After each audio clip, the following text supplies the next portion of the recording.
Welcome. Welcome, everybody. Welcome, everybody, and thank you for joining us today. Thank you for joining us for Cambridge Tech Week. Today, we're going to be doing the, here we go. Please switch off your mobile phones. Silent is preferred.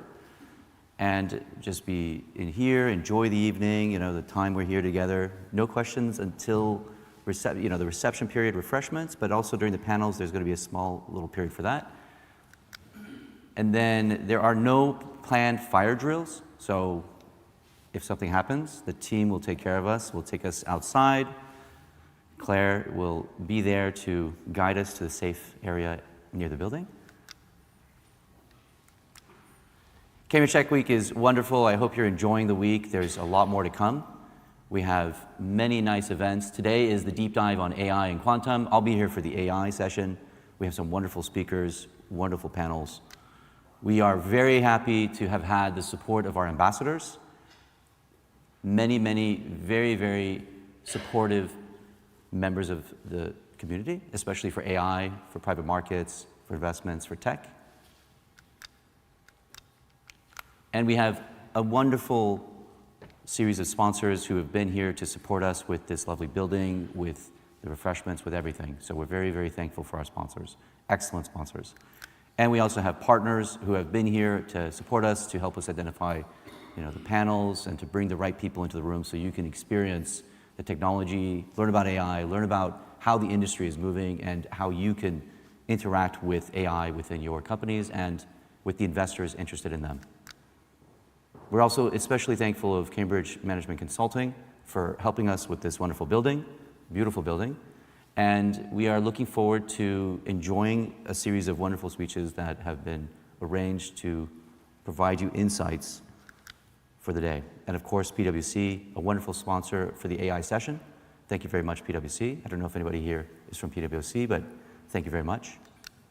And I am your MC today, so I will help guide the day and make sure we are on track and the panels are properly set up and everybody's very happy. If you have questions, I'll be in the refreshments areas as well. But most of the panel members, the speakers, the keynotes, they're very, very happy to speak to you and to answer any questions you have.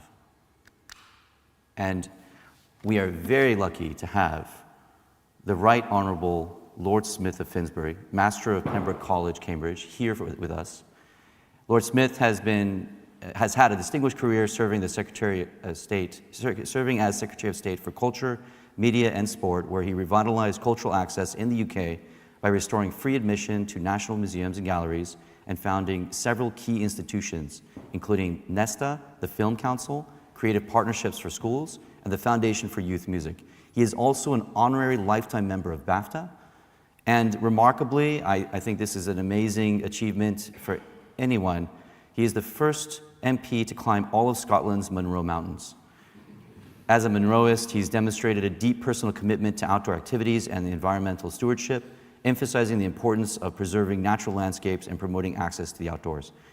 I myself don't know if I can achieve that. I hope in my lifetime that I can reach that level of achievement, but it is remarkably difficult. I think there are 200 mountains, I think. 282. Please join me in welcoming the Right Honourable Lord Smith of Finsbury, whose contributions continue to enrich our lives. Thank you very much. Thank you. Thank you very much. That was a rather better introduction than one I got recently at a big city livery dinner where there was a toastmaster dressed up in a bit like a playing card, and he banged his gavel on the table, and he said he was supposed to say, "Pray silence for the Right Honourable the Lord Smith of Finsbury." What he actually said was, "Pray for the silence of the Right Honourable the Lord Smith of Finsbury." It's a great pleasure to be here and to, on behalf of Pembroke College, to welcome all of you to Cambridge Tech Week here in Pembroke. Pembroke is the third oldest college in Cambridge. We were founded 677 years ago in 1347 by Marie de Saint Paul, the Countess of Pembroke, and we have been flourishing ever since. We are a college of real science and innovation.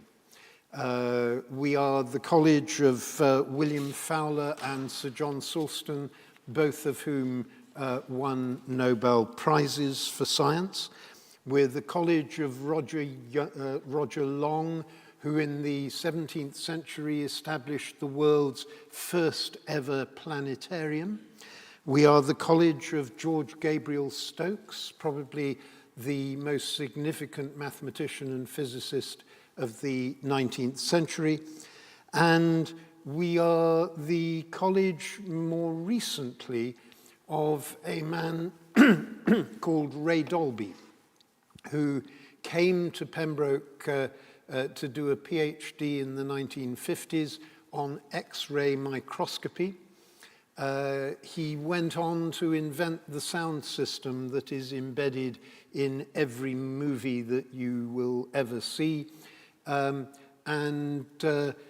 It is largely thanks to Ray Dolby that we are able to be here in this auditorium this morning, because his legacy has bequeathed Pembroke £51 million that has enabled us to build the Mill Lane site, to buy the old United Reformed Church, and to turn it into one of what is now one of the best auditoriums in Cambridge.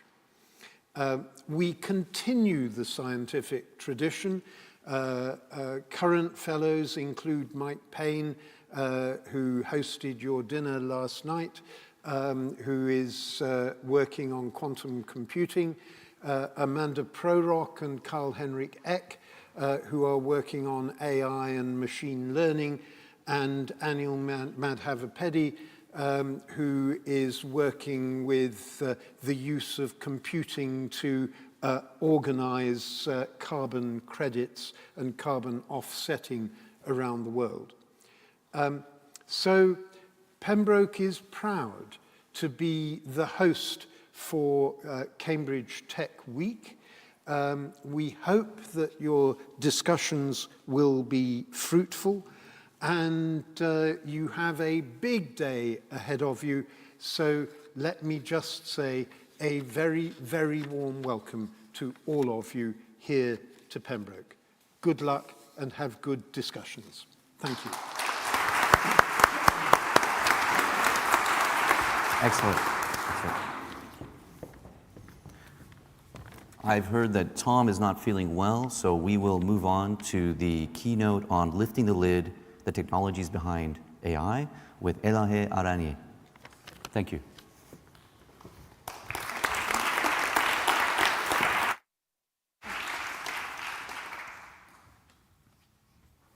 Hi, good morning, everyone. I don't know if the mic is on already. Good morning. It's my pleasure to be here. I'm Elahe Arani. I am the head of AI research at WAVE, and also I'm adjunct assistant professor at Eindhoven University of Technology in Netherlands. Today I'm going to discuss about our journey. I'm going to take you on our journey at WAVE, how the heart of this technology and moving forward for autonomous mobility is happening, empowered by AI, and how it's basically transitioning the whole industry to a new area. I want to start with something that brings your attention to the complexity of this task.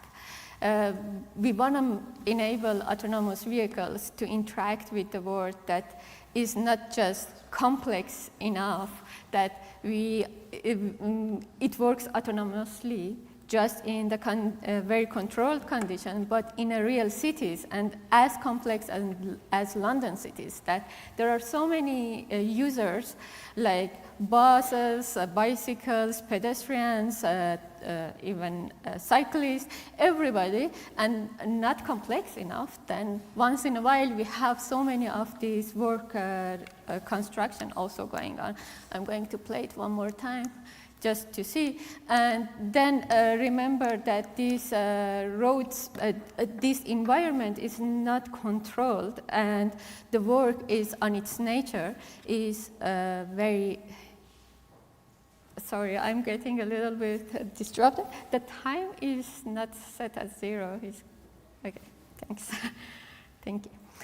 Yeah, it's unstructured as possible, it's unpredicted as possible, and also there are so many negotiations happening through the roads, interacting with the other dynamic agents, and especially with the other vehicles on the road.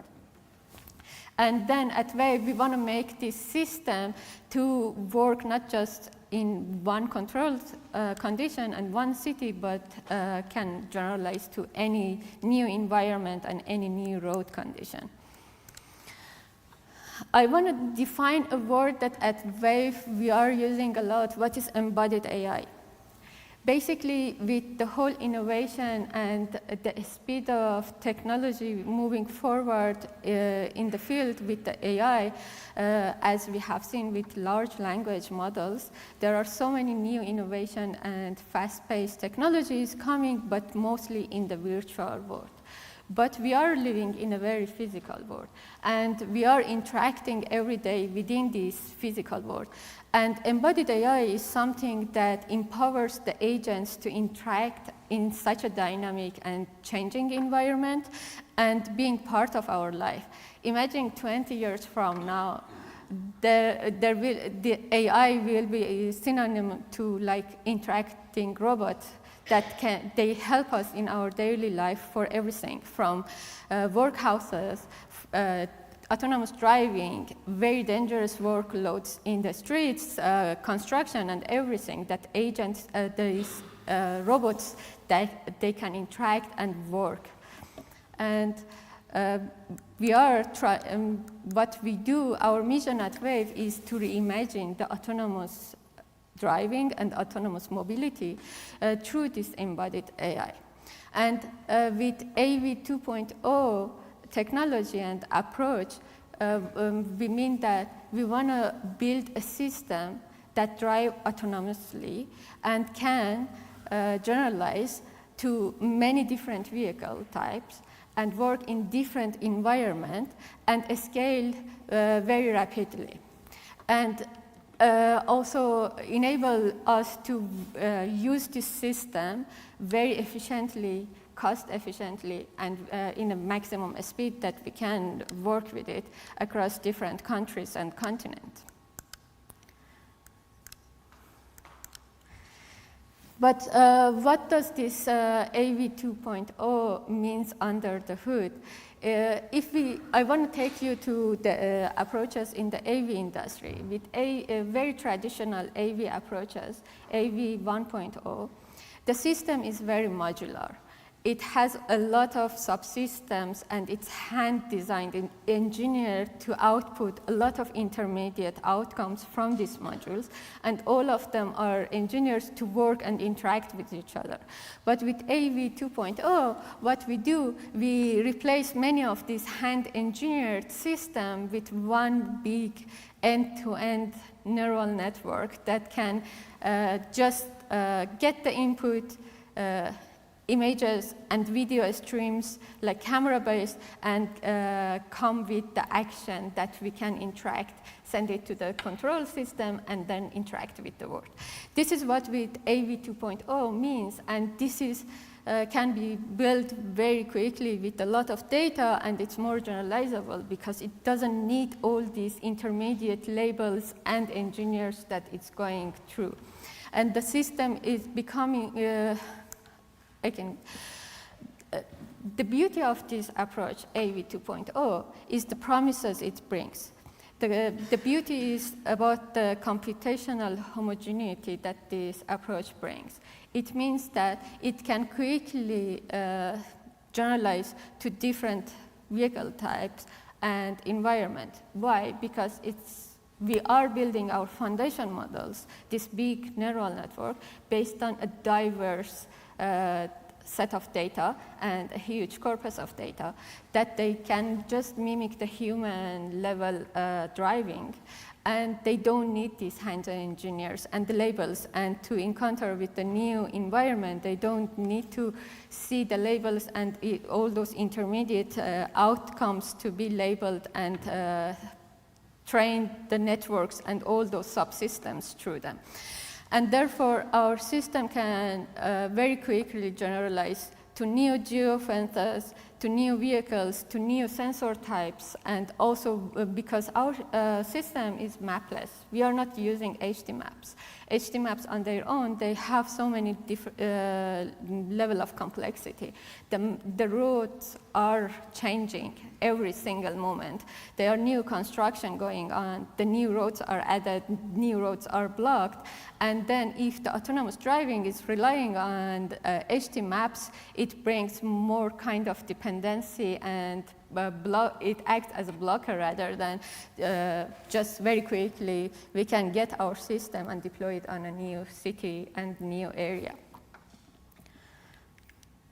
And because it's coming through data, we believe that it will be a safer approach. Why? Because if a very unknown situation the AV encounters, then it acts like a human. It doesn't need to know all those details of how to interact with this unknown object, basically.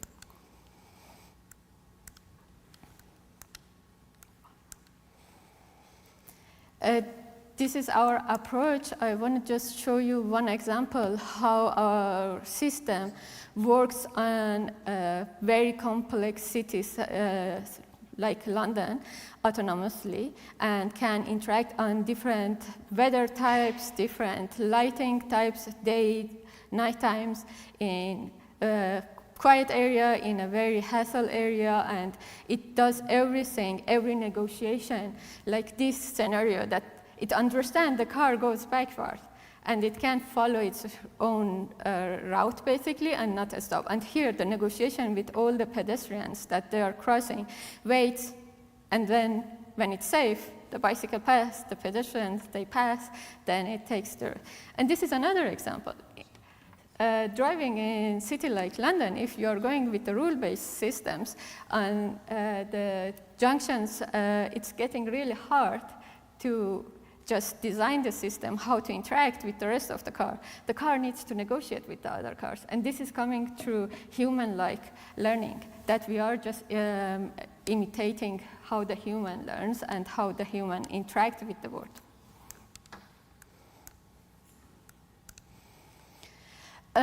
Another maybe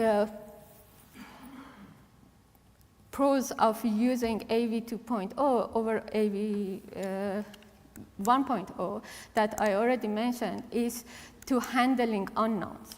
Because roads are full of unexpected obstacles and, full of unknown obstacles and changes.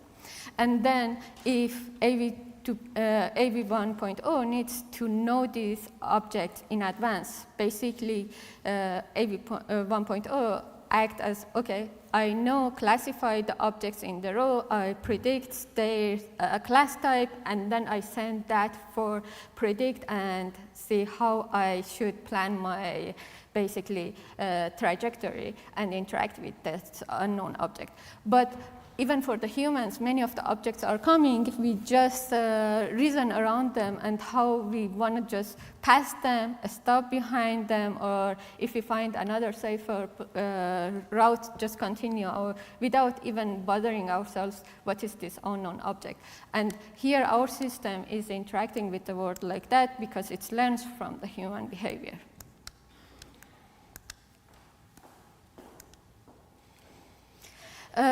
As I mentioned already, the system is very generalizable.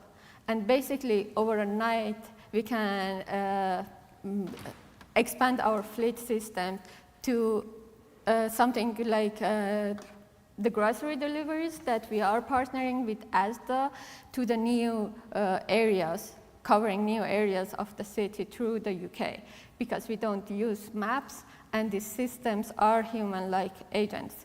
And that's why they can very quickly use this and expand to the new vehicle type. And also recently we have our Mackie, the new generation of sensor stack. And also the problem is becoming more data type than the engineering type, as I already mentioned. That's why if some new regulation comes that we need to use extra sensors or maps, we can't just plug it into our system. The system will be using them. Otherwise, it will just work fine.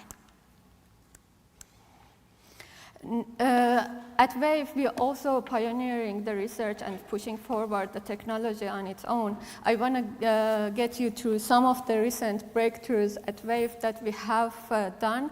I start with our Lingo, something that we bring the language capability to our driving system. We started with Lingo 1, that it was just an open loop commentary system, something that you can interact with the system, ask questions to explain the scene for you. But later we expand the technology, and now with the joint language and action model we trained, we have a system that not just being able to drive on the road for the first time, but can explain its own action in the world, something that the human understand. And this is more giving us basically the path to get more trust of the users. Imagine a day that you are sitting in the car and you can interact with it and ask questions. What is the route, the reason behind making such a decision at a given time, or explain where it's going, why it's going like that, and why it's slowing down or stopping, and so on. And then something with AV 1.0, it's known that because it's very modular, you can design the system for simulation that it can work with these intermediate outcomes. But with AV 2.0, because we don't have these intermediate outputs, we need to resimulate the world for evaluation in the very similar photorealistic as Word it is, and then having all these dynamic agents as close as possible to the reality with the highest fidelity, because the interaction and the output of the models, the decision of the models will change if these are not high fidelity. And for that, we released the Prism 1 recently. It is nerve-based system for resimulating the scenes. Basically, if we want to change the action of the model, the outcome, something the model hasn't seen, then the world can be resimulated around it if the action changes. And then we have Gaia 1, which is a generative-based model that not can be used only for simulation, but also as a foundation model for the driving. And we are pushing forward all this technology right now in my team, and we are working on. How we are reaching that? We are working with the foundation models. Foundation models that they are working on the multiple modalities and also on the multiple tasks. And we recently found that, and a huge corpus of data. And we recently found that the multitask learning is helping to get the better performance on the cars, and this multimodality also helps with a lot of things. Thank you so much for time and also listening to the talk. We are expanding after Series C. We are hiring in all 3 locations, and happy to have a chat afterwards. Thank you, Elahe. Wonderful presentation. Lots of questions, I'm sure. Definitely during the refreshments. I would like to welcome Cecilia Nunn for the panel that she is chairing, the stages of adoption from R&D and spin-outs to enterprise. Thank you. And again, I believe there are some questions, time for questions at the end, however you'd like to decide. If the panelists would like to come up as well, that would be fantastic. Thank you.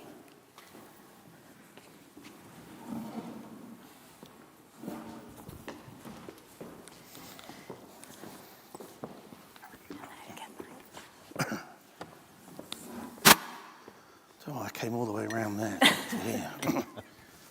Force of habit, because I came up here earlier. Can I perch on the end so that Gary separated? Yeah, don't put the two of us together. Great. Perfect. So good morning, everybody. Thank you, obviously, for attending this brilliant event. I'm really excited about the panelists today. Very varied experiences. So I'm sure you're going to get lots of interesting information and nuggets of gold. So how I would kind of just like to start is each of the panelists that are here at the moment. Unfortunately, Demetra is sick today, so she won't be with us. But the other panelists, they'll start by introducing themselves, and then we'll go through a few questions around the kind of topic of R&D to spin-outs. Then I'll also have 10 minutes for Q&A just at the end to make sure I can answer any eager questions to our panelists. Great. So to begin with, can I pass to Gary? Number one, Gary. One of the Garys. One of the Garys, exactly. A and B, not... Deliberately Gary separated. No favoritism here. No, I don't mind being Not as number much two. separation now. I'm Gary Brotman, CEO of SecondMind. SecondMind is I don't want to call us a startup anymore. We're more of a scale-up. Cambridge born and bred machine learning and AI company focused on the engineering sector of automotive. In fact, we're focused specifically on the design and development of vehicles and the systems within them. We have a cloud-native solution that optimizes the design of systems as well as calibrates them performance, all with a common set of algorithms and tools. We have a lead customer, Mazda, and a few others are currently in the pipeline. I'm going to leave it at that. We'll save the rest for the conversation. So you will notice that I am not Duncan Clubb. Unfortunately, he is down with COVID today. My name is David Lewis. I'm the managing partner for digital and innovation with Cambridge Management Consulting, and we're an end-to-end boutique consulting agency, having come out of Cambridge, and our focus is helping organizations and new ideas spin out from the university all the way out to investment and productization. Good morning, everyone. Gary Rawlins. I'm representing Dell Technologies. I'm a business development exec working within the field of AI, so I'm working across our business in the UK, helping our organisation develop AI policies and processes, working with our clients. My background and the reason that I'm here in Cambridge is I've done in previous roles. I'm quite new into the AI space, a few months in, but previously I was working with the university in the high performance computing and research area. So that's my background. Great. Come closer. Come. I was looking for Gary's separation. Yeah, no, I'm good. All right. We're in. Great. So to start with, I'd kind of like to start at the kind of beginning cycle of from R&D to this kind of spin-out phase. So if we can just start by kind of talking about some of the key challenges faced by kind of R&D teams who are using different AI tools, kind of a bit about how are they using it, and what are some of the key challenges where they're trying to transition that kind of innovation from that R&D into something a bit bigger. Yeah, well, I could. So the challenge, I guess, there is around technology placement. So you're in an R&D phase, you're doing something developing. Typically what we're seeing as Dell is that people are doing that work in a cloud environment. And that gives a lot of ability to scale and a lot of access to tooling. As you want to grow that, then you get the usual complexity around cloud of cost, of security and other aspects. So the challenges that people find that we're talking to around how you get that data, how you get that environment from that cloud R&D environment into something more secure, more tangible. You want to pick that up? Yeah, I think if I look back 10 years ago, I was at Qualcomm as the head of AI strategy and product planning, and I was responsible for bringing deep learning algorithms and neural nets onto Snapdragon devices, which powered mobile phones and other devices at the edge. And our biggest challenge was actually convincing engineers who were deeply rooted in existing ways of doing computer vision and existing compute architectures for CPU, GPU, and DSP as being, this is the only way you process these things on device. So there was a paradigm shift that had to take place, and you had to prove that there's better power, performance, and ultimately the thing that we all need to think about is there's a problem, a real opportunity, or a feature, whatever you want to call it. If you don't have that one thing, if you don't have a reason for doing this work, then it doesn't matter. You can't convince anybody. So there was a little bit of a slog, but ultimately, rational heads prevailed, and the company over the past 10 years since then has really evolved into bringing machine learning and AI into the top 3 pillars for the company.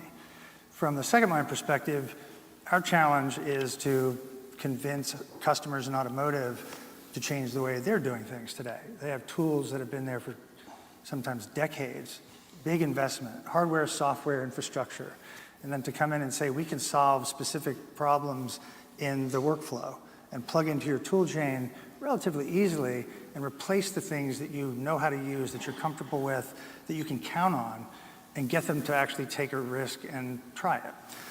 But you have to have one thing. If you have 5 things, all bets are off. Pick one thing, do it well, make that like the lighthouse and the champion. It's easier to sell into the rest of the enterprise. I think the other part of that is you alluded to transformation of the technology as a cultural transformation as well. Yep. So people need to be thinking about how they're doing their technology, how they're doing their implementations in a different way, which often requires a massive mind shift, as you alluded to that, Gary. So in that context, individuals need to accept new thinking, new types of people into the organization to actually make those core changes. And that's one of the things that we've been seeing off and on. Yeah, just to build on that, because we face that too. And our job, and I think anybody's in this world where AI and machine learning are at the core of your business or product, and you're trying to use that as an enabler to differentiate, whatever the case may be, you actually have to make it easy. And the people on the other side shouldn't have to know how to write code or train neural nets, or they shouldn't know anything about this. It should be abstracted under the hood, and the ability to harness that technology to solve the problem that they're solving is where it breaks out. Yeah, I mean, it's not that simple, but we go in and we say, here's a way we can get in without changing the process. And yeah, you've got your digital transformation group, or whatever the term of the day is, but a champion that can get you in and rooted into the tool chain, and you're not disrupting, but you become a catalyst for the disruption because you've proven something, and then people want more. If you approach it this way, you have to do all this stuff. We have to change everything. We have infrastructure, for a compute cluster, all the rest of it. It's a bigger slog. Yeah. So kind of company AI-wide strategy versus a simple use case, is that correct? I think it's okay to have a strategy, or company-wide strategy, but start small and work your way out. Yeah. And I guess part of that is, I'm going to pick up on your simplicity thing. So in government digital service, there's a strong phrase of do the hard work to make it simple. Yep. So other people then can consume, and I don't have to think about how it's going to work under the hood because somebody's already done that. So there's a hook into using an end-to-end set of APIs and tools. That's where a lot of the heavy work and heavy lifting has to be done, especially in the digital adoption. Not necessarily so much, well, actually there's definite analogs into hardware adoption as well. Yep. So I think the takeaway for me is do the hard work to make it simple for everybody else. The other thing that we've seen, we have an AI solution centre out in Limerick, which is a fantastic place to visit, not only because it's got good facilities, but the Irish hospitality is amazing out there. But what we see is that organisations that come in, so we'll build a proof of concept so that organisations coming in can actually see what this thing might look like.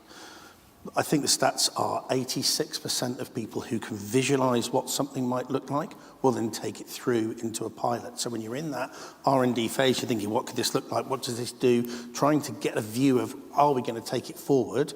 Being able to physically visualize it, even if it's representative rather than with actual So some data. kind of demonstrator of some sort. Yeah, it makes a huge difference to people saying, yeah, I can absolutely see how this is going to work now. This is going to move 86% from visualizing it into some sort of pilot moving forward. And how do you make sure that organizations are addressing a sector problem? Because obviously in R&D, people can have a lot of passion projects that might not actually be addressing an industry problem. How do we make sure that in order to get to that spin-out phase and enterprise, they need to be addressing a problem in the sector? How do you make sure that that is happening?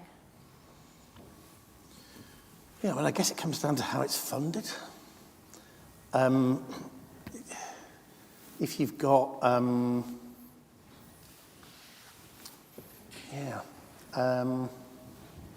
I'm going to jump in.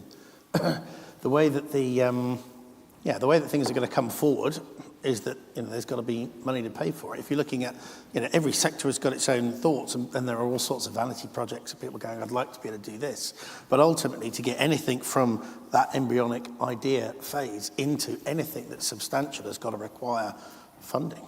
Yeah. And there's also the hook between the university or the R&D facility and the real world. So someone building a boutique idea, for example, has to have individuals and mentors coming in and say, that's beautiful, but so what? And then the so what has to be, it's got to be commercialized, it's got to have a demonstrable business or social value. And most of the times we notice that academics don't have those vectors in mind, and they need someone else to say, like, let's take a pause, and let's see how we can make this real. I can't speak from the spin-out perspective, but I can speak from the everything's possible perspective, and having lived through this with Second Mind or the prior iterations of Second Mind, when you have very powerful and novel technology that you believe and from a maths perspective it can do a whole lot of things. If you go out and try to do a whole lot of things, you'll find out very fast that time and money are gone. And the company, before I joined it, had actually burned through quite a bit of cash because they were looking at building a platform that could solve all kinds of problems and make decisions. But what was the one thing that you were going to start with? There was no one thing. It was like everything was very surface level. TRL levels in the research were very low. And it wasn't until I pivoted the company and focused it on one market and one problem that we were able to healthily build a business with focus. So I think that's the biggest thing is focus. And if you're not focused, your challenge is going to be much greater. Yeah. And that's that picking that one thing. Yeah, We're that going one to thing. double down and That be one really thing. good at that thing. Yep. And then eventually it can be multiple things after you nailed one. Yep. And how do you take the customer on that journey as well? Because you spoke about kind of culture change within the engineers, but then there's also the kind of culture change within the customers as well. How are you making sure that you are demonstrating your kind of validity in the market? You're making sure that they understand what your USP is. We got lucky, I think. I'm serious. It's so in our automotive design and development. Let's talk about AI. And I have this pin. I love AI, but I hate AI because I hate the conversation around it because it gets away from the actual discussion of the problem. But the conventional wisdom is you need big data to do everything.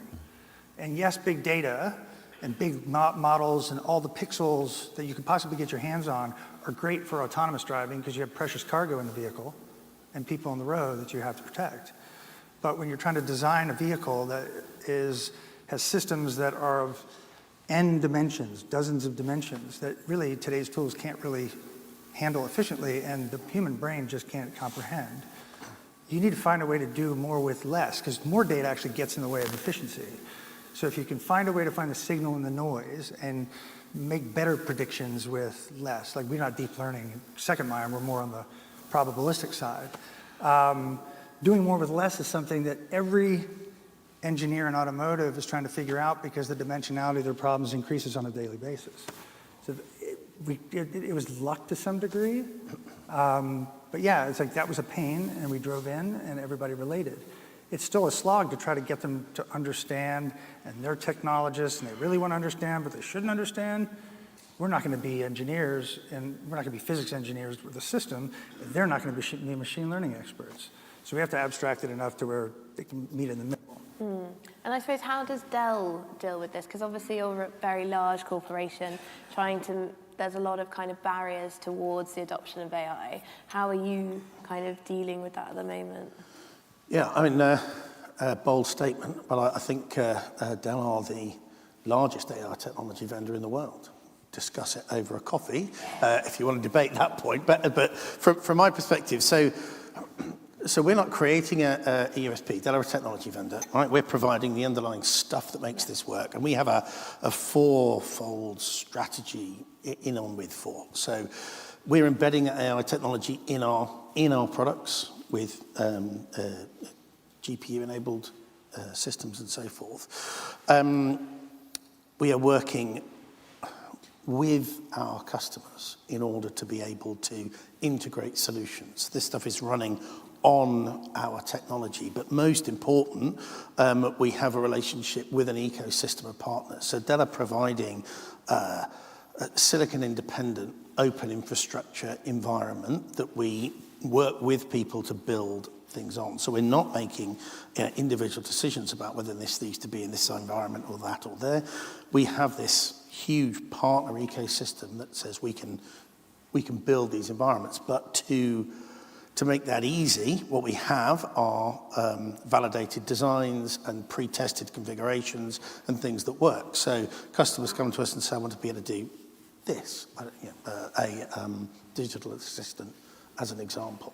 So yeah, I've got a multi-language issue within an environment. I want to be able to provide information. I need a digital assistant. So we have a digital assistant in a blank environment that we can then overlay and tweak and tune to do that. So we're providing the base level to be able to, for organizations to come along and sort of an imprint over the top and create what they would like from there. Yeah. And I'd like to come back to the original point earlier on, as a smaller R&D shop, taking it back to the beginning, and we're taking in mentors, and you're asking about changing the business environment, changing your clients. There are no clients yet. So how do I convene to understand the market? So we need to have a lot of activity early on. And I keep coming back to, I use government digital services as a large frame for my conversations, user research. And we need to go out to the market, figure out really what are the problem statements, and then take that back home. Does my widget, does my digital service solve these problem statements? Again, then I can actually have my client help me build it. Yeah. And it's like, well, you test this thing for me because I built that early trust and relationships. So kind of creating user personas, user stories. Absolutely. Yeah. To help direct, sorry. It comes back to the point that Gary was making earlier on about the fact this is not an AI, it's not an AI conversation. Correct. It's a use case conversation, it's a workload conversation. AI is an enabling tool, and so we as an industry are all talking about AI, but fundamentally AI is no more of a tool than anything else. It gives us the ability to do new and interesting things, but fundamentally it means nothing on its own. No business ever said, I've got an AI project, what shall I do with this? It doesn't happen. Lots of they say, businesses do that. well, okay, this AI thing, what are we doing? But ultimately this comes down to, finding a use case and a workload of something that we can then use AI to improve, and it's the standard business process of, efficiency, cost saving, new routes to market, various other, that's what people are actually doing. Yeah. I think especially because within the investment community, there's been a kind of deflation when startups are starting to just say we are an AI company, but not necessarily the use case that they're actually trying to solve. Yeah, and yeah, absolutely. It's a tick in the box if you want any kind of research funding, for sure. So using that terminology to do things, but it doesn't stop the fact that fundamentally the technology is enabling, not creating. Yeah. And I suppose, so we've kind of spoken about culture change is really important, partnerships, so the context of which you're working in as well. I suppose, Dale, when you are consulting, you said organizations towards that spin-out phase, what are some of the key things that you make sure that they're doing, or make sure that they're looking ahead, that kind of forward thinking, that kind of horizon scanning? What do they need to be looking forward to? So the first thing we look at is actually the capability of the founders themselves, the people who are actually brought into the organization. Are they the right people to industrialize or take it out of the university? In those conversations, we try to understand, actually, do they understand the market? So I keep coming back to, what are the things you're trying to solve? Have you created an environment in which you can convene the right types of people in your existing university context and in your target markets to be able to frame the right solutions you have?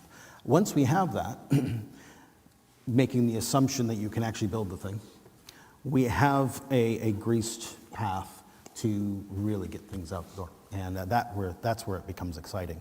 But again, all the hard work, hard thinking needs to be done far to the left so that we clearly understand what is that flying? Using lots of metaphors, I apologize. What is that? What does it look like in order to get this out to market? So. And Gary, you mentioned that you aren't a startup anymore, kind of a scale-up. Is that correct? Or We're in that phase. in that phase, what would you say are some of maybe the lessons that you wish you had have known? Ooh. Quite a tricky one. Well, because I came in with an organization, and I inherited an organization. Or maybe what are some of the things you're looking forward to as well? No, I think it's relevant. I think you have to have intestinal fortitude. If you're building a product, you have to accept the fact that you're not going to do something new every day, which is not what folks who like to do research and explore really, that's not what drives them. Like if you're doing the same repetitive, just bang your head against the wall, beat it to death, well, that's how you build a product. And all the discovery that goes with it, you just go spelunking forever to find the real problem, because what the customer tells you is not the problem.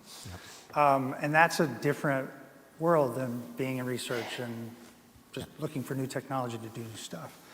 And then recognizing the different definitions of time. Time is an enemy, time is your friend, time is money, and it's just not enough of it. And then the focus. And kind of looking forwards, what are you looking ahead at? What's your kind of horizon scanning for that scaling? I think we're in a low volume, high value industry, so we're not going to sign up dozens of customers, or we maybe eventually will. But it's getting 3 or 4 rock solid OEM tier 1 suppliers or providers with that one problem to get in the door, and then expand within their organizations.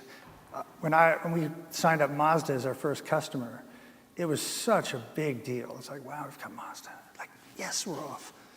And it was much harder to get to number 2 than it was to get to number 1. Even with Mazda and their credibility, and the fact that we had demonstrable proof that this works. The second, and then the third, they're harder. But the future, maybe 10 in 12 months. I don't really know. It's like there's different options that we have on the table. We take advantage of what we can and learn how to be as efficient and fast as possible. So that kind of very interesting with regards to saying that you can't be creating something new, I suppose. Like there is a very different energy with when you're looking to scale up with the product as opposed to when you're at the kind of roots, kind of going through the weeds, doing R&D. There is a different disposition, and there's a different way to look at it. We have early stage research, but I'd say most of our researchers are applied. And the blue sky or the green field is when we have the opportunity. It's not the primary focus. There's enough to keep us busy in the relatively immediate time frame. But yeah, we have to do a little bit of that, but a lot of it is just the hard work of solving the day-to-day problems, polishing the edges. Oh, we didn't think of that. And it's all centered around the same thing that you've been working on for months, if not years. And I suppose, so the other Gary, when you're talking about a lot of the stuff that you're hosting, what are some of the kind of things that scale-ups and I suppose spin-outs haven't thought about, that you kind of say, right, this needs to be on your agenda, or this needs to be on your roadmap? Yeah, so I mean, we have a whole team within Dell that looks at sort of small business startup organizations because they needed to be treated very differently. So we're doing, from the very small to the enormous. And then we have something that sits in between, which are GPU as a service type CSPs who are very, very new as organizations, operating or trying to operate at massive scale. So we've got a view across the piece on how you take any kind of business and scale it up. And I would say what's critical to any kind of model, any kind of environment is the data. So you've got a small project, it's got a small amount of data. Doesn't really matter where it sits physically. As things get larger, when you're training any kind of AI model, the quality of the data is the bit that's the most important. So the bigger you get, the view typically can be, I'll just throw more and more and more data at this model, and I'll get improvingly better results. Absolutely not the case. Quality in, quality out is the case. And the bigger the model gets, the more rigorous you need to be around the quality control of the data going in. And that comes back to what I was saying earlier about sort of placement of AI in those environments. So Dell's phrase that you'll have seen or heard is bring AI to the data.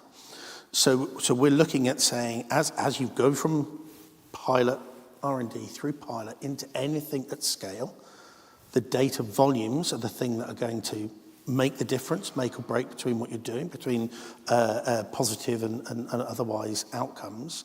So bringing AI into an environment where the data is, rather than trying to work out where all the data is and bringing it to AI is how we would advise people to look. Yeah.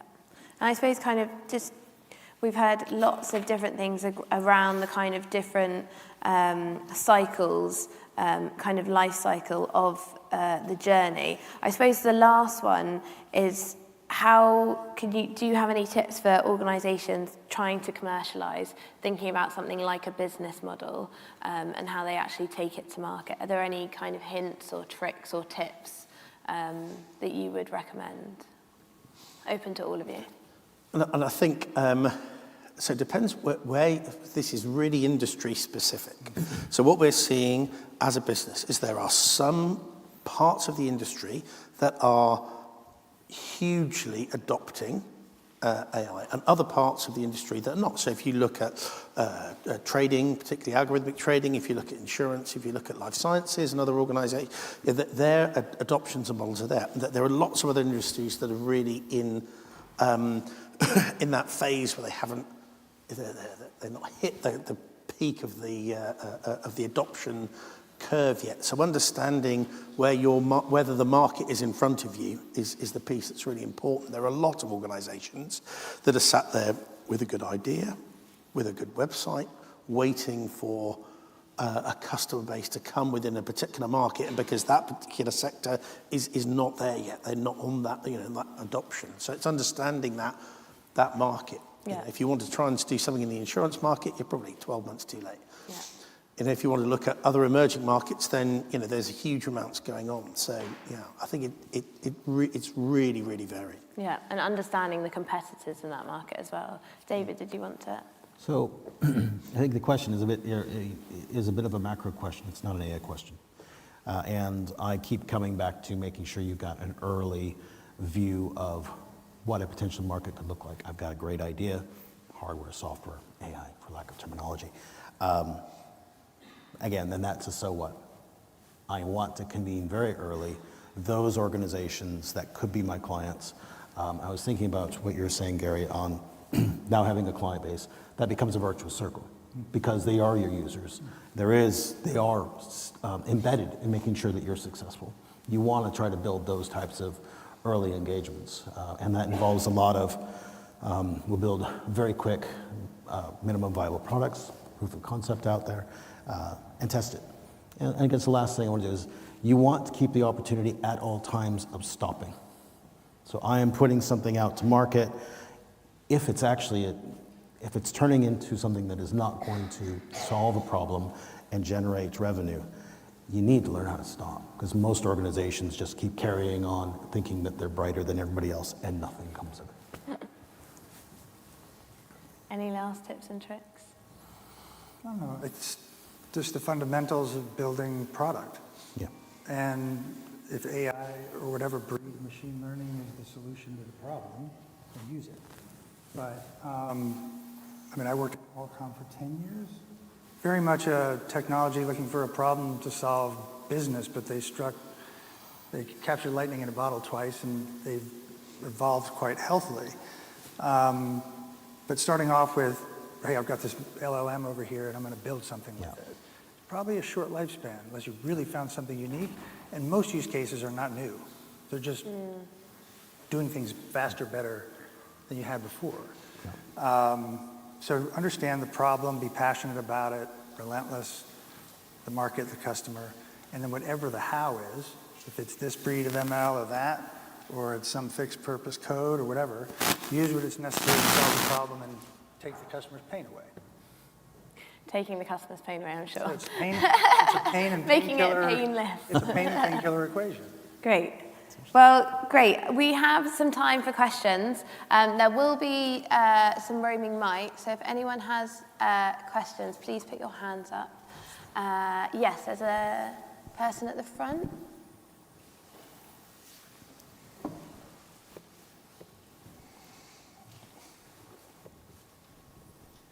Marianne Claridge from Mandrel Systems. We are often asked by established businesses how AI can help them. This is not so much a question, more of a comment. We find ourselves going in regularly, and the first thing we say is, how are you going to evaluate success? And sometimes it's in terms of immediate financial gains, sometimes it's staff retention or timescales.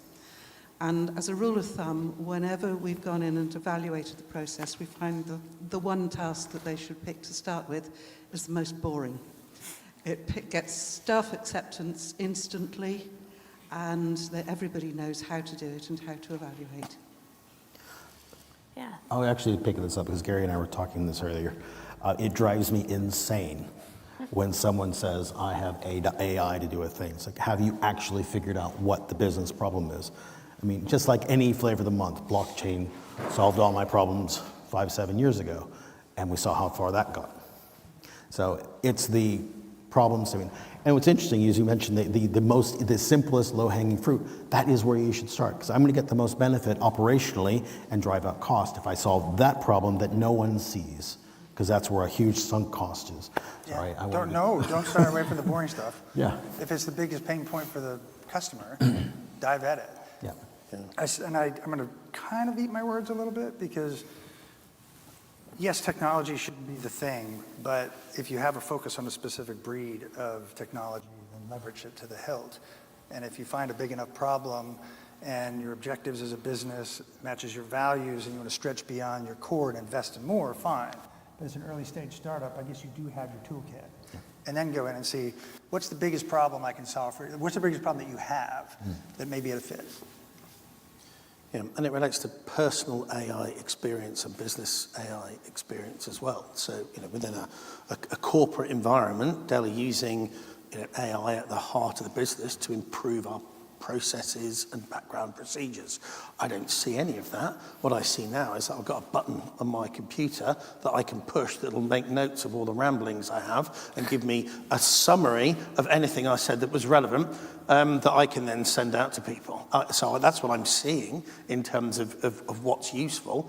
Is that what Dell are doing with AI? No, it's what everyone's doing with AI, but it's a personal experience.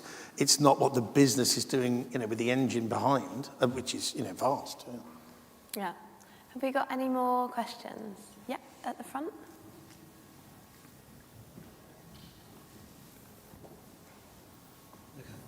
For Gary, thinking about your automotive product, when you're selling to rival manufacturers and their data is confidential, how do you get the data to train a model?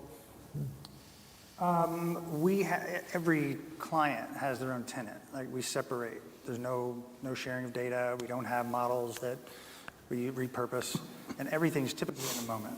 Like if we're calibrating a system, it is a very hyper efficient design of experiments process where models are created. We're retrieving more data from the system, and at the end of it, you have we call it a calibration map that tells the system how to run. But that's the customer's data. We don't store it. We don't do anything with it other than to use it for that process. And let's say if there's Toyota and Mazda, they'd be they'd be completely isolated. And would you share across something like Stellantis? Could you share across sort of Citroen and Jeep? If there was the ability to do so, we would. So technically and legally and IP-wise, they wanted to share data, we'd have no problem with that. We don't see a lot of that, though. So I had a follow-up thought then. So in terms of, there's a differentiation between customers' data and the weights that you're applying to a model, because the weights are non-data specific.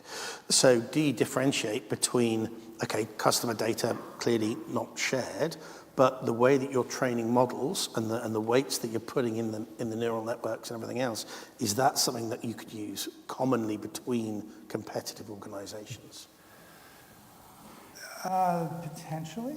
Because it's not data specific, Yeah, but it's model specific. We're definitely in the probabilistic camp and not the deep learning side. We have neural nets on the periphery, but right now it hasn't been a priority for the business. Yeah.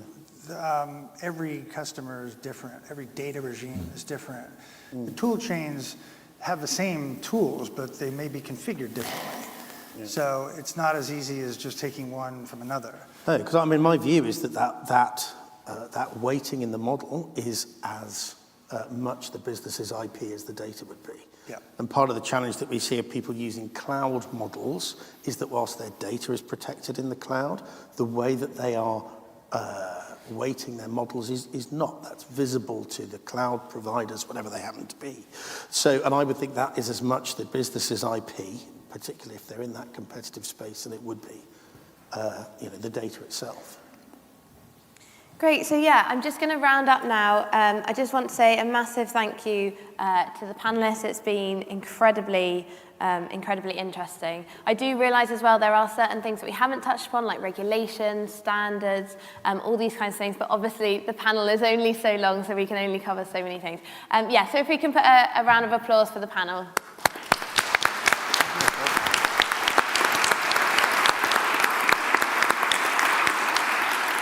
Great, and now we will be heading to a refreshment break, which I think is just out the back. Is that correct? Oh, out the side. So yeah, thank you so much.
You ready?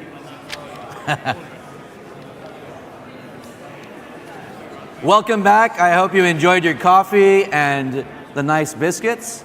We are now going to welcome Phil Young to discuss the UK policy and AI roadmap. We're going to learn some very interesting things. Thank you, Phil.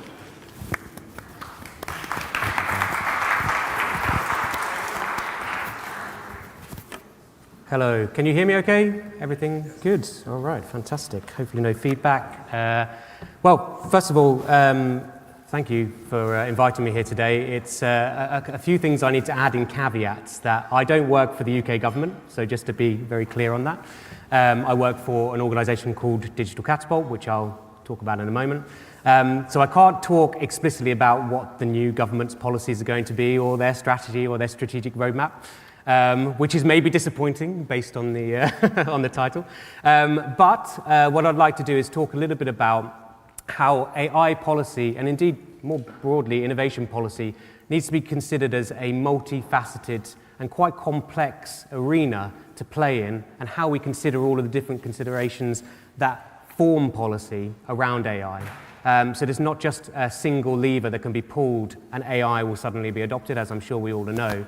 But instead thinking about what those dynamics are of how AI should be considered in terms of policy development. So a little bit about myself. So I'm the Director for Strategy and External Affairs at Digital Catapult. I was named in Forbes 30 Under 30 in 2016 for policy, which seems an eternity ago now, pandemic in between and all sorts, where I set up a charity called Future Foreign Policy, looking at how digital technologies and foreign policy interacted, and helping to support young people as digital natives in having a conversation with policymakers. Since then, I've been working with Digital Catapult on a range of different things, which I'll talk about a little bit today, about building the case for the national AI adoption program called Bridge AI, as well as developing the case in the last industrial strategy in 2017-2018 around Made Smarter, which is the UK's Industry 4.0 program. And also working very closely across a range of different technologies, including things like 5G as it was coming through, thinking about industrial use cases and how we can drive that.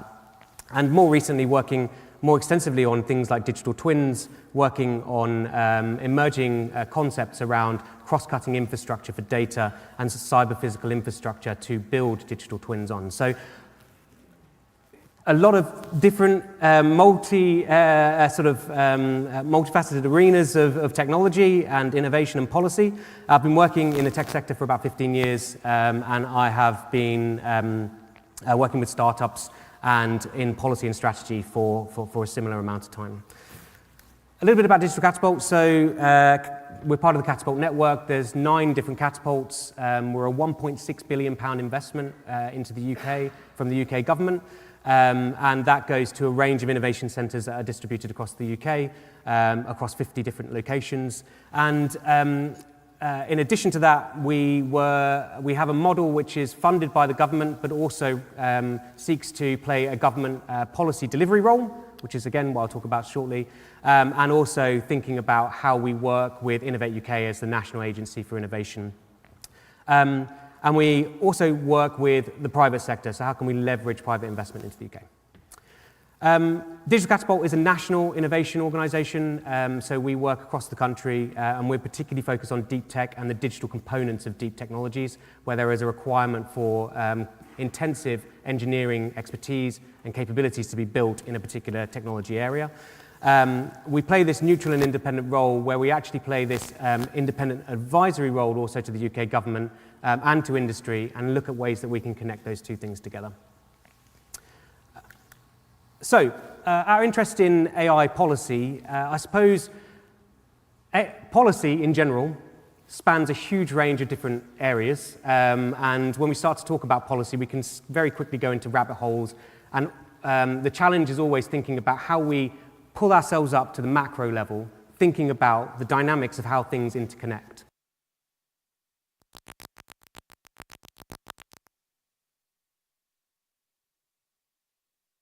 It comes from direct conversations with industry players, or with startups, or with innovators or researchers, and not always converge those things together. So from a digital catapult perspective, the really interesting thing for us is thinking about how we evolve deep tech markets and how we can support AI to grow as a deep tech market to help grow the UK economy. So I'm not going to go into detail about a variety of different areas around AI that could be regulatory hotspots, but I'll talk about some of those as part of the interconnecting fabric that we need to think about when we're developing policy. So when we talk about an evolving marketplace, I think it's really interesting with AI, because actually AI, as we all know, has been a term that's banded around extensively for a number of years. Through that, it means that it's gone through multiple iterations of hype cycles. If we look all the way back to the 1800s, even with Babbage's difference engine and Ada Lovelace coming out and saying, could machines think? Those were very early stages of thinking around AI and what we mean by AI. Fast forward to the 1950s, obviously with the Dartmouth conference, we started to see the coining of the term AI, but the concepts around that really started to manifest themselves into different types of technologies. And throughout, since the 50s all the way through to now as well, that has been in a range of hype cycles that are associated with AI. So as we go through those hype cycles, the really important thing to think about is what actually is AI. Standing in a church, it is a broad church. It is a concept that I think, when we boil it right down, is a goal more so than even a technology. It's almost an ambition of human engineering and human intent, is to get to the point where we can create or simulate human intelligence or augment human intelligence. So all of these changes are associated with different aspects and have been in some way or form called AI during the process. Even in just the last 2 years, we're now thinking of AI as large language models. So I wouldn't be surprised in a few years' time where we might look back and say, do you remember when we were saying that large language models were AI? And we might be talking about embodied AI, for example. So there's a huge shift of these hype cycles. And as a result, I think the really important thing to think about is not about always just solely on what is AI, but how can AI be applied? And that's where the policy comes in and is absolutely essential to think about those dynamics of how you evolve policy in the context of where you're using AI. But I will add some caveats to that. So when we're thinking about some of these areas of market development, so AI for decarbonisation, for example, AI for digital and data infrastructure, building industrial resilience and efficiency, AI for public and societal good, all of those things really require both considerations around where you're applying the technology, but also how you develop the technology, and then the context of where those two things meet. And it's the context bit of where those two meet is the most important critical part of it. I've put a little sort of line at the bottom here, which is how AI can enhance creativity. For me, it's a huge opportunity, but we also need to think about where the maturity has been to date, the data availability has been to date, and how we evolve thinking around AI to enhance creativity, to think more along the lines of how large language models don't necessarily just leverage all of that data, but instead create opportunities for new creative capabilities that improve how humans create information and data and content. At the same time, there's a huge range of market development challenges, so sectoral imbalances in AI adoption, which I'll get to in a moment. As I just mentioned, so a lot of mature AI solutions often come through when there's an availability of data combined with infrastructure and a low or a perceived low user risk. So where we've seen a huge number of solutions come to market recently, of course, in large language models, has been in the use of text, media, content. And as a result, that's a more mature market, but also that's where there was perceived low user risk. And I'll explain why that's important shortly as well. There's also market dynamics, so AI dominance of hyperscalers, large companies, versus the scalability of AI startups. An inadequate diversity and availability of AI infrastructure and tools. So a really good example of that is NVIDIA's GPU. They use a platform called CUDA, which is actually the thing that enables everybody really in a kind of broad democratic sense to come and use it. It has great usability, and it's created a huge market around that platform. And as a result, that's what everyone uses. So there's a bit of a vendor lock-in when it comes to tools, and there's a lack of diversity in that availability of the tools and the access to them. Further to this, there's a regional disparity. So we're in Cambridge. We're part of the Oxford, Cambridge, London Golden Triangle. I've come from London.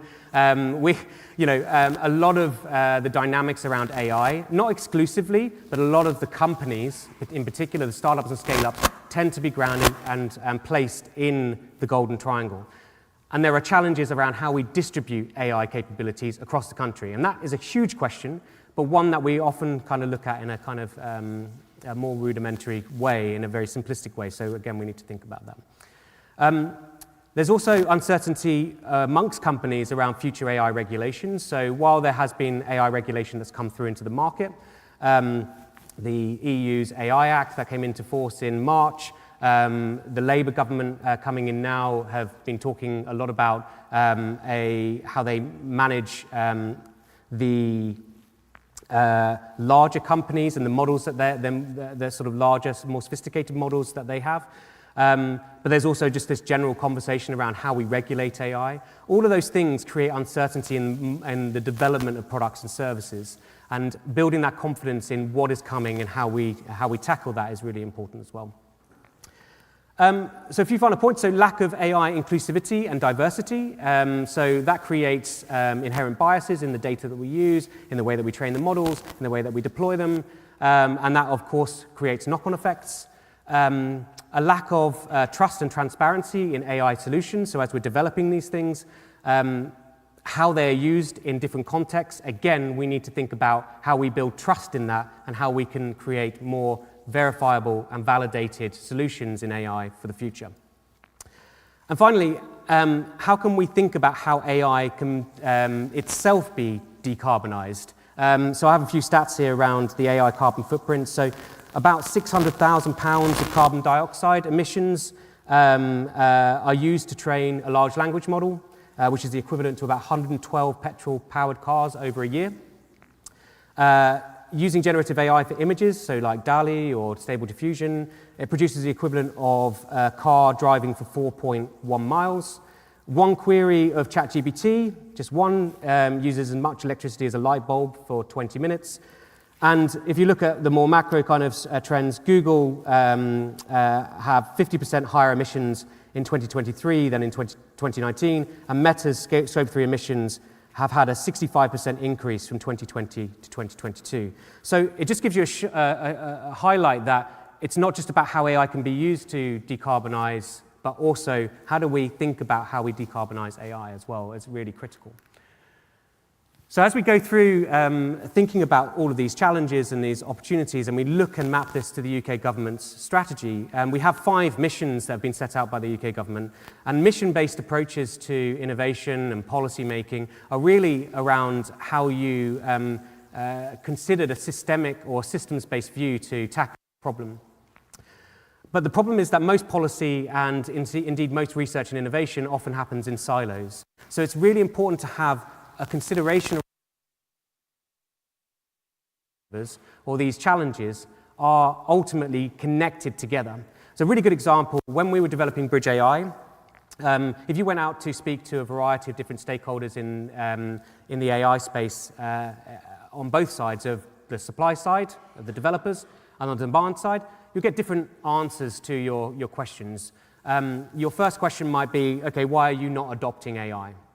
And we've heard from panels already, there's things like data availability, skills, legacy systems, all of the different issues that exist with that, regulation, et cetera, et cetera. When you speak to the AI developers, they say, oh, well, we're facing challenges around scaling our solutions, investment into what we're doing, regulation, et cetera. When we started to pick that apart, and we looked at the dynamics of how many AI startups there were, looking at the sectors that we were consulting, there was a disparate difference between those two things. So we looked at, let's say, manufacturing, construction, industrial engineering domains, And we were asking them why they weren't adopting AI, and their answers were as before. And we asked the AI startups, why aren't you developing AI? Why aren't you scaling fast?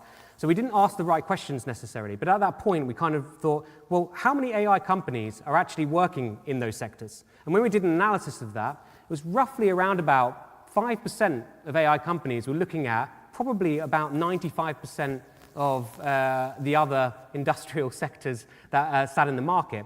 And the reason for that is all the reasons that the demand side explained, but also because there's no incentives for those AI startups to go and work with those sectors.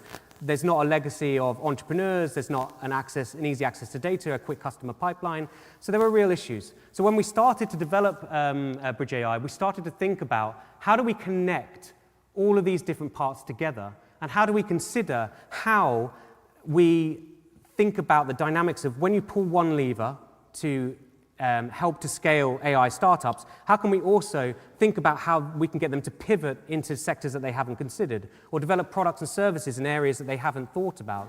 And at the same time, on the demand side, you still need to address some of those challenges. So things like industrial strategy, looking at things like demand side need, how we scale demand side capability, is critical, but it needs to be done in tandem, working very closely with AI companies.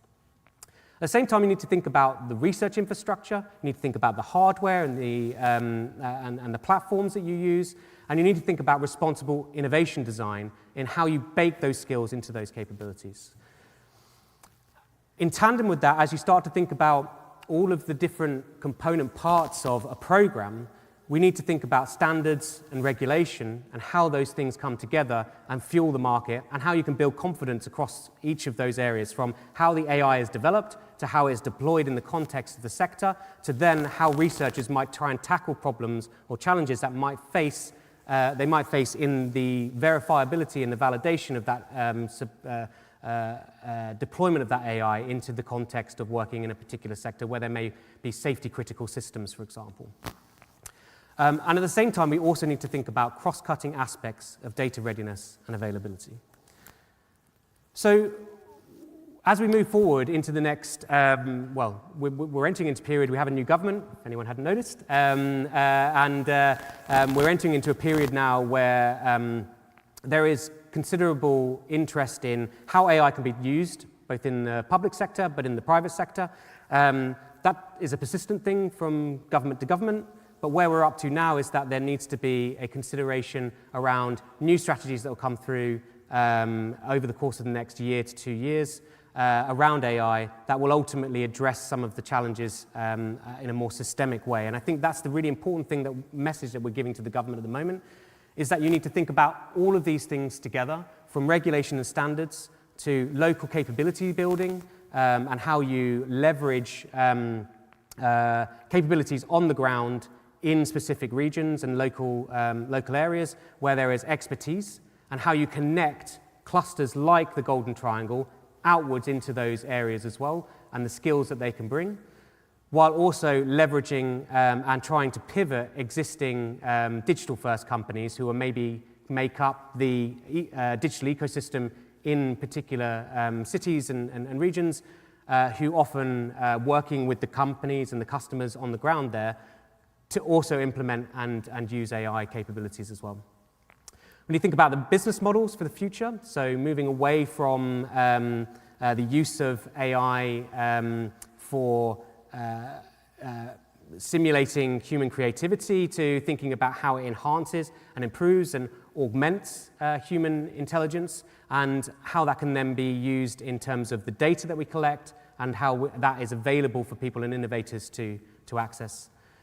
To tackle the decarbonisation problem on both sides, and to develop the skills required for AI to be able to be deployed. And when I say skills, I don't mean just the technical skills, but also how do we sell AI? How do we market AI? How do we have policymakers who understand the dynamics of AI? It's a whole host of different things around the skills, including the connection, again, between the technology and where it's deployed, and how we foster that.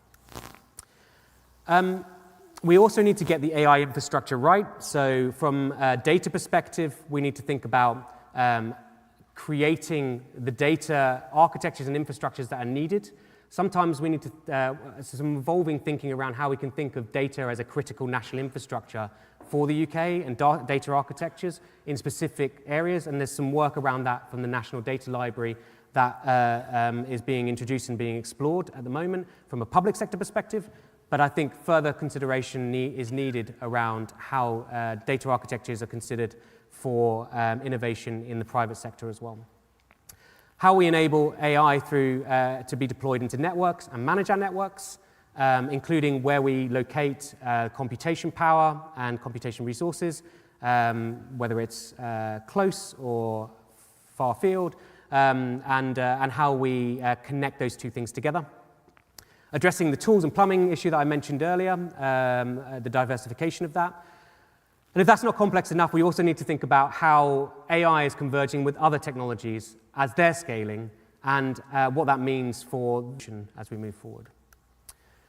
And finally, for us at Digital Catapult, we're really, really focused on how we can create more verifiable and validated AI, moving beyond black box AI solution development to thinking about how AI can be deployed and used effectively, thinking about how we build that standard of quality assurance into AI models. And I think a reasonable amount of research has been done, but more needs to be done, and more innovation, bringing that closer to market and testing it in real-world scenarios to see what exactly AI can do in different contexts. And we heard from Wave earlier, autonomous vehicles is obviously starting to think about how they can do that because that's a safety critical system, but this applies to things like construction, manufacturing, production lines, energy grid systems, airline traffic control.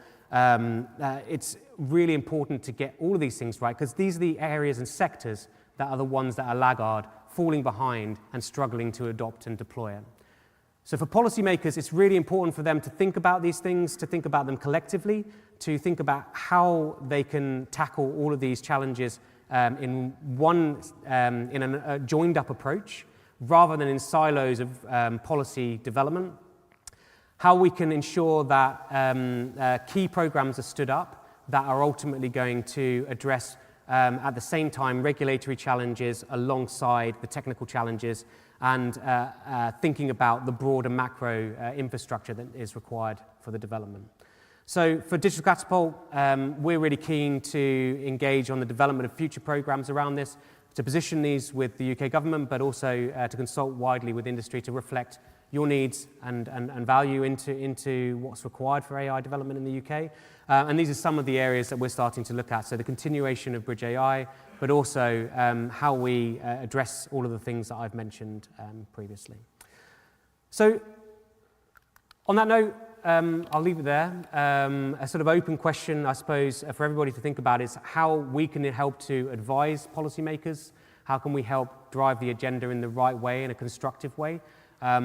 Because they will go out, they'll consult. At the moment, they're doing a review under Matt Clifford called the AI Opportunities Review.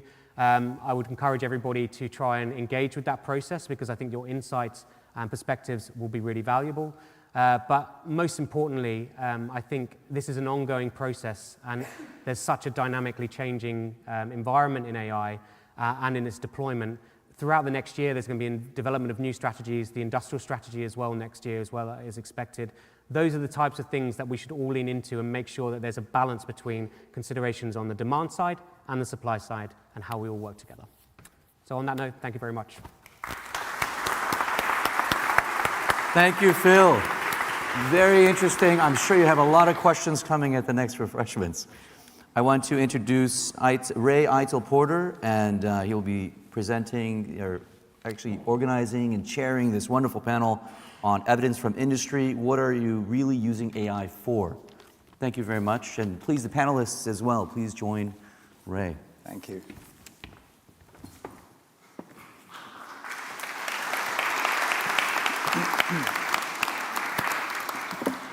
Thanks.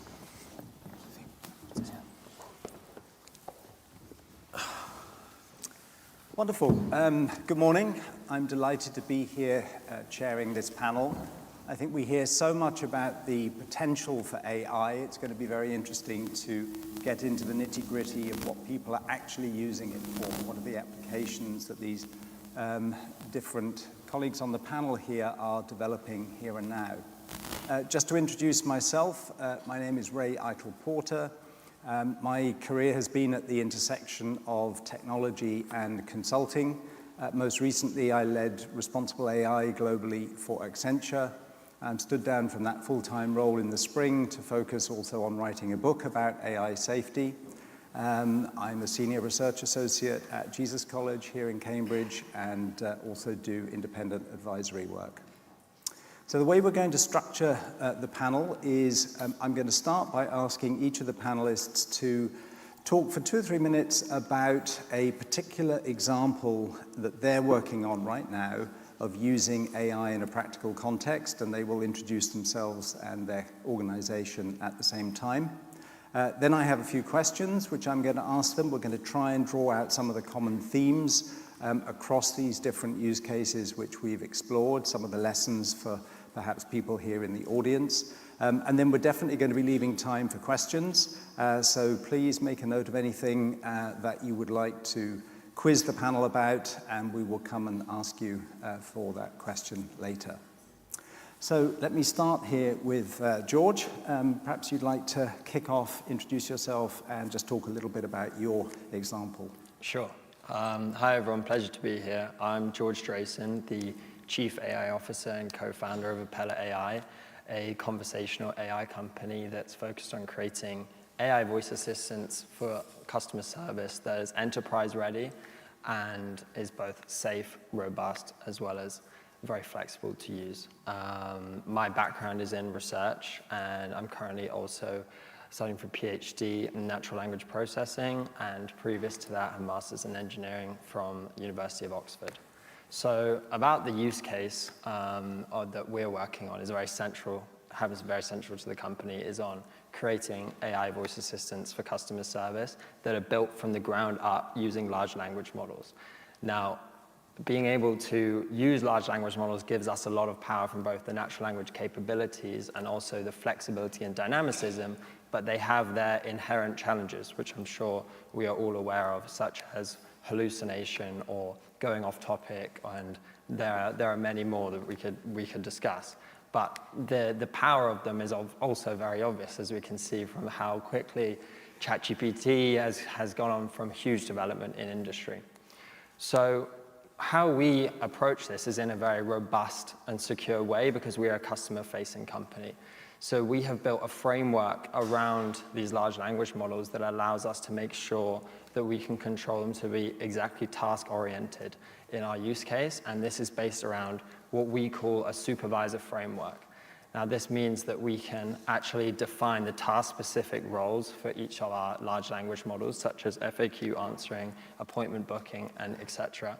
And this means that we can absolutely define the use case of each of the AI models in our application, which allows us to define how the robustness factors that we need to take into account.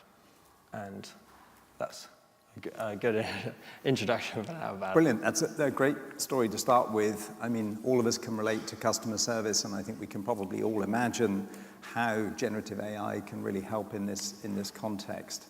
Jarek, over to you. Thank you. Good morning, everybody. It's lovely to be here. My name is Jarosław Rzepecki. I'm a CTO at Monimo. The use case that we would like to talk about today is how ML and AI in particular can help us take down walls that are built between domain expertise. So if you look around you, at a lot of different physical devices that we have, anything from, cars on our streets to the mobile phones in our pockets, those devices, if you look inside, are built out of many complicated components. Each of those components is very complicated by itself, which means that to design them well, we as humans tend to specialize. We become experts in very narrow domains. The more complicated something is, the more narrow we become because we need the depth of the knowledge, right? For example, again, for the mobile phone, if you want to design a mobile phone, you will need to have expertise in chip design and also in display technology. And those will be usually very different people with those domain expertise. Now that works well, but it leaves a huge space that is not filled for looking at the device as a whole and optimizing it on the system level, right? Because often you need to make trade-offs between different components in order to make the device that you're working on most efficient. So at Monimo, we apply that to electric motors, and we use AI, because AI really only cares about data, right? If you can provide ML or AI models with enough diverse data that encapsulates different domains, you can train models that will basically extract the data and extract the dependencies between those different domains into one model that can, in a principle, oversee the whole system. And once you have access to such an ML model, you can then use that to really look at the device as a whole and optimize it. So we at Monimo do that for electric motors. We basically look at the whole system of an electric motor that includes the motor itself, but also other components that work with the motor, like gearbox or inverters. We build ML models that can understand all of those components, and then we use that to optimize the whole system. And that leads to cheaper, more sustainable, and more efficient powertrains and electric motors. Brilliant. Thank you. Very different aspect, but again, very tangible and practical application. Dimitris. Hello. Hi, my name is Dimitris. Really glad to be here. So I'm based in Nokia Bell Labs here in Cambridge, where I'm doing research in AI and AI for health. I'm also affiliated with the University of Cambridge, where I completed my PhD. So what we're working on, at least in my team, is ways to rethink how to use AI, especially for health. And you might have heard, like just yesterday, for example, Apple announced some new features on hearing aids. They're going after new market or established markets, for example, the medical devices markets, right? And these are just a feature on your Apple Watch or your iPhone and so on. But in order to develop these features, these companies have to sort of generate or collect new data through clinical trials or health studies. And these data points need to be annotated, right? From physicians or biomedical engineers, for example. So at the same time, we have these large language models and new AI systems that should somehow help with this process. But we don't have nice ways to connect these two approaches in order to make this process faster. So every one of these sort of tasks or features has to be validated from scratch. So what we're doing, at least in my lab, is to find ways to use these fundamentals of AI, these new models, in order to be able to bootstrap these sort of features a bit faster. And going back to the fundamentals, going back to the devices, we know that these personal devices most of the times collect very unique signals, right? Your movement or your heart rate or your temperature. And the way we process these signals most of the times is a bit naive, right? So we just create some processing data pipelines, and we try to validate these individually. But we can do a lot more in this area. We can try to connect all this knowledge that is already inside these large language models, and find ways to adapt these large language models to these very high-dimensional, high-frequency data. And there's so many challenges around that. It's what we call data-centric AI, and finding ways to translate these sort of time series or signals into information that is more legible for large language models, for example. So yeah, that's a starting point. Great, thank you. Thank you very much. And Satnam. Yep. Hi, I'm Satnam Saray. I'm a co-founder and chief technology officer at Twig Bio.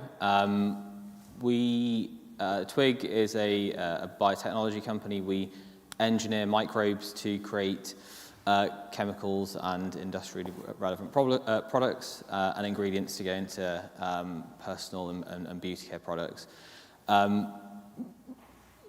We use AI and machine learning in a lot of different ways to help us unravel the complexities and engineer microbes to actually do the thing that we want, not the thing that they want. And so specific cases, and there's been a lot of hype around sort of protein language models. So we use them, but we also fine-tune them with our own data to help us design enzymes that will actually be very specific to create the products we want. And then we can insert those, or actually hundreds or thousands of versions of those, into our bugs to see which work best. My background, I'm a biochemist by training, but moved way more into the sort of computational side through my PhD and in my sort of professional career spanning industrial biotechnology, working in enterprise SaaS companies, both in sort of the pharma biotech space, but then also outside. And so all of those experiences led me to kind of have the drive to kind of do it myself, and joined up with a couple of other co-founders, and now we're 14 people. We're based in London. And a specific example of how we've used AI is on our sort of our lead product. So we're developing a UV filter for sunscreen that's completely bio-based, and there's been a lot of news recently around how dangerous and just not effective current sunscreens are. So there's two types: there's chemical sunscreens and there's mineral sunscreens. Chemical sunscreens bleach the oceans, and mineral sunscreens cause like the white cast, and also kind of have sort of endocrine effects as well. So we've leveraged AI to firstly design the pathway that we can engineer into our microbes, but then for each individual step, a specific enzyme needs to be developed, or actually a range of different enzymes. And then we test all of them and test different versions of them and test different tuning factors in our automated labs, which is all robotics, to create a massive amount of data which we can then feed back into our AI systems to make the predictions and the output a lot better. Thank you. So we've heard a wide range of different use cases. I'd be interested to see if any of our panelists can help to draw out any common themes. I mean, if we're thinking from the perspective of the audience, maybe trying to find really good use cases for AI, where would you look? What do you think are the key characteristics of using AI successfully in practical applications? Happy to start with this George? one. What I think really interesting is, even just over the last 2 years, how there's been a lot more focus recently on leveraging foundation models. And just to hear some of the examples on the panel today, Dimitri is using them for time series forecasting, Satnam for microbe discovery. I think that a few years ago, we were all training our models from scratch on our data and sort of operating in silos. But as time has gone on, and also a lot of money has gone into this and a lot of data availability, there are these huge companies now training these massive models and general capability models, especially as we're seeing with large language models. And instead of, from a business use case, taking time to developing my own foundation model from scratch, there's no point competing on that domain. Instead, it's better to take these very powerful generalizable models and then train them on your specific use case. And I think that, is a really interesting common theme. Even though we're in all different areas, we're still trying to harness these foundation models, generalizable models, for specific use cases. It's great. Yep. I think one of the kind of words probably most of us use was sort of breaking down different silos and not relying on humans to understand complexity, but really understanding your own kind of range of use cases so that you can focus your efforts in building your AI systems to break down their silos. And I think that's something that we do, but that it sounded like that was a common theme as well. Another thing that I think especially, myself and you, Satan, represent is what I would call AI for science and engineering, right? And the common theme here is that we are already pretty good at simulating a lot of science and engineering. We already have a lot of computational models that can do a lot of predictions. So we can use those models to generate data that then we can use for training more machine learning models. And on top of that, both in science and engineering, we often also have a deeper understanding of the process. You know, in physics, you have, I don't know, say Maxwell equations that predict, you know, how electromagnetic systems will behave. In biology, you also have some, you know, certain knowledge about the underlying science. And that knowledge can then be used to augment both the training process of machine learning models and also, what is very important, to verify the outputs, right? In a lot of applications of ML and AI, you know, you train your model and it generates a beautiful picture. You know, is that picture more pretty than the picture that it generated yesterday, or that the picture that somebody else has generated? It's very, very subjective, right? Sometimes, obviously, it's not subjective, but in a lot of cases it is. In science, if my model predicts certain, you know, output, I can usually verify that prediction against proper science, right? So that helps with verification, and it helps with training of those models. Just adding to what George was saying, I think the big debate now is, you know, should I develop something in-house, or should I just use someone else's API, or even a pre-trained open source foundation model? And I think sometimes people go against the wave, then they don't try to ride the wave. So a good exercise for most people is try to imagine that, you know, GPT-5 or 6 or 7 is out there. What would this unlock for you, right? In 5 years' time, what sort of capabilities this would enable for your specific vertical or your application? And that's a very hard exercise, right? Because we cannot really extrapolate so far in the future and understand or even imagine what they will enable. So I think this sort of debate right now is still valid. It's an ongoing debate, right? Most companies try to develop their own foundation models because they have private thoughts drawn out. I'd like to pick up on that theme of data, actually, that you just mentioned, and maybe, Jaroslav, starting with you. You know, if you're a startup, how do you deal with this issue about data? And maybe you're competing against much larger companies that perhaps have access to much more data. And then we've got the whole question of sort of data quality, and how can companies use data quality to their advantage? Yeah, so that's obviously a very important question. You know, data is everything in machine learning. So it is obviously of critical importance. I would say that you need to start small and simple. Don't overcomplicate your data at the beginning, right? Try to use the data that you have and see what you can get out of the data in terms of machine learning. And then based on what happened, build your data system more and more and more. I would say it's very dangerous if you, from scratch, try to guess what kind of data volumes and what kind of data quality you will need in 2 years from now, because you will almost certainly be wrong. And you will invest a lot of time and money into building a complicated data system that in the end will not be fit for purpose. So I would say that you need to stay focused on the application that you have, and therefore stay focused on the data that fits that application. Keep it simple, use the data to build your proof of concept models, and then build on top of that. Now, in terms of competing with large companies that are already there and that have huge, you know, basically purchasing power in terms of data, again, the advantage that we all have as a startups is that we're small, agile, and we can stay focused, right? Big companies, they obviously have access to a lot of data, but they have to make sure that that data is, you know, kept in a sort of in a way that can support all the use cases that they have. A big company will usually have a lot of different use cases for their data. So that also affects how you store and process that data, which makes it more complicated. It makes it also more complicated to change anything about the data because you have a legacy system that already relies on your data, right? As a startup, we can really be very agile and very focused and make sure that we have just the right data and just the right quality of the data for the specific application that we have.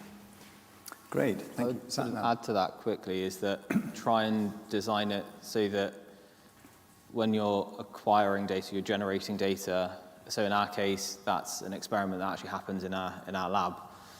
That even if that every turn helps improve, that you get into, and it's building on your point, which is every time you generate new data, you generate new insight, and you learn something, and that helps you improve your model predictions or the output.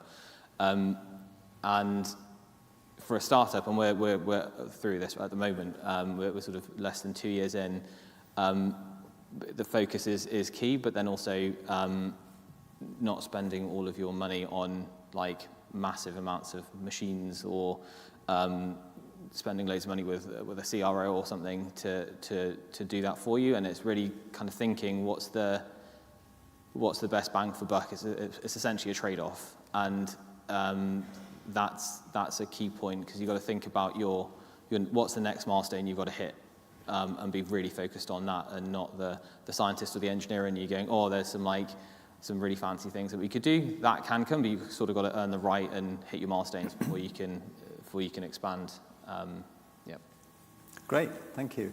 Another common theme that we've heard mentioned already today is the need for responsibility and caution as we develop solutions. So I'd just like to pick up from each of you on sort of, how are you building that into the applications that you're developing? I mean, George, would you like to start?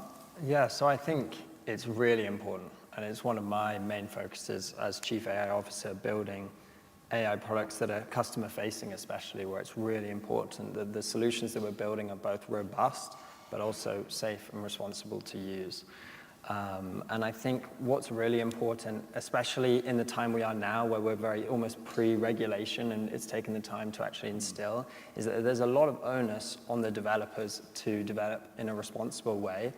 And this is there are so many different areas that I can pick upon, just from the data collection side, so GDPR, personal identifiable information, copyright free on that side, but also the use case. And I think, from a regulation point of view, it's very important to focus use case specific rather than technology specific, because all technology can be used for good and bad. It's actually what use cases people are using that need to be regulated. From our side, robustness is absolutely key. We can't have any failure modes when you're dealing with customers, and we've seen examples of that happen in the past with DPD, with their chatbot, and situations like that. So what our approach is to create a framework around the AI models so that we can ensure robustness on our side. And so how we do this is basically creating a hierarchical framework where we have a central supervisor AI model, which is then delegating tasks to specific models below, such as FAQ answering, appointment booking, things like this. And I think to sum it up, it's basically define the task very specifically so that you can ensure you are robust to that task. Because being robust generally is impossible, but when you define the use case that your AI model will be in, then you can absolutely define how it will be robust to that, and then you can control that model and that use case. Also, like if your use case, like if you really focus on the use case, you can test better, right? Exactly. You have sort of fewer failure modes that you need to test for. Exactly, and then you can test not just in development, but also in production, which is incredibly important. That's great, thank you. Conscious of, Adding to what George was saying, I would say that it's probably one of the most important challenges right now, like making sure that your models are fair, are robust, they don't discriminate against, different communities, and especially with the area that we're working on with personal devices, with devices that are very close to your body. You have to make sure that your skin tone, your particular characteristics of the individuals are taken into account most of the times. And I guess also the problem there is the data set we collect. So most of the data sets we collect are based on Western sort of communities and societies, and it's very hard to collect data from the rest of the world, even if you're a big company, because you don't have the distribution channels there to actually collect these data sets. And on the next step, when you actually collect this data and you try to mix it with the bigger populations that you have, there's so many challenges there as well, because we have these models that are out there that we know they have some encoded biases, and then you have your own perfect little data set that is very representative of the population. So how do you mix them? If you try to mix them in a naive way, it's just a drip in the ocean, right? Because these models are already trained, right, with everything out there. and they haven't coded all these biases. So we recently put out an actual study that we showed that if you take some models and you fine-tune them on a particular application, and these models have been pre-trained on a bit of an unlabeled, unsupervised way that it doesn't take into account the actual application, this helps with eliminating biases. So essentially, by just training a model for a specific application might not be the correct way of eliminating biases. Maybe you need a pre-training step that takes into account multiple sort of patterns on your data, and then taking this model that is less biased and applying it to different verticals. This might be probably a nice recipe for most practitioners. But I would say, especially given that these models are out there, there are so many challenges already in order to fine-tune them. No, great, thank you. Thank you for sharing that. I'd like to turn to the audience now. I think we have some roving mics that will go around and pick up on any questions. So if you would like to ask a question of the panel, please raise your hand and wave it a little bit, and then someone will come and provide you with a mic. Got one question here at the front, on the left. Thank you. If a lot of people are using AI for all the early stage tasks, how are we going to train our juniors to ask the right questions later? Great question, really good question. Anyone like to tackle that one? I think it's something that applies in many areas, actually, in professional services. I've heard that challenge raised about legal profession, let's say, and in science, in so many different areas. So was the question mostly about how you train engineers to use the models that you train, or? I think the question is if we're taking away some of these early stage tasks from people and replacing them, AI is doing a lot of the early stage investigation. How do people learn to go on to become more experienced and become the experts of the future? Yeah. That is a fantastic question, right? I think that at the moment, this training sort of happens when you need to debug your systems. Because ML, when it works, but when it doesn't, it is extremely difficult to figure out why. And to figure out why it doesn't work, you really need to understand the problem that the AI is trying to solve for you, right? So since at the moment, our systems, the AI systems, are not one shot, you just throw your data, press a button, and there comes a model that will solve the universe for you. There is actually a lot of work that the engineers need to spend with the ML or AI system in order to make it work. That's why, at our company, for example, we hugely believe that you need to have domain experts. So let's say you want to apply ML and AI to, electric motor optimization, as we do, right? It's really critical to have people who understand electric motors inside of the company, because they need to make sure that the models we train are trained in the right way and solve the right question. And you wouldn't be able to do that without that expertise. So at the moment, I think that this problem is not there yet, but I'm completely with you. It will get worse and worse because the systems are getting better and better. You can see that already in software development, right? A lot of junior software developers now really rely 100% on ChatGPT, right? And it's a bit of a problem because then they don't learn. And at some point, they will hit a serious bug in their code, and then they might get stuck. So it is tricky, and I think it's then up to the company to create the right culture that still enforces learning and not relying blindly on tools. But it is a very good question, and it will be more and more of a problem as we move in the future. I think the constant is that we rely on our people to focus on more about judgment rather than the functional doing. I think we probably had the same conversations when PCs and calculators and things came out. It's not the technology, it's about how you use them and how that kind of takes away some of the lower value things that people aren't very good at, and focusing more on the higher value things that people are really good at. And so I think it's, maybe junior people won't be doing kind of some of the code review stuff and like writing tests and things like that they were when I was younger. But I think there'll be more about, like you said, kind of debugging, understanding the why, understanding how, and focusing on the bit that humans are really good at, and let the AI kind of focus on the bit that's really good at. Let me add something to that. Yep. Some of us also come from research. So in research, there's this good practice of setting baselines, right? So if you have a problem, the first thing you're trying to do is not to solve the problem with your shiny new idea, but to establish a very good baseline. And as a baseline here, it's like the probably naive or the best approach out there that you can use in order to solve this problem very fast. And once we have set up this baseline, we can think about our idea or actually build on top of our baseline. But most of the time, people are sort of distracted by this shiny new idea, and they try to go very fast to something maybe a bit more complicated as it is, and we're wasting a lot of time this way, right? So I think also both in industry and in academia and research, setting good baselines helps everyone, helps the community, helps other companies as well, in order to do these processes in a more transparent way.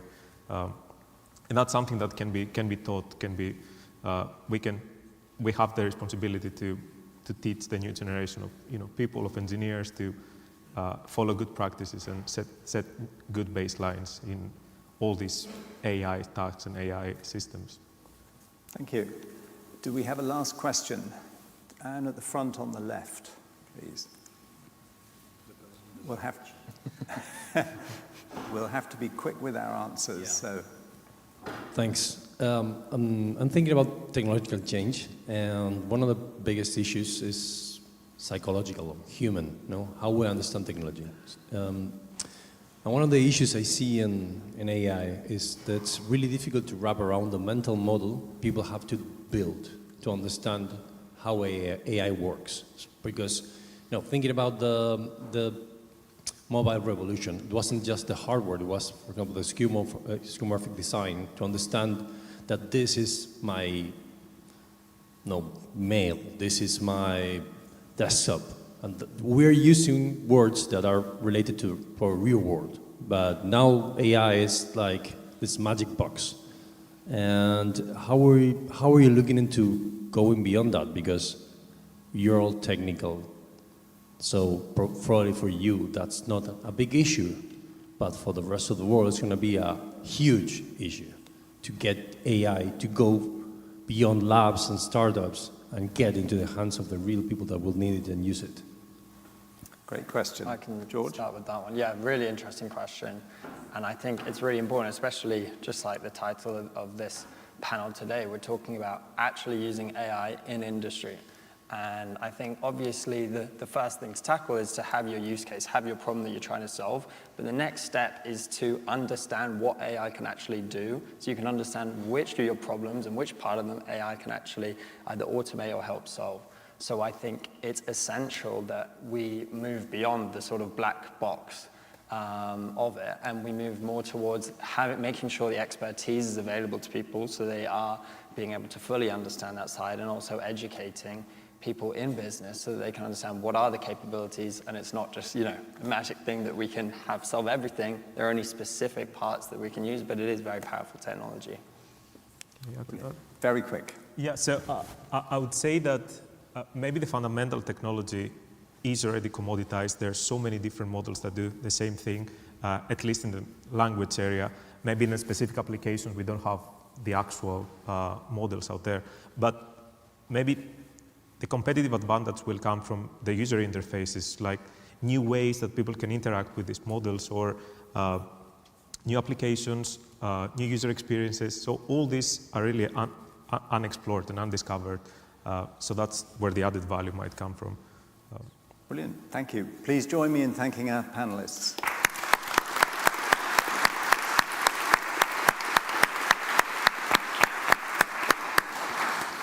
Thank you to the wonderful panel. Very, very interesting, and lots to think about, especially with the future of people learning these new technologies and interfaces. I want to welcome the final keynote, you and Cameron, on the big blue sky of AI. Thank you. Afternoon. Good afternoon, everyone. Thanks for coming and thanks for having me here. It's a real privilege to have listened to the debate and the conversations that have gone on over the last couple of hours. And I have to say, when you're at the end of a session and there's so many eminent speakers from the world of technology and the world of business, it's always a bit of a worry about whether they're going to say stuff that sort of contradicts what you've got in your content at the end of the session. But I'm happy to say that actually I think what I want to talk about now pulls some of these strands together, and I recognize a lot of the themes that were coming out in the sessions today. I look after AI and emerging technology at PwC. One of the joys of that job is you get asked to speak at amazing events like this about really big and exciting and complex topics like the big blue sky of AI. One of the slight challenges is that those invitations are almost always followed with a rider that says, and you've got 15 minutes to do it. So you've got to be very focused about what we're talking about today, and therefore I'm just going to pick a couple of topics I think that are sort of relevant to where the conversation is at within the sort of phase of evolution that we're seeing in this domain right now. So I want to talk about AI as it relates to the enterprise and the business world, and a shout out there for businesses that are not technology businesses, actually, because it's the topic that every business wants to talk about, and therefore we're doing a lot of that within our organization. I want to talk about generative AI as the subset, because whilst we all understand that Gen AI is a sort of component that fits into a big and rich tapestry of AI and machine learning and data science, it remains the sort of preeminent topic of conversation, whether you're talking about the chemicals industry or FMCG or fashion or recruitment or logistics or whatever. It's always top of the agenda, and it's got some particular dynamics that I think are worth focusing on. And then the third is I want to talk to the question that was actually asked at the end there about the conceptual frameworks, if you like, that we can use to sort of join the conversations that are happening at the technical level and the conversations that are happening at the business level. Because I think if we want to exploit the blue sky of AI, and there is tons of potential out there, we need to find a common language. And I think a lot of that is done at the sort of conceptual whiteboarding, diagrammatic level, actually. And if you can find that right balance between abstraction without losing too much of the sort of necessary detail, I think you're in a great position to sort of move the conversation forward. So let's call it the light blue sky of AI, because I think that's really the sort of place where we want to focus at the moment. Oops, we're going the wrong direction. There we go. So look, let's talk about the hype cycle, first of all, because whilst there's a balance to be struck between technology and business, there's also a balance to be struck between sort of enthusiasm and ambition and Cassandra voices at the moment. And it would be a little bit tone deaf if I came up here and talked about the dark blue sky of AI and it being the solution to all of humanity's problems, with every barrier waved away as being a sort of technical issue that has a technical solution. These are two examples from Forbes of headlines. This is in January, this is in May.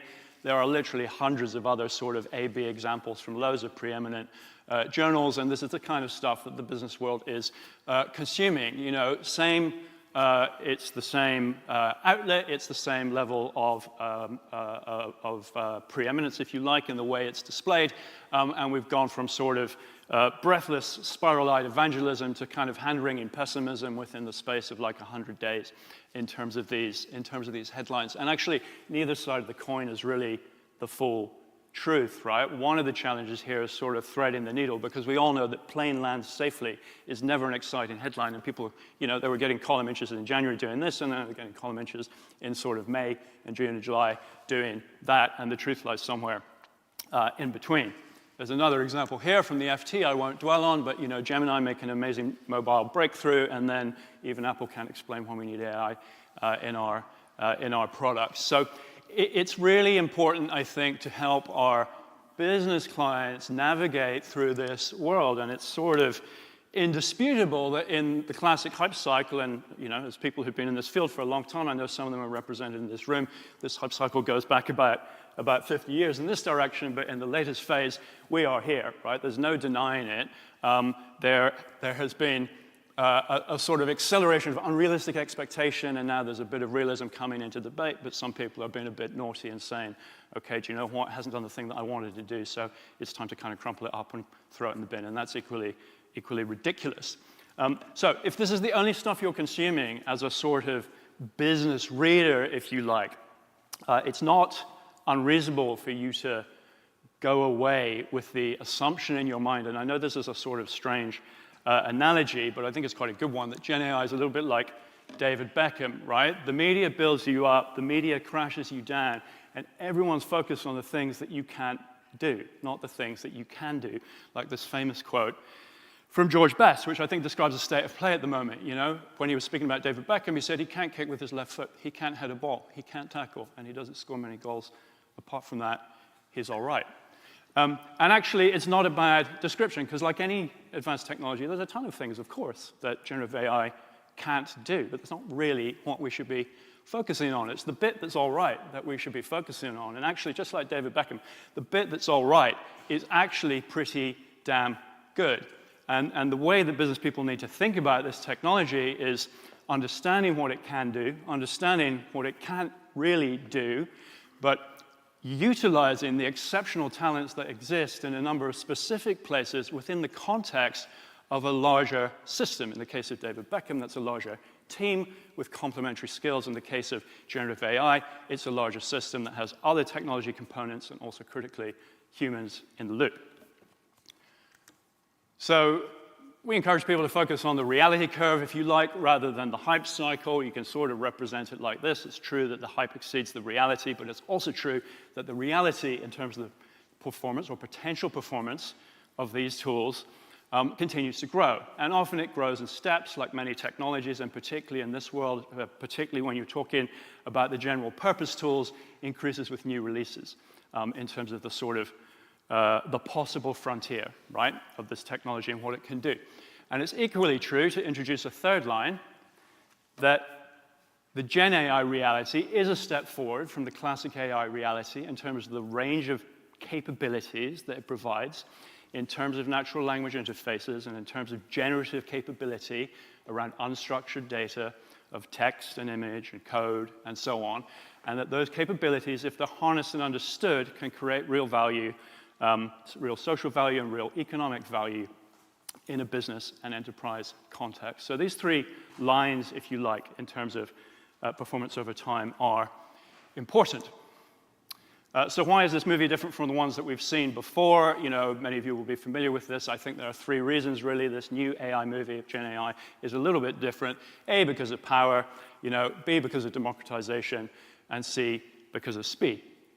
I won't talk about power and democratization, really, because presumably everyone in this room is familiar, has played with and experimented with these tools, some to destruction in the form of sort of all of the research that we've been hearing about, and some more as an enthusiastic amateur.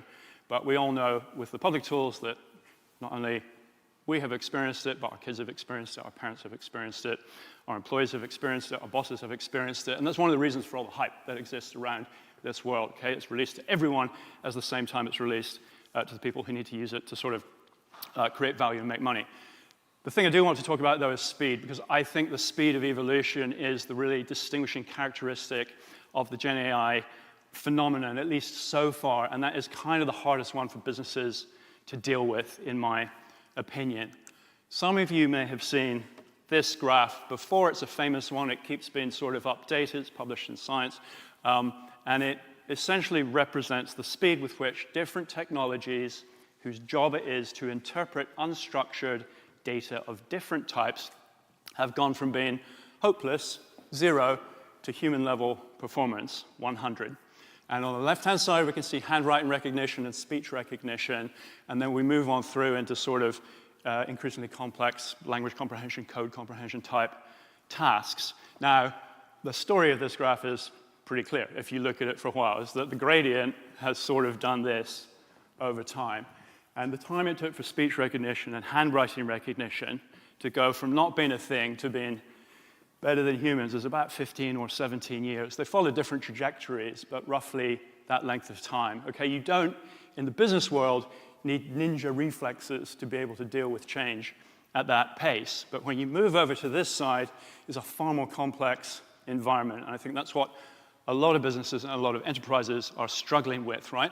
Something that goes from not being a thing to being better than human beings twice within a budget cycle is a really sort of different and difficult perspective, particularly if the activities that are represented here are very core to the way that you make money. And that goes for professional services as one of those industries, which is my one, along with many, many others on the right-hand side of that graph. So it changes a lot of stuff about the sort of posture you need as an organization to react at that pace. And a lot of the advice, a lot of the work that we do is how do you kind of change that organizational infrastructure that creates the fast twitch muscle fibers that you need to respond.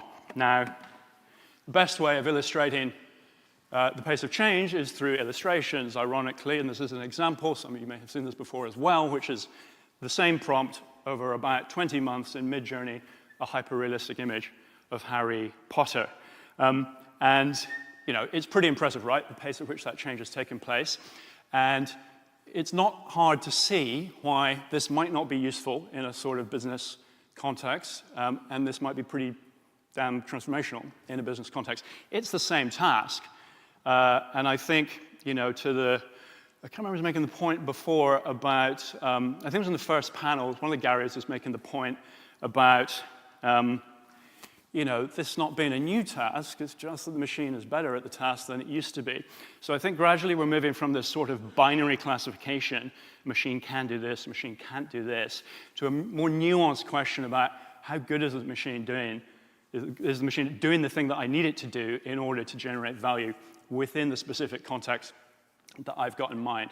And that's kind of the conversation that I think it's important for us as advisors, it's important for businesses internally to have with themselves, which is, what is the state of play in terms of achievable performance? What's the state of play in terms of acceptable performance?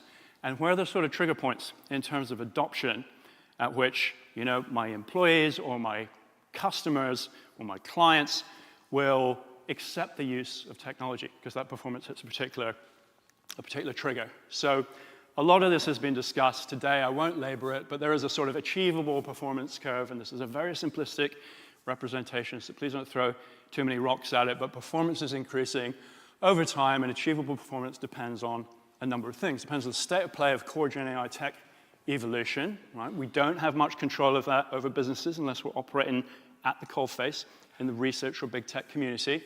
And there are a bunch of things that we do have a bit of control over, okay? Which model do we select? What use case are we pointing at? How customized are we thinking of making it or able to make it?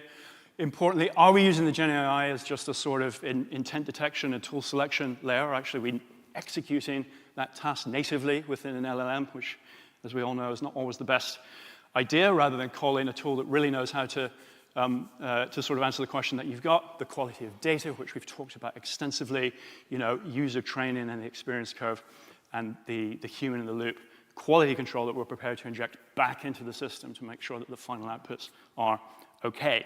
So that defines what performance is achievable, right? And there's a bunch of levers that you can pull, but there's still a limit there. There's still a sort of effective limit at any moment in time for a given use case in terms of performance. Brings me on to a second question for business, which is, how good is good enough for my use case? Okay, what is acceptable performance in this context? And you know, to the point that George was making, I'm going to go over by I'm sorry, I'm going to eat into your lunch a little bit. I'm getting the 3-minute warning, but don't worry, it won't be too long. To the point that George was making about contact centers and the types of tasks you need to execute, acceptable performance might be quite different, right? For a pensions transfer request from a vulnerable customer at one end of the spectrum, where you need to be really, really sure with an LLM interface that you're sort of tackling that question in an appropriate and accurate way, versus an internal IT help desk question, like how do I reset my password at the other end. So, you know, how good is good enough is a really important question within business use cases that people need to focus on, and that's a function of how good the current process is, what your fault tolerance and cost of failure is, and kind of the overall cost of the system, and what the regulator might insist on if you're in a regulated industry. The The really important thing that I don't think everyone's cottoned onto, because there's a big spread, right, of understanding across industries and across companies, and actually within industries and within big companies in particular, right, in terms of those who kind of deal with this stuff all day and those who only touch on it occasionally, is that the adoption of technology, history tells us, is massively nonlinear with the evolution of performance, right? And often nothing happens until you get to a particular performance level where everyone goes, you know what, this actually works now. And so, you know, those involved in the contact center world will recognize the adoption of voice recognition once it fell below a kind of roughly a 10% word error rate, just in terms of transcription. The same for broadband, the same for digital cameras, blah, blah, blah, right? You know, the message of history is quite clear. I think the interesting observation is that a lot of these are technologies that displace other technologies. And so the benchmarks are measured and the benchmarks are clear. And to Yaroslav's point, the benchmarks are sort of scientific. When we look at the things that generative AI can do, particularly in the world of unstructured data, particularly in the world of words and world of images, sometimes that stuff is measured. Okay, it's measured in contact centers. It's measured in the software development world. In many use cases, it's not measured at all, right? We don't have empirical data points around how good people are at, text summarization or graphic design concept generation. Is kind of, I'll know it when I see it, industry, or use cases, right? And therefore, the people who are responsible for those types of tasks and those types of processes, I think, find it quite hard to sort of focus their lens on where these tipping points might be within their organizations. So it's kind of a question here, which is, are there some people out there going, it can't do the thing that I want it to do, who should be saying, it can't do the thing that I want it to do yet. But yet might be quite soon, and that tipping point might be quite profound, actually. I think we see that for a lot of use cases. So there's a technical viability question where I think a lot of new stuff is going to come into the sort of realm of the art of the possible and the art of the acceptable quite soon. And then there is an economic viability point, which is just as important. So one of the reasons for the sort of drop of disillusionment in the hype curve is that people focusing too much on the left-hand two graphs here, which is, it cost me 100 units of money or time or whatever to do it the old way with people. I'm going to try to do it with ChatGPT or some other sort of LLM or Gen AI solution, depending on my use case. Oh my God, I can do it at 5% of the cost and 5% of the time. Ignoring the fact that it's a probabilistic technology, that you need humans in the loop, again, depending on what your sort of acceptable level of performance is, and that actually this discovery process of the amount of human oversight and quality control and rework that I need to build back into the process has led me to conclude that, I thought it was great, but it doesn't make economic sense at the moment. So whether those two added together are above or below this figure is really, really important. Good news is these are both coming down, right? This is coming down because of economies of scale, and it's coming down, hopefully, as bottlenecks in the sort of global supply chain for Gen AI become unblocked. Caveat, there are some bottlenecks that could appear as we think about the sort of, the silicon value chain in particular. And this is coming down as the tools become more powerful, right? You can trust them more. Your sort of sampling methodologies can become more sparse as you seek to test and check performance and inject human oversight.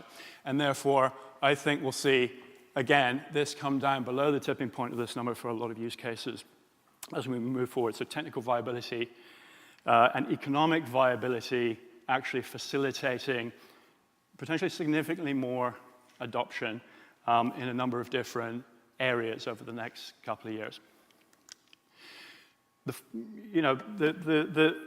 other thing I think that sometimes business people are bad at understanding or need some assistance, I guess, in understanding is just this question of what's in Gen AI's lane, right? What's in Gen AI's lane, and I won't say forever, but what's in Gen AI's lane now? I'm sure there's some people in this room working on some of these adjacent capabilities. And I hear the messages, right, from the people who've been speaking before saying, there's no point in asking for Gen AI's sake. We need to point at specific business use cases or industry use cases. That's fine, but those people whose job it is to point it at stuff need to know roughly what it's capable of before you can even have a sensible conversation about that, right? So these are the core patterns, or there's one way of sort of segmenting the core patterns, right? Summarization, retrieval, transformation, augmentation, Q&A, generation or creation. Across these modalities of information, text code, image, AV, these are definitely in Gen AI's lane at the moment. There's a lot of this that goes on inside our economy, particularly in the UK. Billions and billions of hours of work in these areas where you can improve productivity and quality and creativity. And I think we can reasonably confidently say that performance will continue to improve in these areas if we look forward through that sort of, to the extent that the crystal ball is not 100% murky. But these are not really in the lane at the moment, right? So models of pixels and models of text, models of code are not equal to models of the world. You can draw a picture of a bridge with generative AI. I don't recommend that you design a bridge with generative AI. And they're not models of the mind, at least not at the moment. And in terms of performance standards, we're not in a world of 100% reliability. We're not in a world of 100% repeatability, explainability, and freedom from bias. And it's really important that business users kind of understand that so they can spend their time and effort on the things that it's good at. They can find other systems or people that are good at the other stuff. And so they can extract the value without being disappointed. And then one final slide.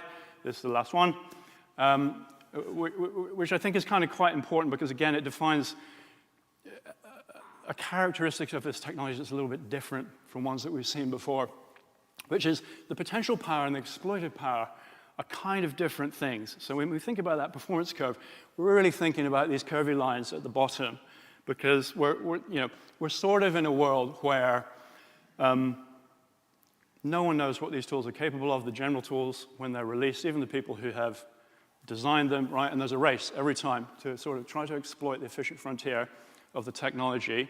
And you're only halfway there before a new one comes along, and then a new one, right? And that kind of dynamic and characteristic is a little bit novel and a little bit challenging within a lot of the industries that are trying to consume this capability. And it creates a big technology overhang, right, between the sort of potential power and the exploited power. And if you lose interest too early as an organization, but your competitors don't, and they find a way to pierce that gap, then it creates some big problems for you in terms of competitive advantage.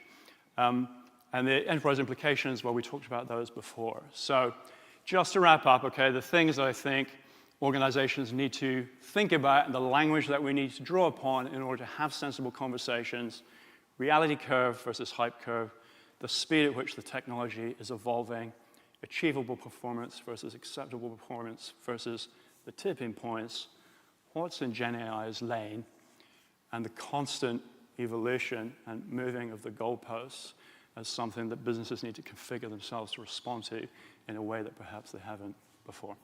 Thank you. Thank you, Ewan.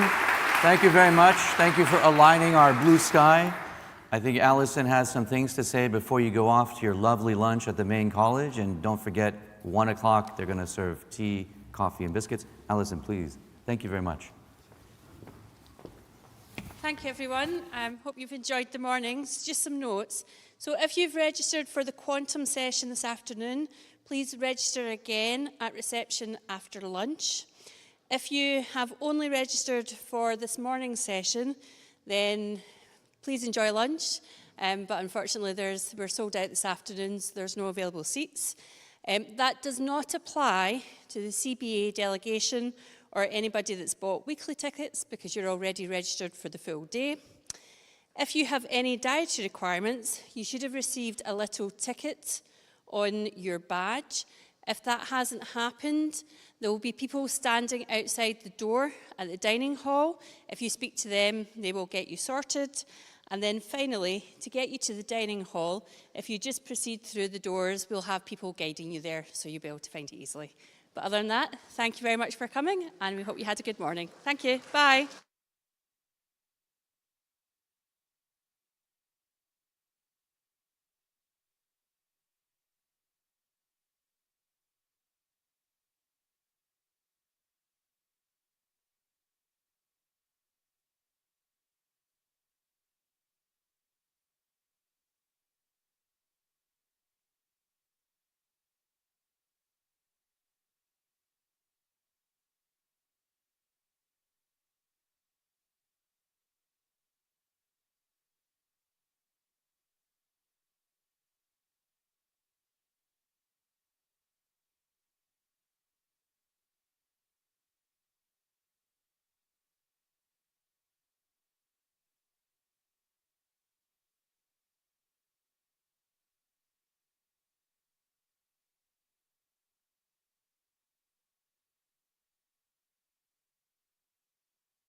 going.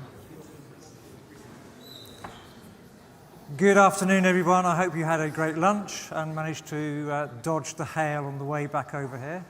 My name's Graham Peters. I'm MD Government Services at a company called ARQIT, A-R-Q-I-T, not ARQUIT, which will be quite amusing to my colleagues. So I also one of the founders of UK Quantum, the trade body for the UK quantum sector. So I'm delighted to open this session on quantum tech.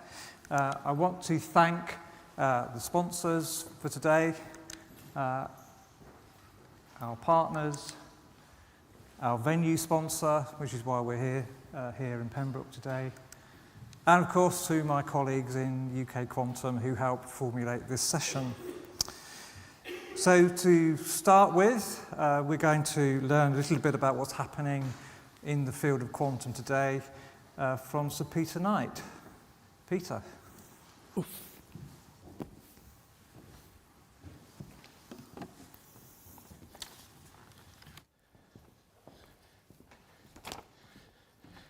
Right, so what I'm going to try and tell you is a little bit about how we're developing quantum technology around the world. It's going to have a particular focus on what we're doing in the UK. All right, so that's my own background. Right, so let's see how this works. Okay, so although I chair the UK National Quantum Technology Programme Advisory Board, this is a personal view. I'm obliged to say this, especially with Ben sitting there. This does not represent government policy, okay? What Ben says might, but what I say is my personal view, although I've tried my very best to influence in terms of the generation of the UK quantum strategy. Okay, right, so where are we in quantum? In the spring of next year, quantum mechanics will be 100 years old. Okay, some of you, almost certainly many of you, are not physicists.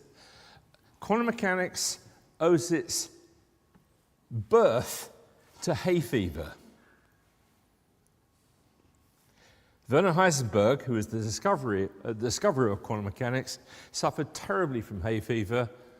His boss, Max Born, sent him off to this little island off the coast of Germany where there was no grass, no pollen, didn't have hay fever. And during that time, he worked out the real basis of quantum mechanics, the very beginnings of it all. So next year is that anniversary. Okay. So what's quantum done for us? Well, very first parts of quantum mechanics gave you the ability to realize that quantum matter came with discrete energies, and transitions between those discrete energies is what led to lasers, microelectronics, all those kind of things. They're all enabled by this very beginnings of quantum science. But starting from towards the end of the 1990s, there's a second push in quantum technology, which would exploit not just the energy levels and transitions between them, but the idea that you could exploit coherence and superposition and entanglement. So that sometimes we call it quantum 2.0. That's a daft label because you ask where's 3.0 or even 2.1, okay? But it's going to have an impact, and I'm going to try and tell you something about the impact. I realize my slide has a typo in it, okay? Because I live in the past, being an elderly gent. The United Nations did recognize the International Year of Light, but about a decade ago. Okay? But they have recognized next year as the International Year of Quantum. And indeed, I'm chairing the UNESCO Steering Committee on the International Year of Quantum next year. So, societal impact for this very abstruse piece of science. What we can do, looking at these ideas of quantum coherence, is kind of counterintuitive. Okay, it sounds exotic. It sounds like the sort of thing that you would have a coffee discussion about rather than making technology. Who use quantum coherence today as part of their life? You all did, because it's the way your sat-nav works. is the way your geolocation works. That works because you're talking to a constellation of atomic clocks in superposition. Okay, you all did. Okay, and that's one of the problems about quantum. It's real. It touches your life. Okay, so what we're looking at in terms of programs around the world, and then looking at the way we're responding to that in the UK, quantum computing, and quantum simulation, quantum networking, quantum sensing, imaging and timing, and so on. I'm working very closely with industry and the investor community to do something about it. The UK started its coordinated program in 2013-14. So we're a first adopter in this space, and I'll go through some of that. But this is what everybody thinks I'm going to talk about. It's not just quantum computing, okay? There are things that are going to be transformational in this technology well before we can build a large-scale, error-corrected quantum computer. Right. That's my main take-home message for you. It's more than just quantum computing. So how does it compare what we're doing around the world? There's an awful lot of money going into quantum technology around the world. Okay? Between 40 and 50 billion of public funding committed to quantum technology. I've spent, on your behalf, $1 billion over the last decade. Okay? Right, so where's all this money? Where's the key players? Obviously in the United States, a huge presence in Canada, within the European Union, but especially in China. Okay, so there's a huge and growing investment. The Chinese investment exceeds the total public investment in quantum technology from all other countries other than China. Okay? Right, so government are the de-riskers this very early investment. But look at what's also going on in terms of the ability to translate concept in a laboratory into things that are going to be marketable. People often talk about a quantum winter. Any emerging tech can get hyped up and then it could diminish as people get more realistic. In fact, if you look at the investment levels, it looks like it's plateaued a bit recently, but it hasn't dropped, okay? So about 75% of that investment is actually in quantum computing, which is a long game and requires patient investment. Okay, so look at the volumes that are being raised, and there's very significant quantities of investment here in the UK. Okay, now let's look at what's going on in terms of investment. By far the largest in terms of this sort of investment is in the United States. Okay. So we look at the number of startups. This slide is on startups. Okay. US, lots and lots of space on that one. Canada, second in the list, very closely followed by the UK. The UK had about, last time I counted them, about 45 quantum technology startups. Okay? If we look back 5 years ago, we had about 46. Okay, there's been very few founded recently. Okay, one or two drop out, but there's some persistence in it. So lots of resource in terms of this. Okay. Now, if you look at the way that startups are founded year by year by year, this is the picture that you get. Okay? And again, 80% of them are in the quantum computing space. Okay, so there's much less startup activity in quantum sensing and imaging and communication. So there's quite a slowdown on it. People do talk about the origin of that, whether it's talent or whatever. My feeling is that the innovation part of the sector got going on this one, and they're now consolidating, expanding, and so on.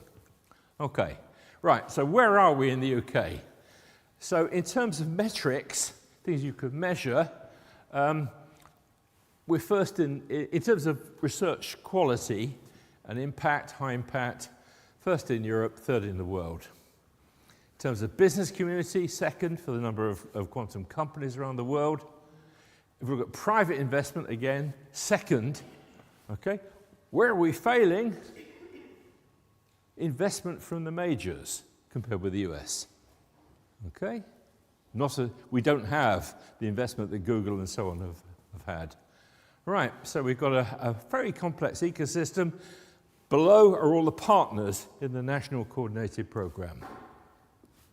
Okay, so as I said, we pretty much come out second in the list in terms of these things, with a lot of really pretty good investment, early stage. We've got strength across all of the areas. Okay, we've attracted 12% of the global private investment, so we're doing quite well.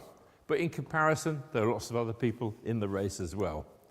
So, what we do have is the ability to reinforce the quantum strengths at the research level. So we've announced 5 new research hubs funded by EPSRC and others that start up at the end of October, beginning of November. Okay? But in addition, as part of the National Quantum Technology Strategy, launched the concept of 5 new missions at scale with a decadal time scale.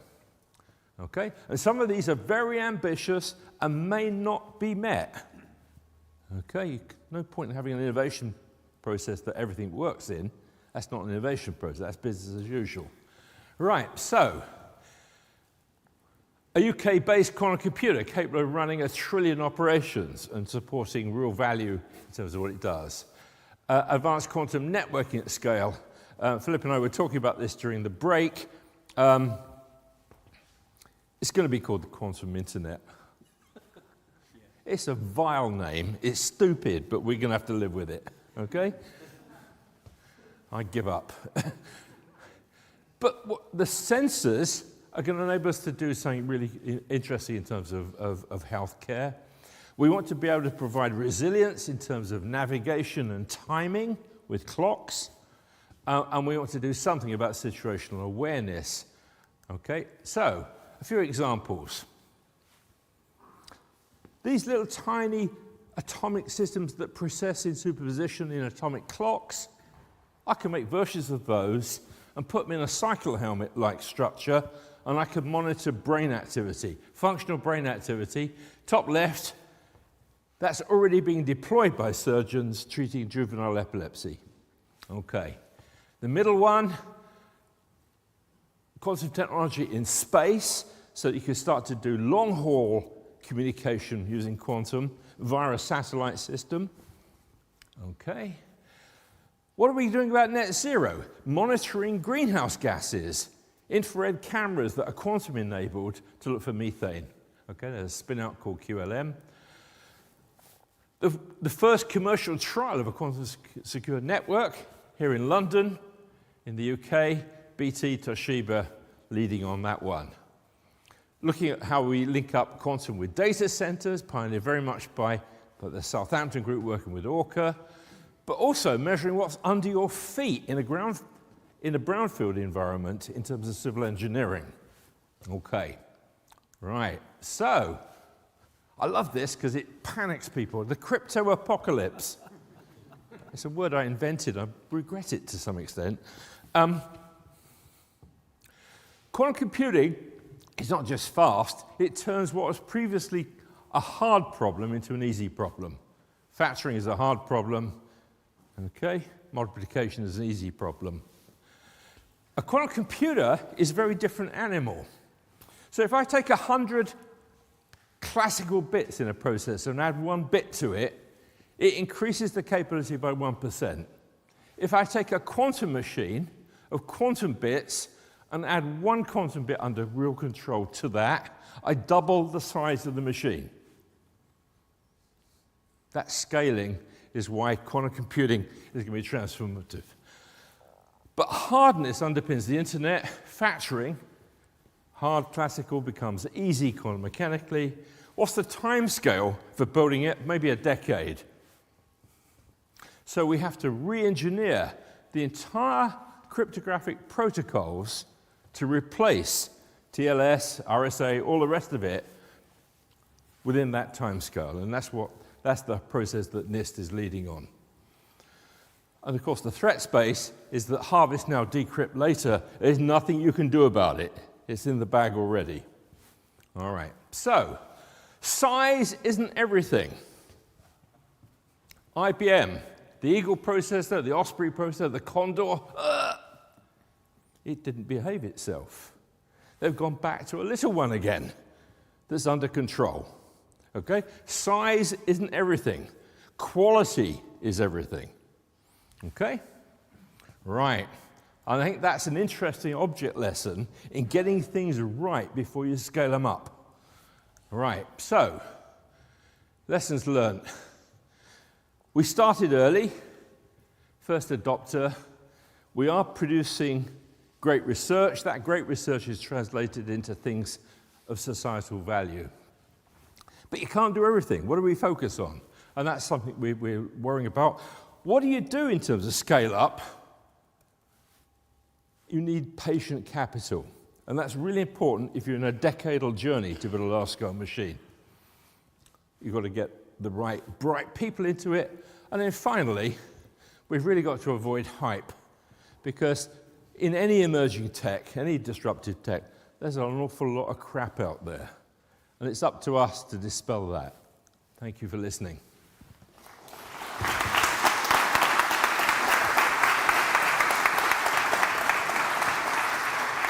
Great, thank you very much, Peter. So great to hear what's going on and has gone on. Obviously, the UK is really well positioned in the quantum space. Now let's hear from Ben to hear about what's coming next. Thank you, Ben. Thanks.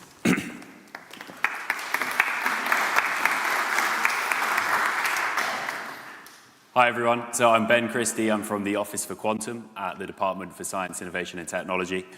And we're the office that's responsible for developing government's overarching strategy for quantum and then coordinating the different parts of government to deliver on that. So I'm going to be talking a bit about why government is interested in quantum, what the potential impact is, some examples of applications, and then a little bit on what we've been doing and what we're working on at the moment to support the sector.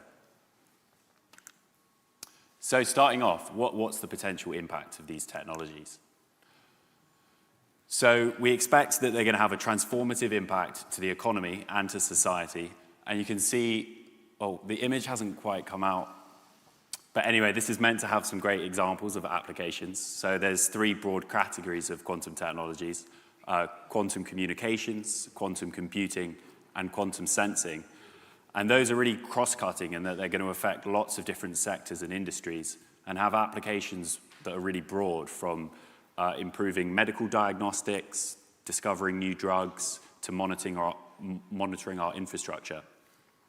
So there's lots of different ways that they can benefit society and also have a huge economic impact. So McKinsey has done some estimates, and you can see here that the potential market size for quantum computing could be between 45 to 131 billion by 2040. But then the total economic value accrued across the end users to the global economy is then much larger, so potentially between 1 to 2 trillion. So that's obviously an enormous figure and difficult to put an exact number on at the moment, but you can see that there's a large potential here. So now I'm going to go into some application areas and some projects that UK companies have been doing, which are really exciting. The first one is that quantum could provide some interesting new capabilities in healthcare. So this is the Circumagnetics brain scanner, and this uses optically pumped magnetometers, I think they're called, to scan the brain in a similar way to an MRI scanner, except that it's smaller and you can move around and you still get an image, which you can't from traditional MRI. So this could enable lots of new applications in looking at neurological conditions in children. Digistain are using quantum sensors, looking at using them to diagnose cancer earlier. And Quano are looking at using quantum computing for drug discovery, which is a huge area that lots of companies are interested in. The second challenge I'm going to talk about is position, navigation, and timing. So this is a critical resilience issue for the UK, and it's all about our dependency on the global navigation satellite system. So it's been estimated that if we were to lose contact with GNSS for just one day, that would cost the UK economy 1.4 billion a day. So it's also used across critical national infrastructure sectors, underpinning our telecoms, financial services, defence, emergency services. So this is a key resilience issue, and quantum could be part of the solution here. So Inflection have done some great projects in the UK where they've developed a quantum inertial sensing system, which allows you to calculate your acceleration, your speed, and your rotation without having the external reference of a satellite. So that essentially allows you to know where you are and how far you've moved without being connected to satellites. They've also developed a compact atomic clock for very accurate timing, and together that produces a system which could be used on platforms such as planes, boats, submarines, to be able to know accurate position, navigation, and timing. And I saw this trialed on a plane in the UK, which was a world-first demonstration. Net zero, obviously a huge pressing challenge, and quantum could help to accelerate a few different areas here. So QLM, that Peter mentioned, have developed a product that's being bought and sold at the moment, being used to detect gas leaks in industry, such as methane and CO2. Quantum-based Alpha have been looking at using quantum computing with machine learning to optimize flight paths to reduce aviation emissions. And that could also be applied to ground vehicles to reduce emissions from cars and scheduling vehicles more effectively. And then Phasecraft, that's a UK algorithms company, have been developing applications for optimization problems in energy grid planning. So as we move towards net zero, we have to increase our electricity supply by a huge amount and integrate variable renewables into the system, which is very complicated. And they've also been looking at developing new materials for clean energy, such as making solar panels more efficient and batteries as well. The last challenge I'm talking about is transport. So there's a few interesting projects going on here, which could help to make our transport system more reliable and efficient. So Monorail are doing a project developing a quantum navigation system for trains. So that addresses the problem that they lose GNSS signal when they go through tunnels, and tube trains can't get any signal to start with. So that could allow better scheduling of trains more close together if we have more accurate positioning for them. Then Delta G are developing a quantum sensor which does precision measurement of gravity, enabling you to map underground features. This one I think is really exciting, and they've got a project with Network Rail where they're looking at using that to monitor rail infrastructure. And then Q-Control are also doing a project with Network Rail looking at optimizing train scheduling. So now I'm going to talk a little bit about what the government has been doing and what we're working on at the moment. So we've invested 1 billion over the last decade, and you can see a breakdown of roughly where that spend has gone. So funding the basic fundamental research into quantum, innovation spending, so that means giving grants to companies to support early stage R&D, infrastructure spending, such as our National Quantum Computing Centre and the National Physical Laboratory, which has a quantum metrology institute, and then funding skills as well, so making sure that we've got the right workforce for the sector. The Industrial Strategy Challenge Fund has also been a core part of the programme. So this has awarded 227 million in grants for feasibility studies and collaborative research and development projects that get small businesses working with larger businesses and universities, and that's fostered a large amount of collaboration in the ecosystem. And you can see that the money's really gone right across the UK. So last year we published our National Quantum Strategy, and this sets the direction for the next decade. That's based around 4 pillars: ensuring that we have the science and engineering that's world-leading in the UK, making the UK the go-to place for business and investment, driving the adoption of quantum both in the public sector and the private sector, and then ensuring that we have sensible regulation as well. And the Office for Quantum was set up to deliver on that strategy. So I won't go into too much detail here because Peter covered it, but we've got our 5 missions and then the 5 hubs, and you'll see that they're very well aligned with the missions. So we had 4 hubs for the last decade, and that's now been expanded to 5 and refreshed with an additional £100 million of funding. So what are we working on in the Office for Quantum at the moment? So the first one is these missions.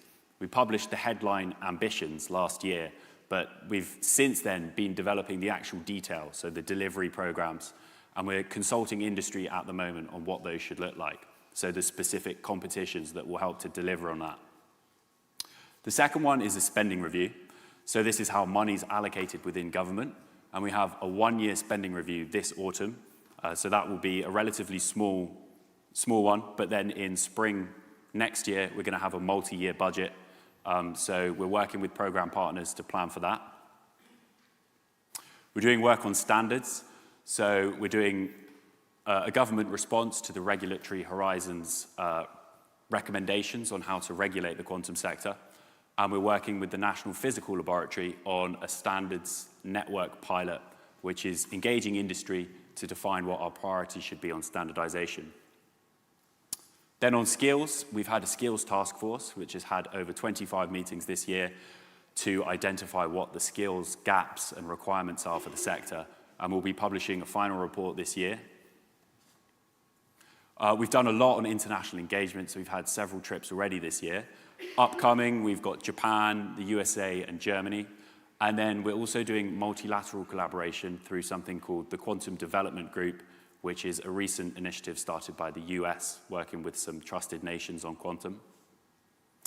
And finally, on the infrastructure side, the National Quantum Computing Center has been doing great work for a couple of years now, but its official opening is this autumn. And you'll be able to go there, and there'll actually be 7 testbed quantum computers all in one place, which is extremely exciting.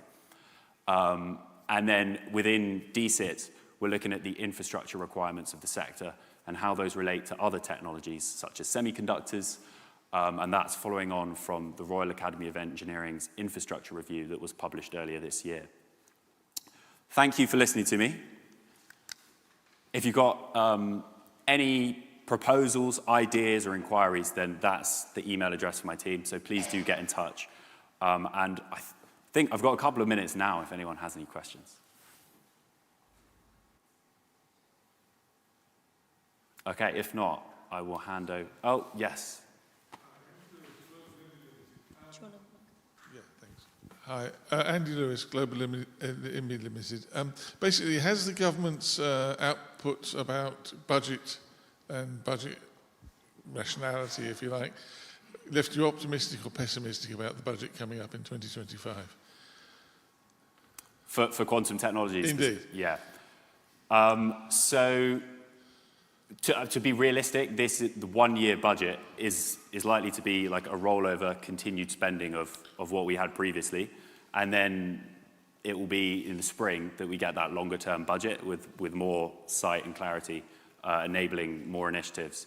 But we've had it reiterated that quantum is a priority for the department and for the government. So I wouldn't say there's anything to say that we're pessimistic, no. That's great. Thank you very much indeed.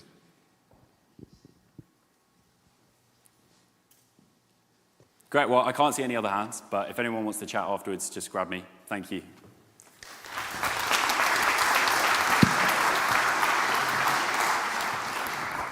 Thank you, Ben. Great to hear about the National Quantum Strategy. UK Quantum has been closely working with the Office of Quantum in its development, and we're obviously very excited to see it progress and hope the funding decisions taken in the autumn are the right ones. Given there's so much competition internationally, we want to make sure that the UK keeps that momentum going and we can stay ahead.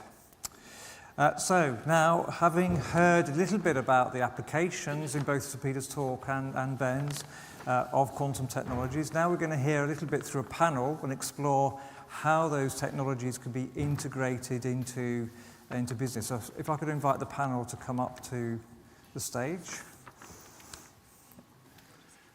And Paul, I guess you'll introduce the panelists. Yes, so thank you very much. We also have an additional name not up here, Clive Emery, who's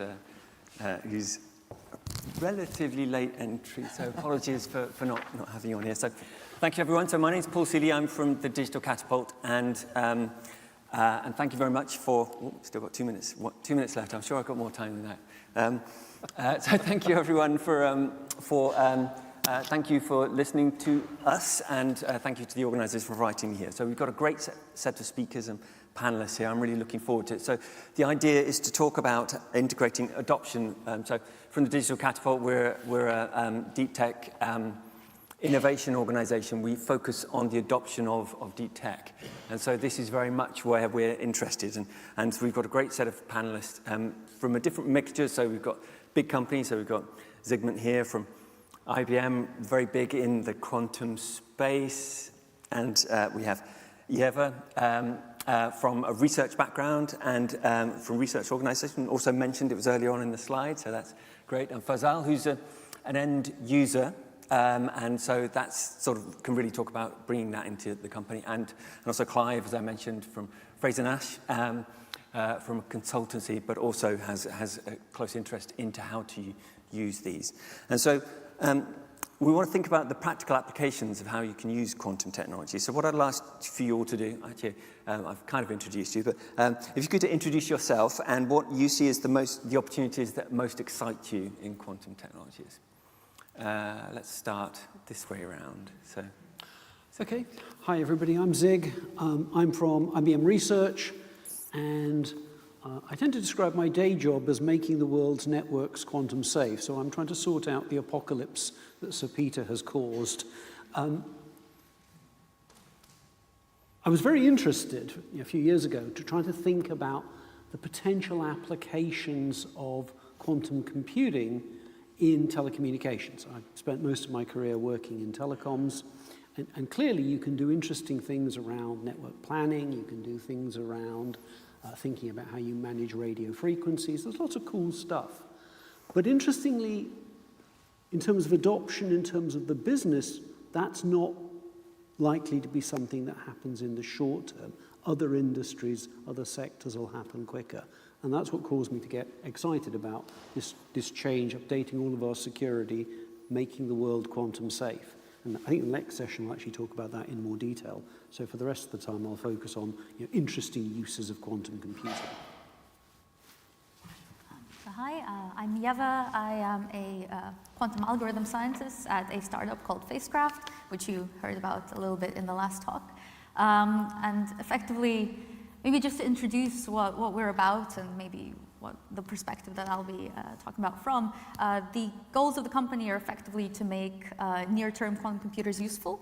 And what I mean by that is generally when you talk about quantum information or quantum computing, there's sort of these two timescales that people look into. There's the sort of very long timescale where the assumption is that as the technology progresses, you're going to get bigger and better quality quantum devices, and then you'll be able to implement effectively any quantum algorithm that has been developed in theory, and you'll also be able to suppress noise, especially to whatever level that you so desire, assuming that this technology is reached.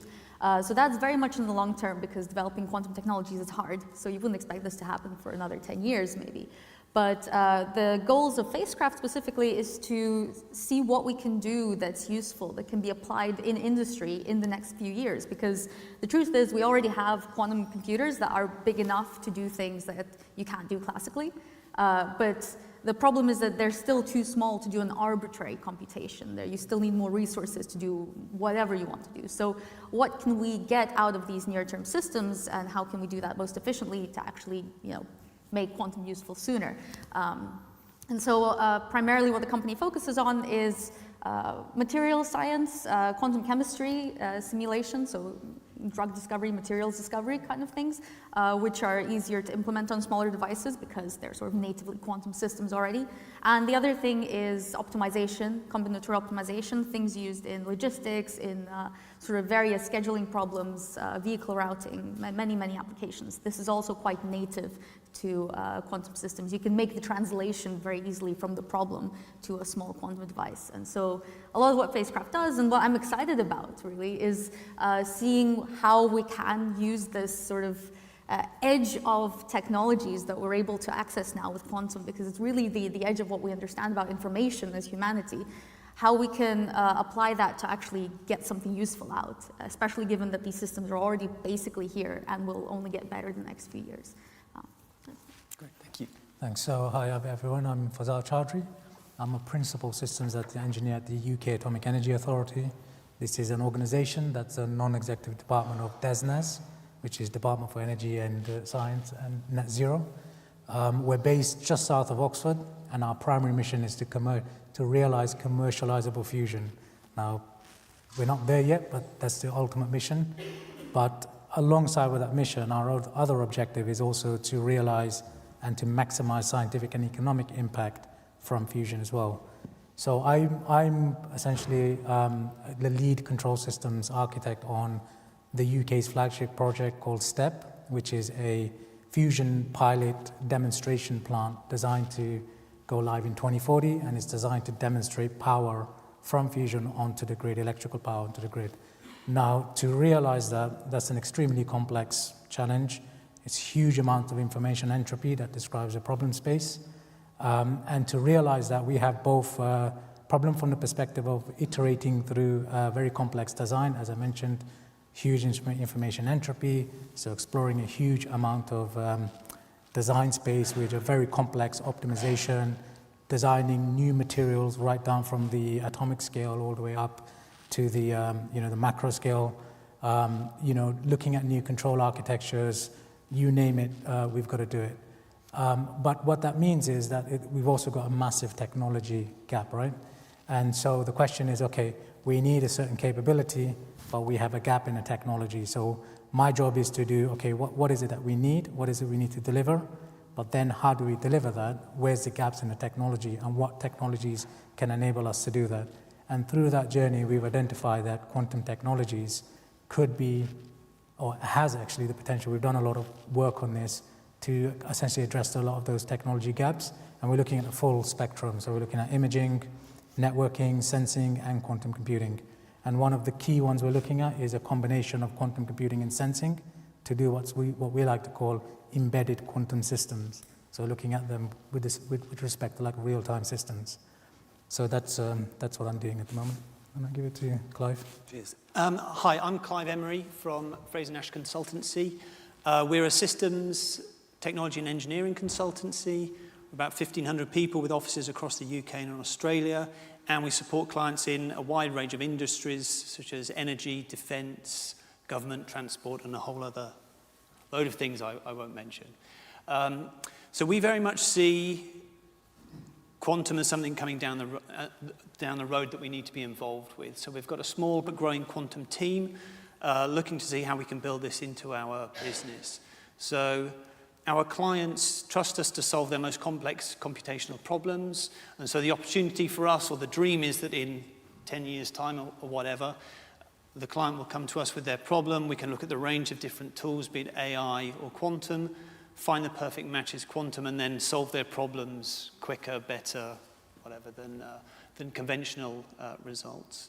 So what's particularly exciting is that, well, I've been working in quantum science for maybe 20 years, primarily in academia. So the fact that we're at this point where we can actually talk about thinking about use cases is very exciting.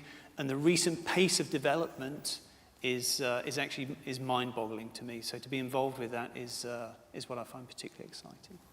Great, thank you. So we're all sort of in a similar view, because in Digital Catapult, we've also started to develop our quantum sort of practice, and on the grounds that we think now's about the time to start thinking about adoption, because they're being useful, quantum computers will be useful soon, as I think everyone's saying. So, but it is a long-term game. And first kind of question is, do you think that, are there specific applications that you think are most interesting right now? But what I also want to do is start off, so Fazal and Clive are alumni of a program that we ran in Digital Catapult called the Quantum Technology Access Program, where we had one cohort that finished, I think, in spring. We've got a new one starting. And the idea there is to get end users to look at upskill and then look at quantum computing and what it can do to try and think about specific use cases. And I know we went through a process of triaging of which use cases make sense with a computer and so on, versus using other technologies. And I wonder if you, Fazal or Clive, would like to talk about that process of selection and where you got to where you got to. Sure. So our use case was essentially involved in using quantum optimization techniques to prune neural networks. So we kind of had that in our mind beforehand because AI has been a massive game changer for fusion. So there's always the kind of statement that fusion is 30 years away. And one of the biggest reasons for that is because of the lack of understanding of the science, right? So AI has been really instrumental in helping us to discover science, which has enabled us to then extrapolate into design, but also develop much better control models. Now, the only problem with that is these AI models become extremely large. They become exascale level, so we have to deploy them on HPC. We have to have large GPU clusters, and then going in real time means, well, it just means we're going to consume huge amounts of power. We did some calculations about 500 megawatts of power just to run a power plant, and the cost is just through the roof, right? So it's unfeasible to do that, essentially. So what we're doing is then we say, okay, how do we make these neural networks more efficient? How do we shrink them down? How do we deploy them from GPUs onto CPUs, onto FPGAs, these other kind of hardwares? So that means that what we have to do is we have to look at ways in which we can shrink them down, compress them, and make them more compatible with existing hardware. And we're talking about classical neural networks here. So what we did is with QTAP, which was a phenomenally amazing experience, invaluable really, we looked at using Kubo to explore different combinations of weights and then kind of like shrinking down the weights of the neural networks. It was like a combinatorial problem where you'd kind of create a mask, do it as a binary thing, and then you'd look at different combinations of weights by putting in a kind of like, let's say, a compression ratio. So we tried it classically. We shrank the neural network down by 30% classically. The neural network that we used to benchmark the algorithm, on the classical side, it was originally 75% accurate. When we done it classically, we got a 55% reduction in accuracy. When we used a quantum system, we shrank it down by 50% and got no loss in the accuracy, like for like, which was phenomenal. So I think that was really, really good use case. So that's what we done. Right? Yeah, so I think we came into the QTAP program, which I agree was fantastic, with an optimization problem in mind, and we knew that this would work very well on, or would be appropriate for gate-based computers. So there are different types of quantum computers. And what we were interested in finding out was how well it would work on the Orca quantum computer, which was a particular type of device that we had access to on the QTAP program. So I think our triage, or getting our mind around something, was that matching up the optimization problem with the resources, the computational resources which were on the program. So the problem we had in mind, we had developed with National Grid ESO, the electricity supply operator. And so this was a sort of a classic problem of if you're trying to manage an electricity grid. So you have electricity demand as a function of time, and you need to turn on a set of generators on and off to make sure you meet that demand at the minimum cost. And this would be a trivial problem except for your generators have dynamics. You can't just arbitrarily turn them on and off. They have minimum up times, down times, and ramp ups and that kind of thing. So this is a computationally difficult problem. And the question was, how well would that go on the Orca quantum computer? The answer is it worked very well. We were able to implement that and explore the solution quality, how that scaled with system size, and also we found that it was very important how you encode your problem for the quantum computer. So sort of a naive way of approaching putting this thing on a quantum computer didn't give very good results. But if you think about these things and the way you phrase the problem to input into the quantum computer, can make a big difference into the quality of the results you can get. So just thought it'd be interesting or useful to the audience just to say that this was very much a proof of concept study. So we haven't solved the problems of the electricity industry with this quantum computer. So the number of generators that we were able to look at was, on the real hardware, was just a handful. We were able to look at simulations of devices which should be available in the next few years, and then we could look at tens of generators. And for this to be useful to electricity grid management, we need something of the order of 1,000 generators. So you can see there's still a gap between what we can do and where we need to be, but the computational complexity of what we were doing was the same. So sort of the back of the problem, we know that that's the kind of thing that quantum computers can do. So this was a successful proof of concept study for us. Great. Yeah, should have said the goal of that program was to actually, the Technology Access Program was actually to put these use cases on a real Orca quantum computer to see how it worked. So hence it was quite scaled down. And I wonder if Zig or Yeva, you have any thoughts around specific applications that are interesting right now, or whether you think that's the right framing. As you said, it still sounds like we're still, for scale problems, it's still some time away, but what's your thoughts? Well, I think it's worth understanding, I mean, when will we see large-scale quantum computers that are error-free? That's the great question. But we can already think about the problems, and those examples are really good, about where we're going to see early value. And you can think about optimizing the batteries for an electric vehicle, optimizing the electrochemistry, so what's the right reactants to put in the battery. You could look at, we've got 80 years experience of how aluminium corrodes. We're now making aircraft out of carbon-reinforced plastic. It would be really valuable to understand the corrosion behavior of those materials. And you can look in financial services. There are people already building models for financial risk, for portfolio evaluation. And that sets a really important thing. You need to be able to explain to people what you're going to use the quantum computer for and why it makes a difference. That, more than anything, is what's really important now. Spend this time while the machines are still being developed before they arrive in scale in maybe 3-4 years, making sure you know what you're going to use it for and how you convince the board that this is an investment they want to make. I think I completely agree, both on the types of use cases, but in particular on this point that now is probably a very good time to think about what you would use these machines for, because they are in development, they are improving every year, and they're also very specialized. So, for example, for combinatorial optimization problems, they show a lot of promise, right? But you need to be able to work on the encoding and the type of problems that you want to run on them ahead of time, because that's in itself a complex problem. And same with batteries or simulation of quantum chemistry and material sciences and all these things. They need to be developed ahead of time, and not every application can be run on near-term devices, so you need to figure out which ones. And currently is the perfect time to do it, because if you have this ready in the next year or so, then you're able to run the experiment basically ahead of anyone else. And I think that's those are the areas of applications that I think, to me, at least, are the most exciting, and I agree on the point that it's a good time to start thinking about it in more practical terms.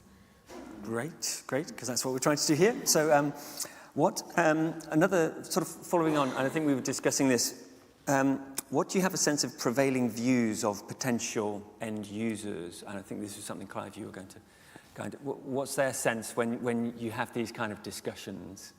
Yeah, so we talk with a lot of people about quantum and what it might mean for them, and we get a huge variety of opinions or perceptions of quantum computing. So from excitement through to nervousness, so a disruptive technology coming in, through to complete fatigue already. So heard the hype, completely fatigued. I think there's also quite a lot of misunderstanding out there. So I was in a room with industry experts, and it was very polarized, actually. Half of the room seemed to believe that quantum computers were sort of magical computers which would just solve every computational issue you have. And the other half of the room was in the fatigue camp. They were just sick of the hype and didn't want to have anything to do with it. And finding, and trying to communicate the middle ground, the sort of subtle, invest now and in the future things, things will come to fruition was actually quite difficult in that context. So yeah, a complete mixture of views and my experience. Yeah.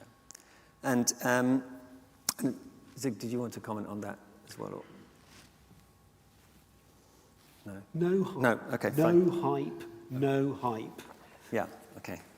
Yeah. I mean, we think also that it's a really good time to start to think about which problems can be solved well with this kind of with this kind of capability. We're talking a lot about quantum computer and applications. Fazal, a question: if you're from an end user, you're a slightly unusual one because I think compared to most organizations, quantum technologies sit right in the middle of your technology roadmap, whereas in most organizations it's out the end. But nevertheless, what do you think as an adopter you would need to do to adopt the technology? Probably not just adopt them to get the value from the technology, as was spoken in earlier, I think in the AI. Where do you get the value from it? And that happens sometime potentially later. What do you think as an organization you need to do? Yeah, so I mean, fusion is unique in that sense because our development cycles are like 20, 40 years. So we fit in quite nicely with the quantum roadmap. But that being said, it's the risk, right? So when you go to the investors, it depends on the stakeholders you speak to. If you speak to the physicists, the engineers, they want to let's do it, right? But then you go to the business development people to get a pre-project mandate. You have to justify why you're doing it. And so you have to make the business case for that, right? So in a sense, it's like you do want to look at it from a long-term perspective in terms of technical debt mitigation for us, because we're going to go 2040, we're going to have a system operational, it's going to be using legacy systems. We want to make sure we're ahead of the curve so that we can upgrade and modify and be prepared for the next generation. So that fits in really nicely with fusion. So we can kind of convince our stakeholders to do that. But I also think it's also about how do you demonstrate to them the spillover benefit of quantum, right? If I'm going to invest in a quantum chip or a quantum computer, what other value can I get from that? So an example of that is we through this quantum initiative we worked with a quantum computing company to use our electromagnetic expertise to help them develop better coaxial cables and shielding capabilities. But the amazing thing from that was that fusion and quantum came together and we did some innovation in some coaxial cables, and now it turns out that that coaxial cable can have much wider market application. Now it's not a quantum system, but it's being used to help innovate quantum, but the spillover benefit is really huge. The other thing as well is we have another project where we had an NQCC Innovate UK funding to look at liquid metal simulations in a magnetic effect. Now this is coupling fluid dynamics with electromagnetism, what we call magnetohydrodynamics, and it's much more complex than CFD. But we know that a quantum computer can't solve that problem at this moment, so instead we looked at things like what's called quantum-inspired algorithms, so quantum tensor network theories. How do we compress these simulations down, use the quantum innovations, the quantum simulation techniques, and apply that to real-world problems? And because it's a classical solution, we can run it on a classical computer using quantum-inspired techniques, we can go to market very quickly. And what that's done is that's given a project to a quantum computing company and enabled us to have a near-term value. But at the same time, also, because it's a quantum tensor network theory, when these quantum computers mature, mapping that to the quantum computing would be a much smoother journey. So I think it's just kind of like looking at how invest in quantum but maximize the value from it as well in other areas. Great. So still quite a lot of stakeholder kind of like getting them on board with the journey and so on, and demonstrating as well. So Eva, from your perspective, what possibilities, capabilities coming down the line do you think organizations should be thinking about right now? I would say that given the application areas that I sort of discussed, it's important to sort of see quantum as, in the near term especially, as like an aid to speed up problem solving, basically, both on the chemistry side and on the optimization side. And what I mean by that is, we already have existing algorithms to do a lot of the things that quantum reports to do in the future. The problem is that, they're usually they take forever to run for the kind of problem instances that people really care about, or they're very energy inefficient and things like this. So I would sort of say that the areas where, especially in the near term, quantum will be useful, and in particular in optimization or in chemistry and material science, is in speeding up, in solving very, very large problem instances that are of interest, for example, simulating very large molecules or trying to do large combinatorial optimization. Now, of course, it depends on the size of the quantum computer, but like I said, they're already getting to this scale now where you can't simulate their behavior classically anymore. And so once you reach a scale where a problem size fits onto it, not only is it going to potentially save you, hours and hours of compute, it's also going to save you a lot of, compute time and energy as well, because quantum computers, the technology doesn't matter which device you're looking at, generally they're a lot more energy efficient than any HPC that you're going to run on. So these are some considerations I'd sort of bear in mind in the near future. I think that just about covers it. Great. Yeah, I was thinking that from what I've heard as well, it's the sense of usefulness. It's not necessarily it's going to be better, that will take longer, but it can be useful in terms of speed and also, as you say, energy consumption, which is really interesting. So in terms of quantum technology adoption, because it's a different thing, as you've been describing, the problems potentially need to be reframed, or it can only solve certain problems. I think everyone's used to general purpose, like AI can solve everything, although of course it can't. But nevertheless, that's the sort of concept. So what do you think are the barriers for bringing quantum technology from where it is now into operations? What kind of things need to happen? I think we were sort of talking earlier on around sort of the operational, if it's some of these things are quite critical. I think a fusion reactor might be quite critical how it works. So there's some sort of critical infrastructure elements, and there's also explainability. I think if AI is a bit of a black box, then quantum is potentially even harder. Even if it told you what it was doing, that still wouldn't make any sense, having seen the earlier presentation. So where do you think things need to be done to help? I don't know who wants to pick up that one first. Okay, maybe I can start. So I think it's important, first of all, to know what you want from your quantum computer first, because without that, you're kind of flying blind in a sense. In terms of explainable, it's a non-deterministic system, right? So you're going and you're taking something that's extremely random and you're saying, I have confidence that the results from this is validating whatever I want to validate. So being able to have some confidence in that randomness and the uncertainty, epistemic uncertainty, because it's a simulation, it will have epistemic uncertainty. So the assumptions you used, was it correct? Did you model the physics correctly? How can you inform the regulator that this quantum system you used validates what you're going to do, such that when you go live, it's not going to blow up in your face? And well, you can imagine the results of that.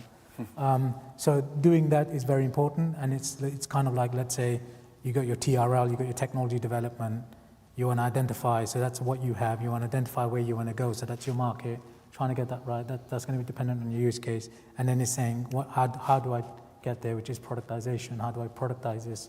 It's kind of like closing that, maybe that triangle is kind of what I see with this. I might add, there's sort of two sides to this explainability or robustness, or sort of understanding what's happening within quantum systems. So the one side is you want to actually, you can simulate small quantum systems classically. In fact, if you're sending your computation over the cloud to some quantum device somewhere far away, you have no guarantees that what people are doing when they're sending you back a result is an actual quantum computation. They could just send you a random string of bits. So there's two sides to this, one of which is if you can verify the solution when you get it, say you don't know what the solution is, but once you get it, you can check that it's correct very quickly, then there's effectively no problem. The best thing you can check is that the quantum computation was performed correctly and quickly enough for you to be happy as an end user. The other one is there's a giant field of research in quantum itself called verification, which is effectively a field of research focusing on how can you test remotely that the thing on the other side, that the sort of, whether it's a device even next to you that you're sort of sending computations to, or whether there's something over the cloud, whether or not it actually performs like a quantum device in the sense, does it exhibit entanglement, does it exhibit superposition, does it do all the things you'd expect it to do? before you send something over. So in terms of, robustness, you can do your own tests for each device. In terms of verification as an end user to make sure that something quantum is being done, there's also many results sort of showing that you can and that this is possible and it's ongoing. And if you're trying to perform a computation for which you can check the answer at the end, then it almost doesn't matter. All you really care about is that you've gotten the answer and that you've gotten it efficiently. So that's I think I was kind of, if I can just elaborate on that, I mean, you're talking more about how well the quantum system was then validated. I'm talking more in terms of end user. So if I've got a physics, like I've got some fluid flowing down a pipe, right? How do I validate my quantum system represents that physics properly? Yeah, fair. Yeah. And I think people need to also have, if you like, a time roadmap for when they want to achieve things. If you're a company that does research because you do pharmaceutical research or aerospace research, then you're used to using technologies at an early adoption level. That might be different, for example, in retail. So I think it's helpful for anybody who's thinking about using quantum computing, understand how that matches to your business. Do you need a return in? If you need a return in a year, I'd suggest you probably want to look at something else. But if you're looking at return in the 3, 5, 7-year time scale, then okay, this is now the time when you should be planning which use cases, which applications it makes sense to use quantum computing for, because this is now the time to be doing that. And this is where you differentiate between pioneers, early adopters, and fast followers. And based on your business, pick where you are and whether or not quantum computing works for you today. Yeah. Thank you. And in terms of, Clyde, did you have any? I'm okay on that. Okay.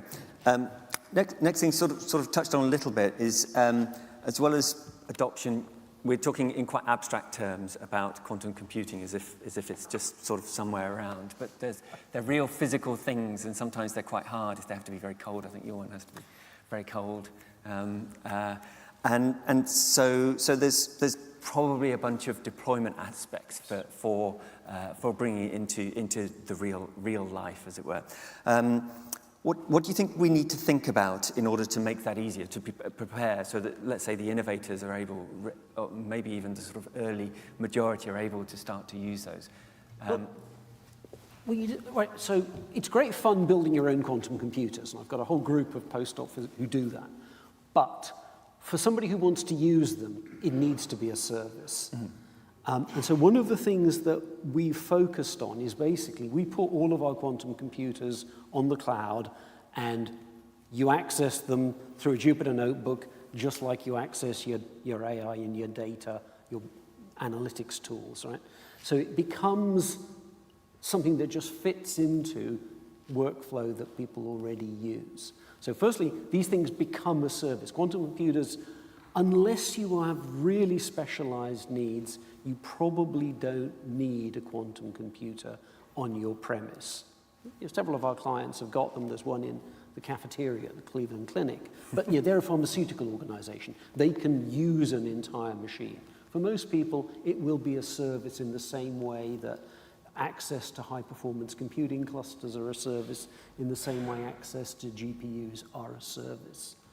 But the thing you then need in addition to that is software that actually matches your problem. And so actually, one of the things that we've been looking at, and I think it's being announced this week at Quantum Week in the US, is a set of things we call Qiskit functions, which are domain-specific software packages that allow you to do, for example, simulation of particular chemical molecules, to do things like optimization. And over time, the thing that will actually drive quantum computing more than anything else is the availability of domain-specific libraries that mean the people who are trying to use these things don't need to be experts in quantum physics, but can actually take their problem in their terms and plug it into a library that then uses a quantum computer where it needs to, uses a GPU cluster where it needs to. But that softwareization is probably the single most important thing. Can I add something to that as well? I think it depends on the application. So in my case, when I'm looking at real-time control, I need it on site, in premise, and I want to block it off from the public sector for security reasons. So we got a project with a company up in Bristol where we're looking at signal, using quantum for signal processing in 100 milliseconds. So something like that we'd have to have on premise. And I can see that would be very useful in large industrial applications, possibly even on mobile systems where you got autonomous vehicles, lots of signal processing, lots of sensor fusion. You need to do it there very quickly as a control loop. Yeah, there's also lots of industries that there's no way they're sending their data over the cloud, right? So, so the case for on-site quantum computing is also there. And there are some quite interesting machines. Orc we've mentioned before, Quantum Brilliance. So they've got these machines which have a very different form factor to the traditional dilution refrigerator quantum computer like IBM runs. And so working out the properties and the use cases of that kind of machine, which you can deploy in a room temperature, 19-inch rack kind of setting, is an interesting space to explore. Yeah, just a really quick addition to that is, so especially for places that need the device to be on site and have very specific domain applications, there is hope that, assuming the technologies keep improving as they seem to be doing, that you can make, for example, the topology of these devices, by which I mean the way that they're actually engineered, they can be made specifically tailored to a problem. Some of these devices are better for some applications than others, and there's still a sort of race out there to find out which device is best for a general application. But the thing is that if someone actually has a really good use case and they want to have the device, in place on site for security reasons or otherwise, they can have something tailor-made. And this is again another reason to sort of start thinking about ahead of time, because developing the technology is hard. And if you want the technology to be developed in a very specific way for an actual very good use case, then it's a good time to sort of nudge the hardware companies making these into that direction, basically. Yeah. Okay. Yeah. No, thank you. I mean, that's really interesting, because also to deploy it in an environment, that's usually quite a long lead time item. The physical infrastructure, everything. I used to work for a telecoms operator, and when you get to the physical infrastructure, everything slows down. But you have to plan things, you have to think about how it's going to be. So, but it sounds like a really still quite a complex space. So you've got specific problems that may need to be framed in a certain way to work. But also, you're saying that the hardware might suit specific problems as well. So we're still quite complex, but I think if you're also saying, I think collectively across if you've got the right problem and the right sort of way of framing it, it can be useful now. Is that fair?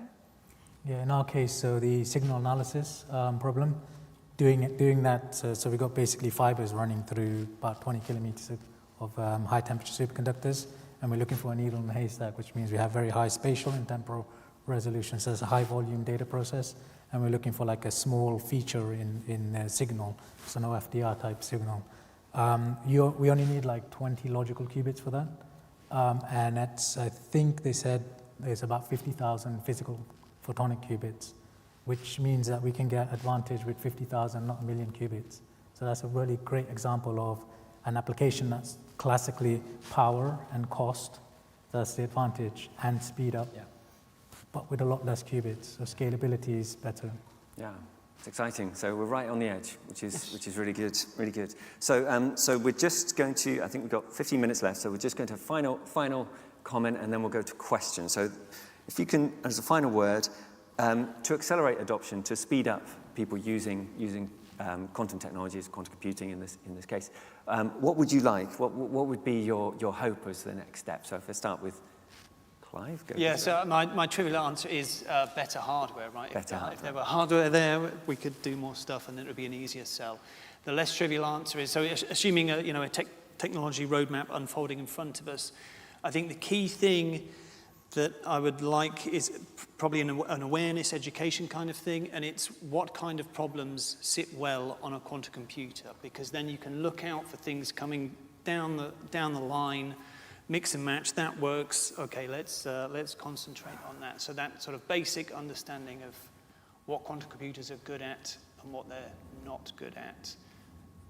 And I just remembered that's exactly what one of the panelists said on the AI panel, wasn't it, for generative AI? So similar. I was thinking that to the final talk from PwC. I was thinking they're saying a lot of the things the bowling ball lanes that we're about to say, but nevertheless, it's different technologies, different. Yeah. So I think the same hardware as well, but I also go to Zygmunt's earlier point about these domain-specific libraries, because what happens at the moment is people who don't have a background in quantum computing, they have to start thinking about circuits and unsons, and it's just, they get lost in the quantum space. So if you have these kind of domain-specific science which says, here is a unsont and it's turned into a function, bring that library and you just deal with the mathematics at a high level of abstraction. So that would, I think, help really speed up at least adoption of quantum computing. I think to add to everything, which I completely agree with, and maybe to advertise sort of what Phasecraft is trying to do yet again, another good thing to look out for in the near future is how do you sort of reduce the resources required to run a lot of these quantum algorithms, because, you know, as computer scientists would like to write general purpose algorithms that sort of go, you know, give me this type of problem and I'll solve it. But the truth is that if you want to do something in the near term, or, you know, if you want to sort of reduce the difficulty of developing the hardware, right, because hardware is one of the main bottlenecks, is to reduce the actual hardware resources to do something useful. So that would be probably the other argument I'd give. We need better hardware, but we also need algorithms that don't just try general purpose, throw all the power at it, but what corners can we cut such that we still get the benefit out? And that's quite a hard research question. Well, as far as the hardware is concerned, I believe we have a roadmap that we think will get us error correction in the next 5 years, and we're currently in Yorktown re-engineering the process. The reason for the change of scale of the processors partly is realizing that in order to do error correction, we need to re-engineer the processors, and that's why they've gone from 1131 down to, actually it's 156 is the current system we're building. The hardware will come. So what it actually needs is people who have ideas for applications, have gotten their hands dirty, have actually built something, and know whether it works or not. Advertisement, all of the IBM systems are available for free, and so is a whole load of training material. You can just log on, go through a training course that shows you how this stuff works. You can run your own circuits for 10 minutes a month. And I'll end with, my former lab director was a guy called Jeff Robinson, who went on to be Chief Scientific Advisor to the UK government. And some number, I can do the year, 1995, he stood up in a room a bit like this with all of the senior engineers in IBM. I was in the audience. And he said, I've just got an internet connection for the lab. I don't know what to do with it. I don't care what you do with it, but do something. And actually, I'll leave you with that. All of you, go and play with the machines we've got. Do something, get an idea for what's possible, and hopefully some of you will come up with the result of that, in case you wanted to know, was something called MQTT, the telemetry that underpins the entire Internet of Things. The guy who invented it was sat next to me in the room when Jeff said that. So go do something. Thank you very much. And on that note, I would like to ask the audience, if you've got, oh, we've got one already. There'll be a microphone somewhere. So we've got a question right in the middle. So, oh. IBM.com/quantum. There's a question at the back. Hello. And I have one question. So, thinking about the future, right, as a business, it is my understanding that quantum computers are not good for everything. So, could you guys shine a light on which problems are quantum computers bad at, so the business can actually focus on moving forward with those type of things, and kind of like keep into the vision, into the horizon, like, well, this is coming, this area might be replaced, but this one is pretty safe. So could you guys shine a light on that? Shall I? So just to confirm, that was your question is where are quantum computers bad? Yeah, basically shine a light from a business perspective, like what kind of quantum computers are bad at. Yeah. Yeah, and then so then people can focus elsewhere. Okay. Any thoughts? Okay. They are never going to replace. You're never going to replace your laptop. There's a whole load of stuff that they don't do. All of the stuff that you use for enterprise IT, quantum computers are useless at. Optimization algorithms, traveling salesman, route planning, optimization of financial portfolios. The really key one is simulating physical and chemical systems that are based on quantum physics. The stuff that phasecraft do, right? Simulating physics, drug discovery, those type of application areas. And then the weird case, the cryptographic apocalypse, doing things with large numbers. I'd add, are we doing things they're bad at? Yes, this is what they're bad at. Okay, then. Yeah, I did good, so, but hey. Yeah, definitely email and spreadsheets. Brilliant. I was going to add a list of things they're good at, though. Machine learning. There is the field of quantum machine learning, different models that you can't simulate classically, and finding the applications for those is an interesting route forward. There also non-linearity, because they're quite a linear system. So when you have a complex non-linear problem, you have to try to linearize that, which can become a bit complex. And mapping physics can be a little bit tricky because your problem becomes a Hamiltonian. So if you have a Hamiltonian type simulation problem, which is what we have as a plasma system, then it's a really good match for match. But if it's a non-Hamiltonian, then it can be a bit tricky. That's what I've kind of discovered so far. Yeah, I think just to finish off, as long as you can map your problem to something that's Hamiltonian.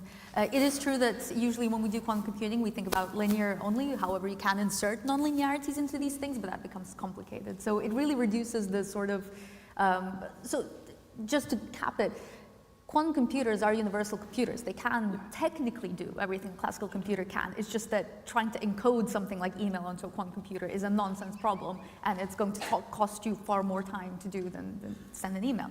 But yes, all the problems they're good at are problems that can be mapped to Hamiltonians and to some properties of Hamiltonians, which turns out to be many, but there might be many more to be discovered that we haven't found yet, but they are at least in a reduced space of problems you can solve.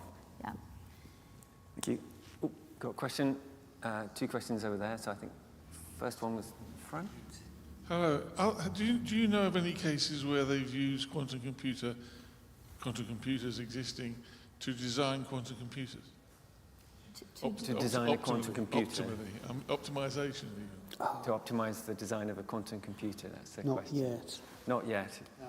Not yet. Definitely classical AI to design circuit layouts. Definitely that's a thing. That's true.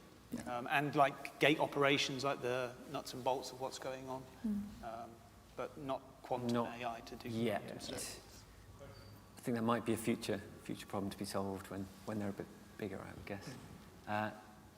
Next question. I think there's one. Yeah. I'm afraid I'm on the cynic point in terms of whether quantum will deliver the amount of money that you put up on the first few slides in terms of the billions, because I don't see any of the applications here as being high-value applications in a sort of net across the country sense. Question for you, if I was interested in putting money into quantum, do you think in the next 5 years I'd be better looking at hard quantum you're doing, or maybe saying, are the spin-outs of some of the algorithmic work you're doing, which might be better for me to use on FPGAs and conventional computing and things, which actually might be more applicable to real-term, nearer-term, real-world problems? Should I be using the maths or the physics? Can I try to answer that question? I think I understood it. So you're asking, like, where should you put your investment in, and whether that investment will yield something in the near term or the long term? If I've understood that, is that correct? I think it's more to the fact that when I look at quantum, there's a lot of hard physics that people are actually trying to solve, but from my understanding, there's actually a lot of interesting maths coming out of it, the way you could actually transcribe problems and describe things, which could possibly be run on FPGAs or traditional computers or... So this is the kind of quantum-inspired algorithm kind yes. of logic. Yeah, this is what we're doing with fusion on liquid metals. So I talked about it earlier. We have a fluid dynamics electromagnetism problem, coupled problem. So it's a liquid metal, which is a conductive material in a magnetic field. What happens is you have these very fine turbulent structures, and that means you have to have very, very coarse, very fine grids to simulate these type of behaviors, and it gets to like exascale. So one of the ways we found best way to do that is look at these tensor networks, which is something that's been inspired, mathematics inspired to solve quantum systems on a classical system, but we can transfer that knowledge onto traditional numerical simulation techniques. So that's an example. Yeah. So I think also during the discussions, people were discussing similar points that you can take these algorithms and apply them, or try and use classical computers for those, and that might help you in the future. But then when the more powerful machines come along, then it's a simple mapping across. So I think that would be a logical approach to take from what you're describing. Yeah.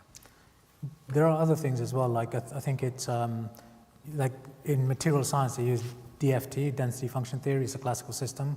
But to do that, you do quantum correlation. So you can use like a quantum computer to do the correlation, but then you have a classical DFT and you just kind of run it.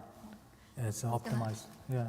Exactly that, which is that you can always, you can use all the wonderful developments in classical theory that exist and sort of supplement them with quantum device outputs, precisely because they sort of do things very fast and generate correlations that you can't do quickly classically, but you still get to keep, you can use those correlations to inform what you then do classically. So it's a sort of combo of the usual thing you hear is hybrid classical quantum, but there's many ways to do this, some of which are very naive and some of which are actually, quite inspired and probably going to lead to useful speed-ups. And the other thing to think about is, quantum computers at the end of the day are hardware. You have all of the same challenges that you have building microelectronic systems, so you're going to see the same sort of capital intensity in that space.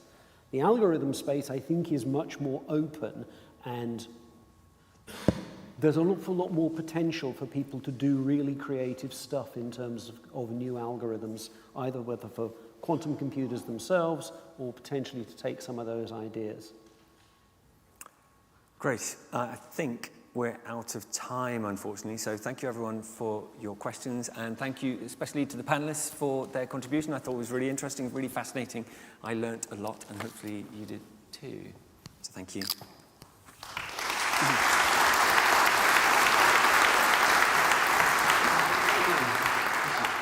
So thank you very much, panel.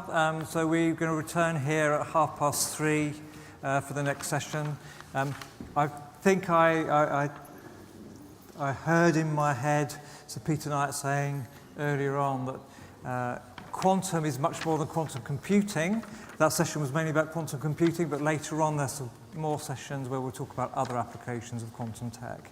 See you back here at 3:30.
Okay, welcome back everyone. So we've got our next session just starting now. So we're going to have a fireside chat on exploring security, regulation and ethics in quantum. So if I could invite Dr. Sharam to come up to the stage. And you introduce your panel. Of Thank course, you. yes, thank you. Hello everyone, good afternoon. Thanks for being here, and please let me say hi to our audience online. This has been a great event. I'm sure you have enjoyed it thus far. I'm Shahram Musayyebi, CEO, co-founder of Crypto Quantique. We are a cybersecurity company based in London. We do mostly PQC, post-quantum cryptography for devices and IoT, etc. We are living in a very exciting time. Quantum and AI, I believe truly that they are century-defining technologies. And we all have opportunities to be part of it, and that is amazing. But with any emerging tech, there are usually challenges and opportunities out there. And today we're going to discuss some of those, such as security, regulation, and ethics when it comes to quantum. So please give a warm welcome to my panelists, Claudia Perry, Digital Science Associate at BP and Chair of Responsible Quantum Innovation Working Group at UK Quantum. Thank you.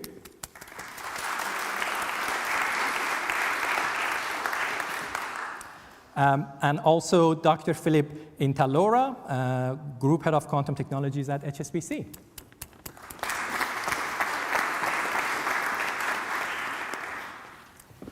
Very good.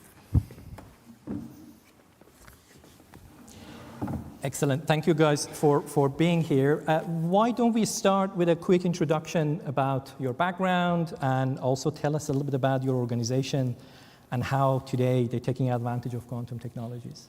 Why don't you kick us off, Philip? Sure. Well, firstly, thank you very much for inviting me here today. It's particularly special to be at this conference because it was 20 years ago when I first started my research in quantum communications here in the very heart of Cambridge, split somewhere between the Cavendish Laboratory and the Science Park. And if you think quantum is niche now, boy, 20 years ago, you know, I, without exception, my circle of friends and family all questioned me at the time, what am I doing with my life? So, you know, it's taken a good 15 years since I finished here, but it's, you know, it's fantastic that we're talking about this technology, how it's evolved, you know, so radically over the last few years in particular.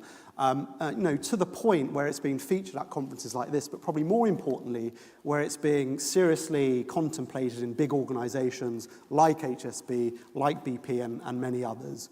And so what I'm going to talk to you a little bit about today as part of this fireside chat is what we're doing in HSBC. We have an established quantum technologies program. It's one of our key emerging technology pillars alongside AI and digital assets and currencies.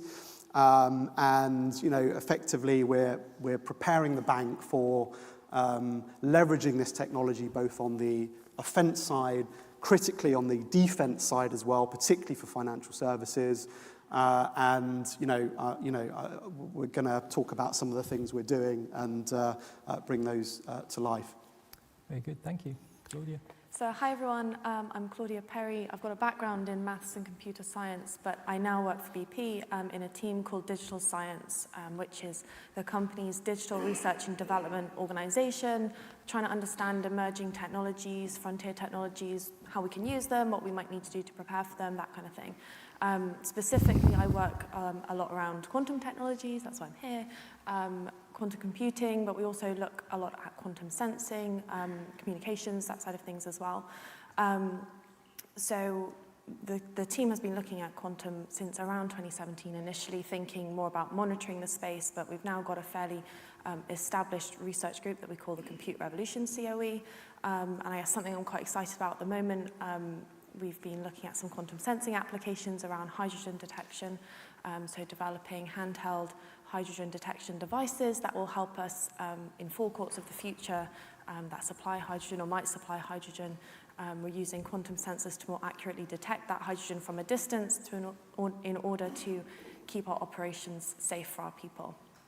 And the other thing I'll just call out is I also chair UK Quantum's Responsible Quantum Innovation Working Group. So it's a working group that we spun up in UK Quantum to help support all of our members really in adopting and understanding best practice and what it means to be innovating responsibly in the quantum ecosystems. We're bringing best practice from some of the larger organizations, BP being one of them, that have established digital ethics kind of organizations or teams within the companies, and sharing that with some of the smaller organizations that don't necessarily have the resource to kind of dedicate to that internally.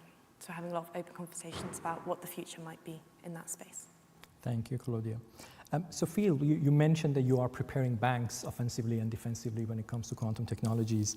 And one of those things, as Sir Peter mentioned, is the crypto apocalypse and perhaps other security challenges that quantum technologies could bring. Can you help us elaborate a little bit more on what are the most significant challenges you guys see when it comes to quantum technologies, specifically quantum computing and cryptography? Yeah, well, I mean, let me start here. Like HSBC, we serve 42 million customers. We operate across 62 territories, countries and territories. We process billions of transactions in volume per year. We have an absolute responsibility to protect our customers' data. We're not just a bank, we're data custodians. Keeping our customers' data safe and our payment systems safe is of critical importance. So quantum defense is a core part of the quantum technologies program. We work very closely with our cyber teams, thinking about how we modernize our cryptography to protect against these emerging threats. And a big part of our portfolio to date has been on testing both post-quantum cryptography, but also quantum communications as well, to test the robustness of these defenses and how they can integrate into some of our applications. So we very much take a risk-based view of this. I know quantum can be quite polarizing, but we take a very pragmatic approach, which is what is the impact that quantum technologies may have on our organization. And actually it's very significant from both an opportunity perspective as well as a defense perspective. And that's not unique to financial services, of course. Everyone needs to think about protecting their business, but financial services typically a top target for cyber criminals. So, we're taking that threat very seriously, and much of our program is designed around how do we start thinking about modernizing that cryptography so it does become quantum safe. And yeah, of course, a lot of, this has been a topic, at least in the past 10 years, in the industrial and academic area in cryptography, for instance. And less than a month ago, NIST, the National Institute for Standards and Technology in the US, announced the new PQC, post-quantum cryptography algorithms, standards that now we're all going to be using soon. But do you see those algorithms, or how do you see them measure up against the potential kind of future quantum threats when it comes to banking or in general? Yeah, look, they're going to form a very important part of the future cryptography landscape. These are new algorithms. 4 have been released thus far. It's been about a 6-year effort where the top minds across the world have been putting forward and testing and trying to break these. And these are the 4 that have come out. 3 are based on Kyber. 1 is based on a hash function. The key difference of these is they don't depend on factoring, which is the key vulnerability in things like RSA. And so they're going to be critical. But there is a caveat with it. And the caveat is that these algorithms are still only computationally secure, which means they are only secure insofar as a technology or a new algorithm or more powerful machine may be able to break them in the future. They're not provably secure. So that leads to 2 things. One is when you talk about modernizing cryptography and transforming cryptography to quantum safe, you've got to take into account this thing called crypto agility, which is a big buzzword being used at the moment, but it's very important because crypto agility means you're not just swapping 1 for 1, because you might be in this situation again. You're using a foundational layer that allows you to switch between different algorithms across your application should a vulnerability be discovered in one of them. So crypto agility, very important to be able to rotate and not have to do this whole thing of migration again, because it's a very costly and time-consuming exercise. And the second thing I would say, certainly from our perspective, is PQC is one type of protection, but the other way of protecting, or the other key way, there are several others, the other key way is through quantum communications. And so I don't have time to kind of go into the pros and cons, but the main difference is quantum key distribution is information theoretically secure. It doesn't depend on how powerful your computers are, so it will be safe now and in the future from an information perspective. It's not unconditionally secure because it requires trusted nodes and people and that kind of thing, but it doesn't rely on algorithms.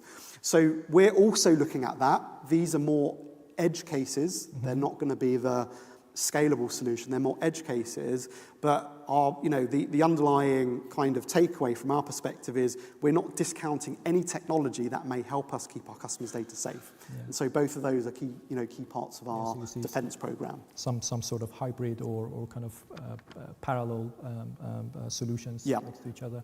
Is this kind of the same at BP, Claudia? Yeah, I'd echo much of what you've shared, Phil.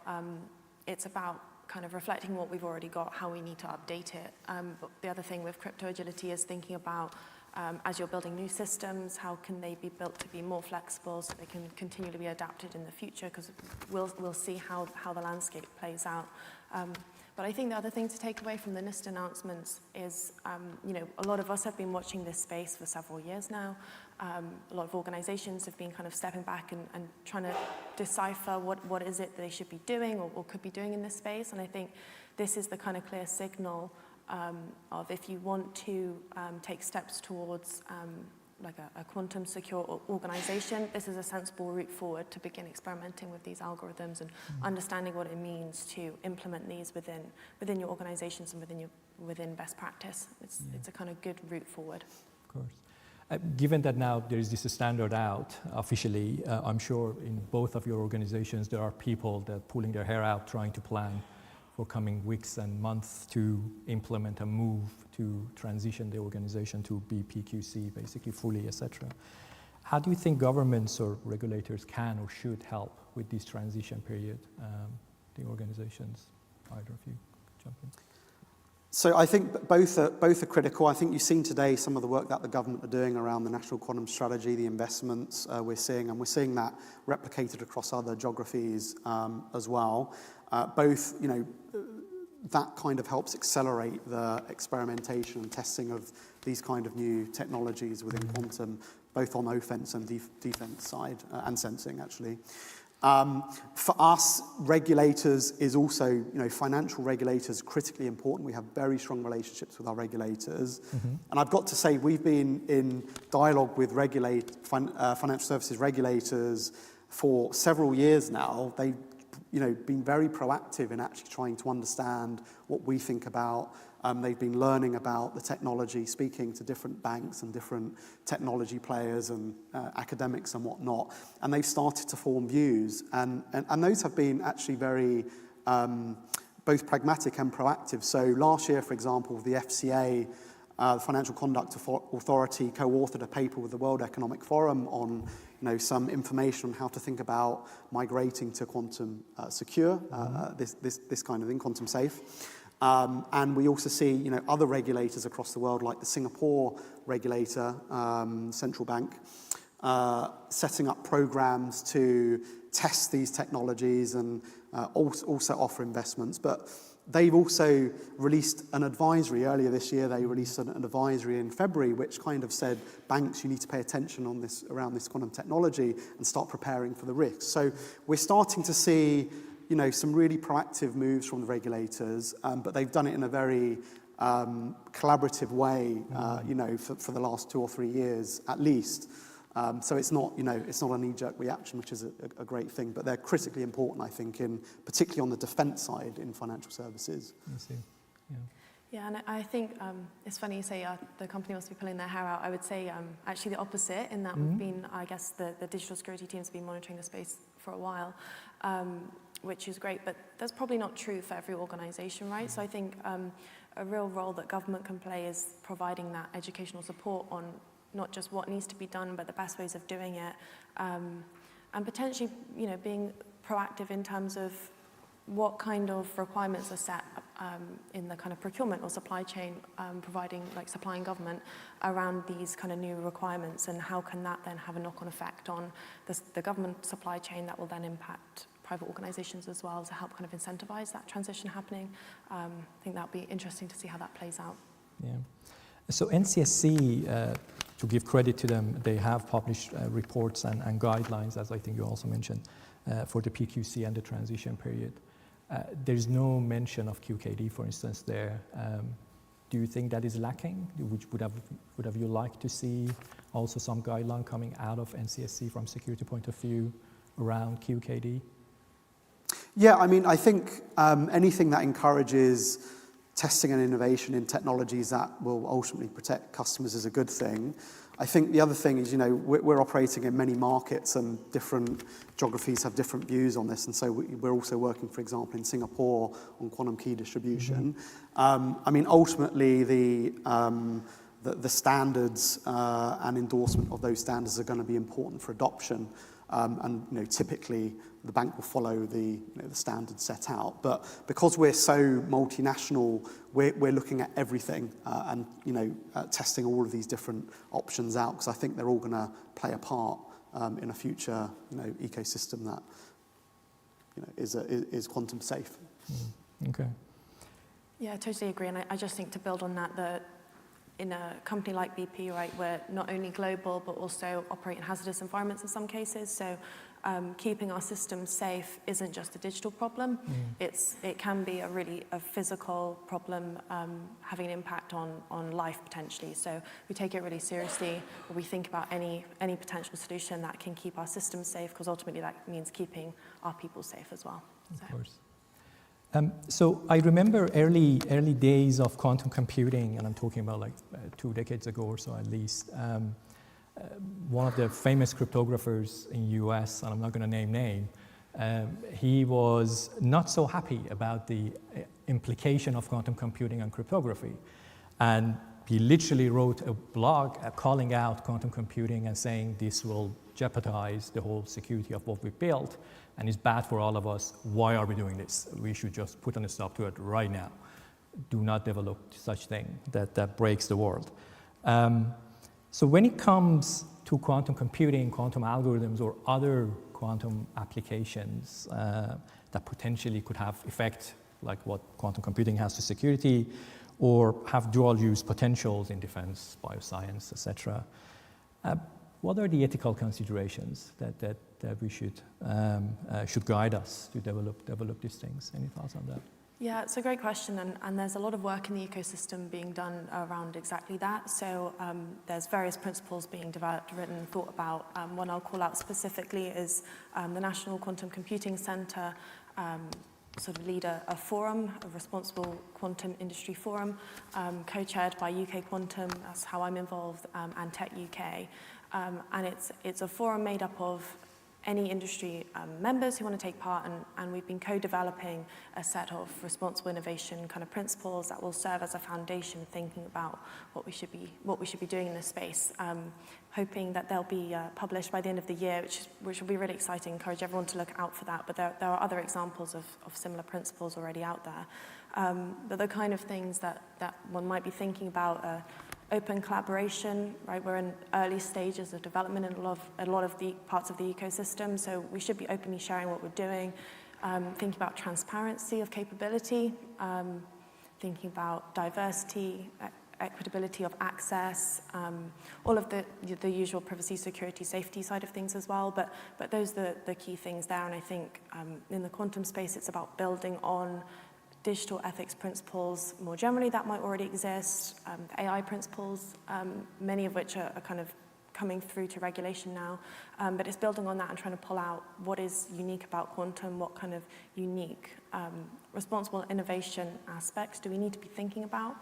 In some case, it will be kind of transversal from the other technologies that we've seen come through, but there are unique aspects that we should be trying to pull out as well. So do you think it is fair to say that we should consider having some sort of guidelines, policies, ethical guidelines, etc., in building new applications of quantum technologies? Yeah, I think for many large organizations, it's going to become, a right to operate, a kind of a right to work with situation. I think certainly for companies like BP, we have internal digital ethics principles, and we'll continue to apply them to any new emerging technology that comes through. I think actually, in many cases, we're actually moving to a point kind of throughout the ecosystem where it's less about principles, it's more around how can we begin actually implementing responsible innovation best practice, and that's certainly where we are in the UK Quantum Working Group. So we've been working really heavily with the NQCC, and now we're thinking about what toolkits exist that we can bring into product teams, bring into development teams to help us really pull out what those specific risks are and the actions we can take to mitigate them. So the kind of toolkits I'm thinking about are digital ethics impact assessments, consequences scanning wheels, all those kind of things that help to provoke that thinking about potential unintended consequences, and then what we can do to ensure the guardrails are built in. I think we're at a point in the ecosystem where we all have a role to play in that, and that's what we're trying to support our members doing in UK Quantum. Okay, thanks for that. Phil, do you have any thoughts on this, about any consideration that we should take into account developing new applications of quantum technologies? Yeah, I mean, if I take kind of a more microscopic view around what we're doing in the bank, I think the other consideration is when you try to put these new models into production, you're going to need to adhere to the existing governance protocols and ethical protocols, whether it's fairness and bias and all of these things. You need to be able to explain how you're coming to certain outcomes, right? There's going to be no difference in that from a philosophical perspective as any other technology. So that's going to need to be, a core part of rolling this out. I would say at the moment, the focus is kind of more on POCs and what can and can't be done with it. But we know as soon as we want to bring this technology into production, we're going to have to clear all of those hurdles. I call them hurdles because it's quite cumbersome, but it's the right, those hurdles are absolutely right to be in place. And it's going to be a similar journey to what we've seen with AI. It's obviously a different technology with different, the explainability is kind of a different profile completely. But it's the same principle, right? We've got to get everyone comfortable with what we're doing and that we're deploying things that, are ultimately going to benefit our customers and not create any additional concerns around ethics or bias and that kind of thing. So that's all part of the plan. Of course. So obviously, regulations and guidelines and things like this could be part of this. But as we all of us know, you can't really push anything new without fostering a new culture that embeds into everybody's behavior.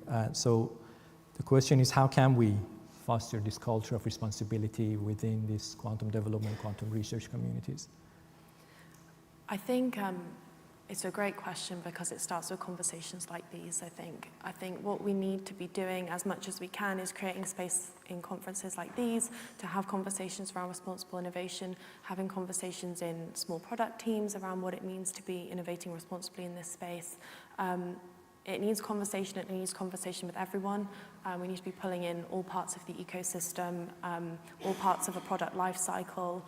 I'm talking about diversity in terms of people, but also in terms of organizations. We need government, we need private organizations, we need startups, we need academics, we need everyone thinking about their own perspective on what could happen with these technologies and how we can mitigate any of the challenges that might come with that. I think in the quantum space, we're actually in a fortunate position in being able to refer to AI, as Phil pointed out. So there are similarities, there are a lot of differences. AI and quantum are not the same, but I think I've seen quite a few examples where we can use the AI journey that we've all seen play out as a vehicle to communicating what needs to happen in the quantum space. A lot of organizations have had to rethink their digital governance structures to accommodate for the challenges that AI might bring. And so we should be able to leverage that with quantum in a similar way and think about how we can apply the learnings that we've all had in that space to quantum. So obviously on AI, for instance, the UK is leading on AI safety and things like this. Last year there has been some huge activities around in the UK led by UK governments and UK organizations. Would you like to see more the same also on the quantum side? Yeah, I think I mean, it would be great to have it today. I think it will come with time. I think these conversations are starting with forums like the one set up by the NQCC. We've seen the journey with AI. I think it would be great to see more of that. Yeah. And you also touched on the fact that a lot of different people need to work together to build the ethic regulations, etc. So there clearly has to be some sort of interdisciplinary collaboration. Where do you see that role to play out, and how in shaping the future of quantum technologies? Yeah, look, I think the key word when it comes to quantum for me is collaboration. Okay. From the very start, even with use cases, we make sure we build these collaborative pods of quantum expert alongside a business domain expert who knows the problem we're dealing with inside out, alongside the technology expert with whichever vendor we're working with, and sometimes an academic input as well, right? So that's kind of your baseline, just in terms of progressing some of these use cases.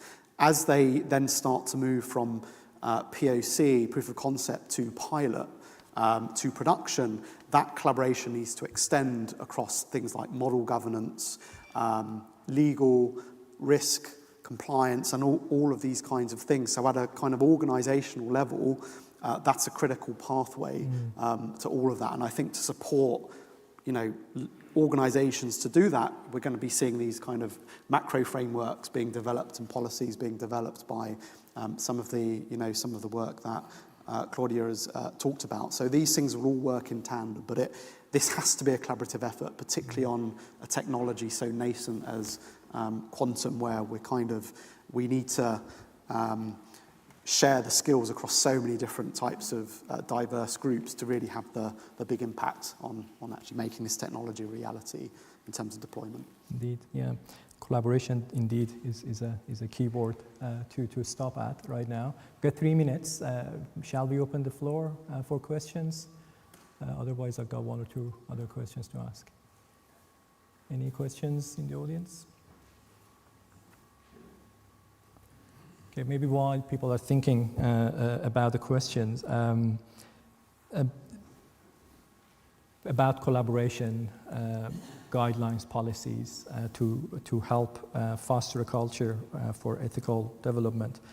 Can you tell us more about UK Quantum, what it does, and how it helps, and how people can get involved? Yes, absolutely. So UK Quantum is an industry consortium, so made up of members, industry members in the UK, and it's set up really to be the voice of the UK quantum industry, to provide that kind of united front. I think collaboration is a key point to pull out here. Most of us are early enough in our quantum journeys that there's really no reason not to be openly collaborating with each other. And that's certainly one of the main reasons why BP decided to be members.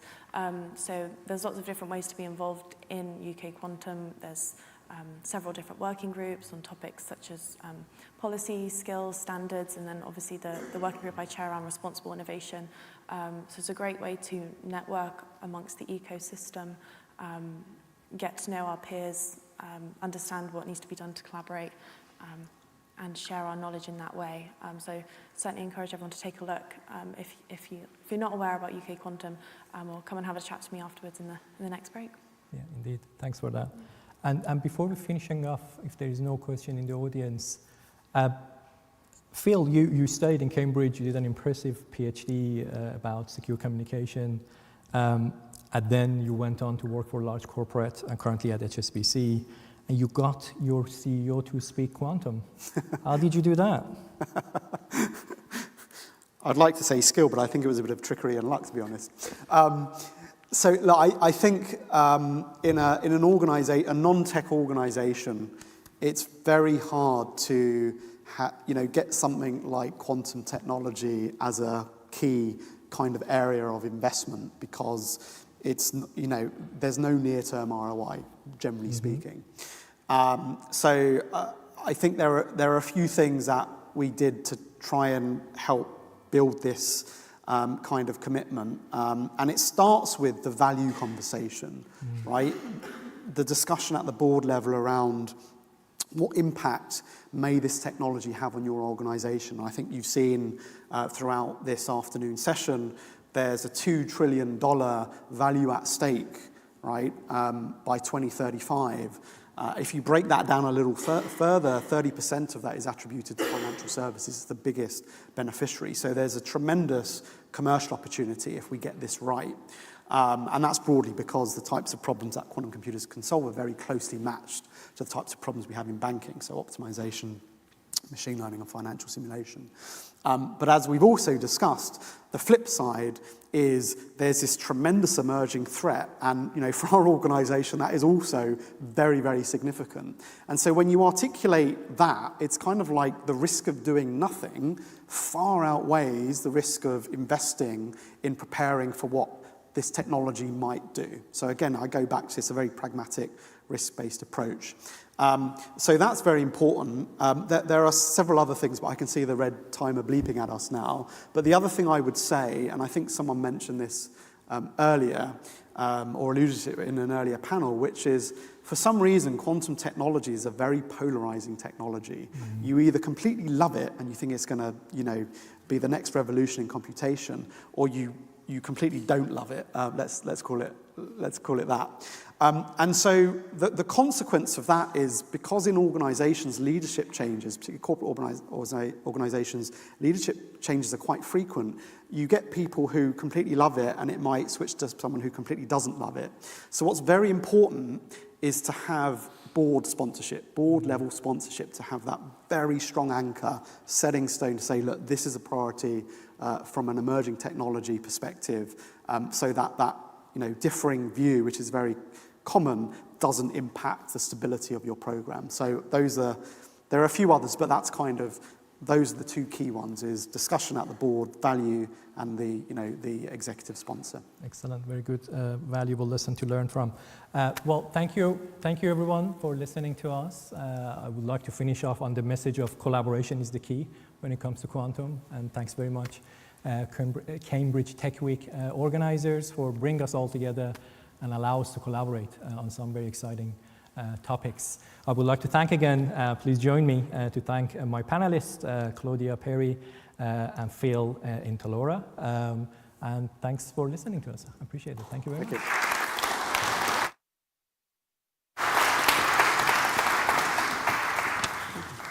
Thank you very much. Very, very interesting session.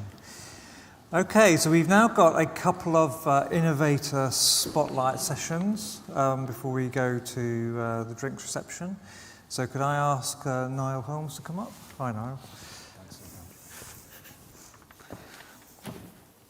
Hello everybody. Thank you for Cambridge Tech Week for the opportunity to speak at this. So I'm Niall. I am an academic physicist at the University of Nottingham, but I'm also a co-founder of Circa Magnetics Limited. So I'm going to talk to you about what we do at Circa, the quantum brain scanner that we've developed, mostly through prototype work at the University of Nottingham as a result of the quantum technology hubs, where we are now, what our plans for the future are, and why we do it in the first place. So just to start, why do we study the brain? The brain is a really complicated object, and understanding it is actually one of the key challenges for modern science. Basic neuroscience alone, the brain is formed of 100 billion neurons. Each of those neurons is connected to millions of other neurons, and there are trillions of synapses that govern what we do, how we interact with ourselves, how we interact with the world. And our understanding of it is fairly limited. We've scratched the surface of what we know about the brain. There's loads more that we could learn. However, aside from that, there's a real sort of significant burden of brain disorders that can come in many shapes and sizes. So brain injuries, concussions, traumas. About 100,000 people a year suffer what we call a mild traumatic brain injury, or more commonly a concussion. And about 50% of those develop post-concussive symptoms. So those symptoms can mean, you don't have a normal life after your injury, you don't go back to work, you can't act in the same way that you were before. And, is there a way that we can determine this earlier and figure out a better method for treatment? There's also obviously a rising problem with mental health. It's estimated that 1 in 4 people will suffer from a mental health condition in their lifetime. Again, it's the not only the cost and the burden of the person and their families experiencing those disorders, but also the economic cost and the burden on the NHS and other institutions of how we treat and manage all of those conditions. Epilepsy is a fairly prolific condition. It affects about 60 million people worldwide. And unfortunately, about a third of those cases are drug resistant. In a drug resistant epileptic case, that means that the best route forward is actually invasive surgery to remove the epileptic zones. Obviously, surgery is very expensive. You want to make sure you do it right. You want to make sure that you've accurately mapped the epilepsy zone before you do the surgery to make sure that you minimize the number of surgeries people are having and that you don't have to go in and do another one. Dementia is also a growing problem. It's estimated there's about 30 million people suffering from Alzheimer's disease. And again, the way we can understand it, earlier detection means that we can work better with it. So there's lots of reasons why studying the brain is really important. And the best techniques we have to do that really are brain imaging, so neuroimaging devices. So you're probably all familiar with things like X-ray CT or MRI, magnetic resonance imaging. These are structural imaging systems. They take a picture of the brain, and whilst that can tell us quite a lot about general structure, it can tell us limited information about how the neurons are communicating with each other, how those synapses are working, how those circuits are working, and actually what it is that's happening. You know, if you look at structural MRI images of you know, a sort of nominally healthy person versus someone with perhaps PTSD, the structural images will appear very similar. It's very hard to tell what's going on just from that alone. So actually what we're more interested in is something called functional brain imaging. So it tells us what the brain is actually doing, the brain function, what the neurons are doing, when they're doing it, and where they're doing it. The sort of gold standard, unfortunately, is to kind of remove a part of the skull, implant electrodes where we think there might be worth listening to activity, and we get, you know, obviously very good information of what the neurons are doing, but this is high cost, it has limited coverage, it's invasive, so we don't want to do it. It's very, very impractical. There are, however, a lot of non-invasive solutions. This graph tries to cover them. Again, you might be familiar with functional MRI. fMRI is using essentially the same technology, but looking at blood flow changes in areas where neurons are hungry. And that gives us very precise spatial precision of where neurons are active, but it tells us absolutely nothing about their electrophysiological processes, because it just tells us where blood's being used. You also might be familiar with EEG, where you place electrodes on the scalp and measure electrical activity. That's quite commonly deployed in hospitals. The problem with EEG is that it gets very easily distorted by the skull, and you often don't really know where the signal's coming from. Something you might not be familiar with is a technique called MEG, or the magnetoencephalogram. MEG has the best of both worlds of fMRI and EEG. It tells us exactly where the neurons are firing, and it tells us exactly what they're doing in terms of their electrophysiology. We get high spatial and high temporal precision, and it's a technique that's been going since the 80s, but the reason you might not have heard of it is because it's very expensive. It requires cryogenically helium-cooled superconducting quantum interference device magnetometers, and it's very difficult to do. What we do is we use optically pumped magnetometers, so these are quantum devices again, but they use lasers and rubidium atoms to infer magnetic fields, and not only does that give us better performance than SquidMeg, it also gives us better performance than anything else. And the key thing is that these things are light, they're not cryogenically cooled, we can build them into a helmet, people can wear them, and you can go on. So what we've done at Circa is developed this OPM MEG system. It is flexible, we can scan anyone from babies to adults, you can move in it, so imagine trying to move in an MRI scanner, quite difficult to do. We get better data because we're able to measure closer to the scalp and we don't have these cryogens. It's also a lot cheaper, so no reliance on these complex cryogenics. We've delivered systems in the EU, the UK, and the US. We've delivered these as research systems for neuroscience and clinical research. We're not yet selling these as a medical device, but that is a process we are going on. We've sold to many sort of leading institutes around the world, high-profile universities in many countries. Also, we have been profitable every year since formation, so that was back in 2020, and we've sustained ourselves mostly on sales of research systems and grant funding. So this is just a little, one of our first customers, we're at Sick Kids Hospital in Toronto. They're sort of the equivalent of Great Ormond Street Hospital here in the UK. They've been scanning kids with autism all the way down to sort of, less than 1 year old. And they're finding it very useful to do their research, and hopefully that can tell us some more insights into the condition. So we have a fairly straightforward route to market that we see. There is a $80 million rough research market for this technology. We're aiming to transition into the larger clinical neurology product market. That will require obviously quite a long time to get us our medical device approval, but once we've done that, that's where we're aiming. There are secondary and tertiary markets in other parts of the body, but also in sort of sports and military applications. And with the University of Nottingham, we're working on further developments of the technology, expanding what we can do, more movement, more range, more opportunities, etc. So with that, thank you for listening. If you would like to chat with me, I'll be around for the rest of the day. Happy to take any questions on the science, the business, etc., and emails, etc. up there. So thank you very much.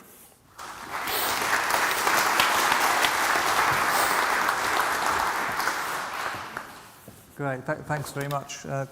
Also great to see technology that has application today. We don't need to wait 10 years. It's actually technology available today using quantum tech, delivering real benefits to people. So next up is Professor John Morton.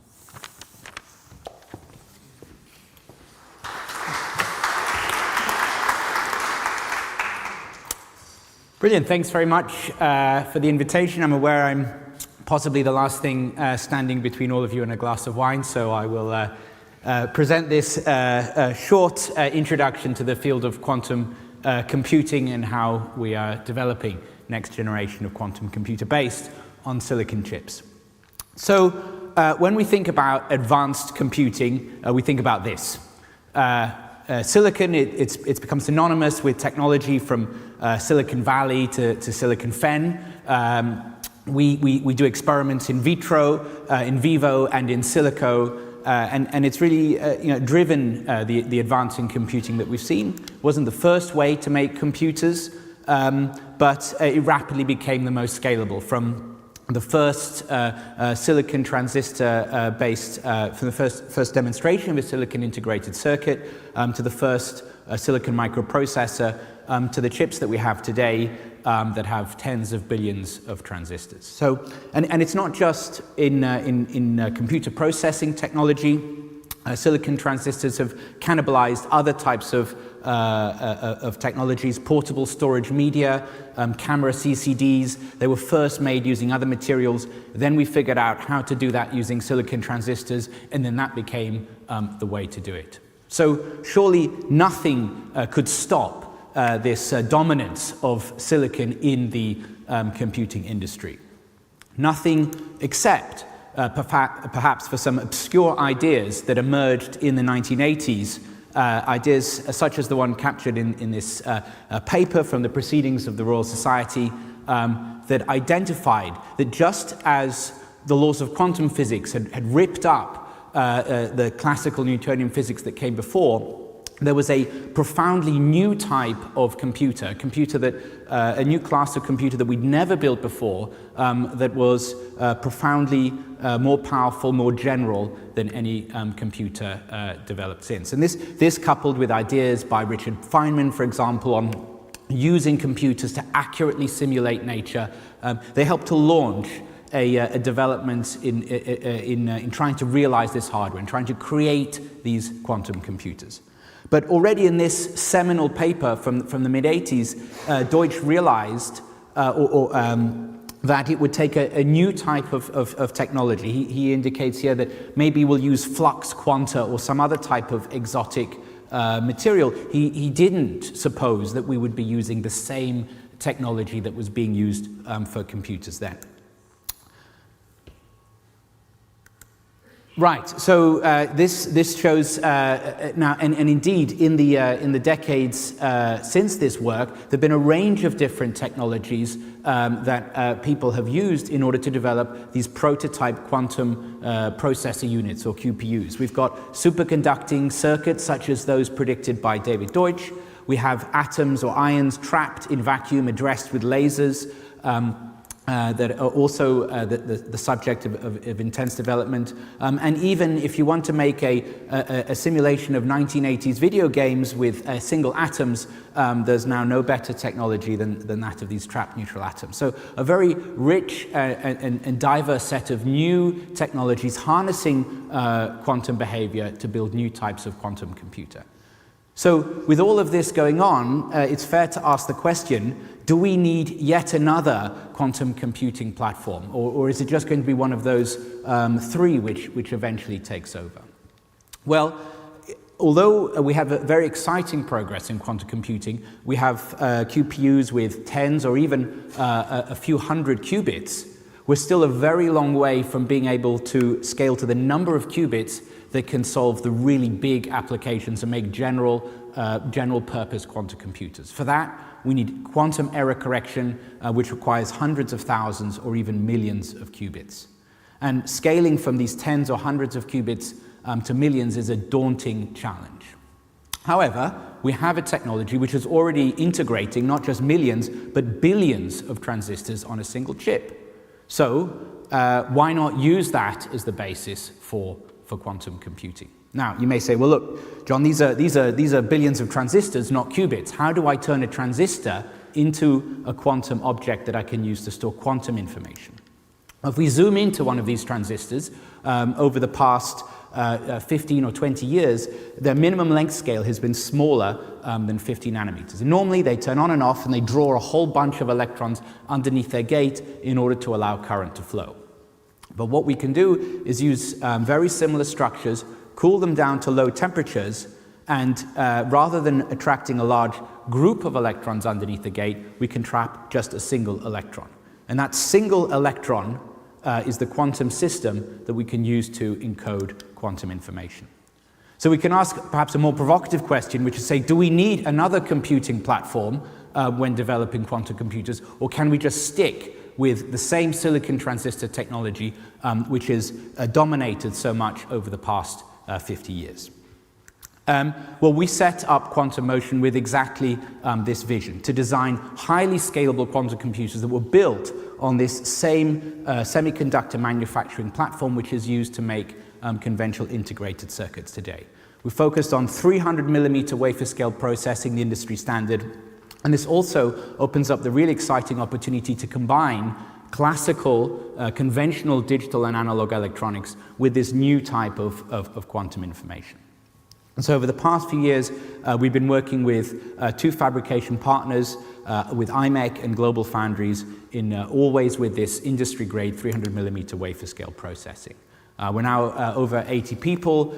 We've recently set up, in addition, we've got our main lab in London, office in Oxford. We work closely with we take PhD students from various well-known nearby universities, and we set up a lab in Sydney and a partnership with one of our chips made using an industrial-grade processor, a so-called Brixton chip, and it's got over 4,000 individually addressable quantum dots. What does this mean? This is a device which is very similar to a silicon transistor, in which we can control exactly how many electrons are underneath the gate, sweeping the gate voltage from an empty dot to having exactly one or exactly two electrons underneath each transistor. So we can use this technology to initialize individual quantum systems in large arrays.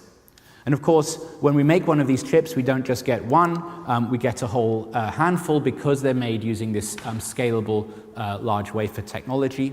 We then integrate them onto our boards with other conventional electronics, and then we'll put them into our cryostats. Here's one that we happen to design that fits within a 19-inch rack, so that you can see that these extreme low temperatures are not particularly exotic. They can sit in the same form factor as a typical server, and here we have one of our team opening up our fridge, and seeing these circuit boards which are cooled down, obviously not at that moment, but when he closes the door, will be cooled down to deep cryogenic temperatures. And with this technology, we've then been redefining state-of-the-art in cubic readout, so measuring the spin of these individual electrons in these devices with record fidelities and speed. We've done the first demonstration of these entangling gates. Entanglement is, of course, critical to developing multiple qubit operations, and we've shown that in these MOS devices made using 300 millimeter wafer processing. We've also made advances working with our fabrication partners in isotopic enrichment, silicon-28. Most silicon is silicon-28, but we even remove the remaining 5%, which is silicon-29, to get the highest quality qubit performance. And we now have 300 millimeter wafers with a top layer of this isotopically enriched. There's an example of Ross and David receiving one of these wafers. And so with this, we have all of the core ingredients of QPUs validated based on this MOS silicon technology, based on 300 millimeter wafer production. That puts us in a really exciting position to begin to scale up these processes to achieve, to compete with the existing platforms. And finally, as I said, it's not just the qubit technology. Every quantum computer needs a vast array of conventional digital and analog electronics that's powering it, reading the qubits, controlling the qubits, performing error correction. And we have this unique opportunity to tightly integrate this control electronics with our QPU. So we've been leading a large Innovate UK program with different quantum computing platforms on developing cryogenic electronics which are cooled at low temperatures, which are required for most of the quantum computing platforms. And this has led to a whole family of chips, some of which are shown here, combining a whole range of different types of features within cryogenic chips. And this is a huge challenge. We had to develop new types of cryogenic PDKs, models, in order to be able to develop chips that work well at these low temperatures. But it puts us in a really strong position to work across the ecosystem in developing this type of electronics.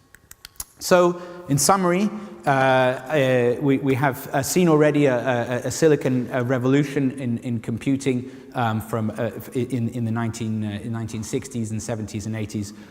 Perhaps there will be another silicon revolution in quantum computing. Thank you very much.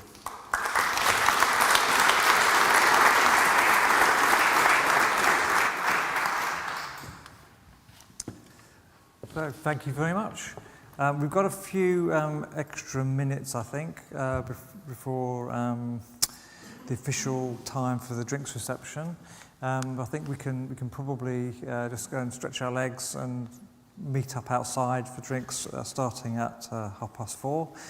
If you can come back here, please, for the big tech debate at 5 o'clock, starting sharp. Thank you.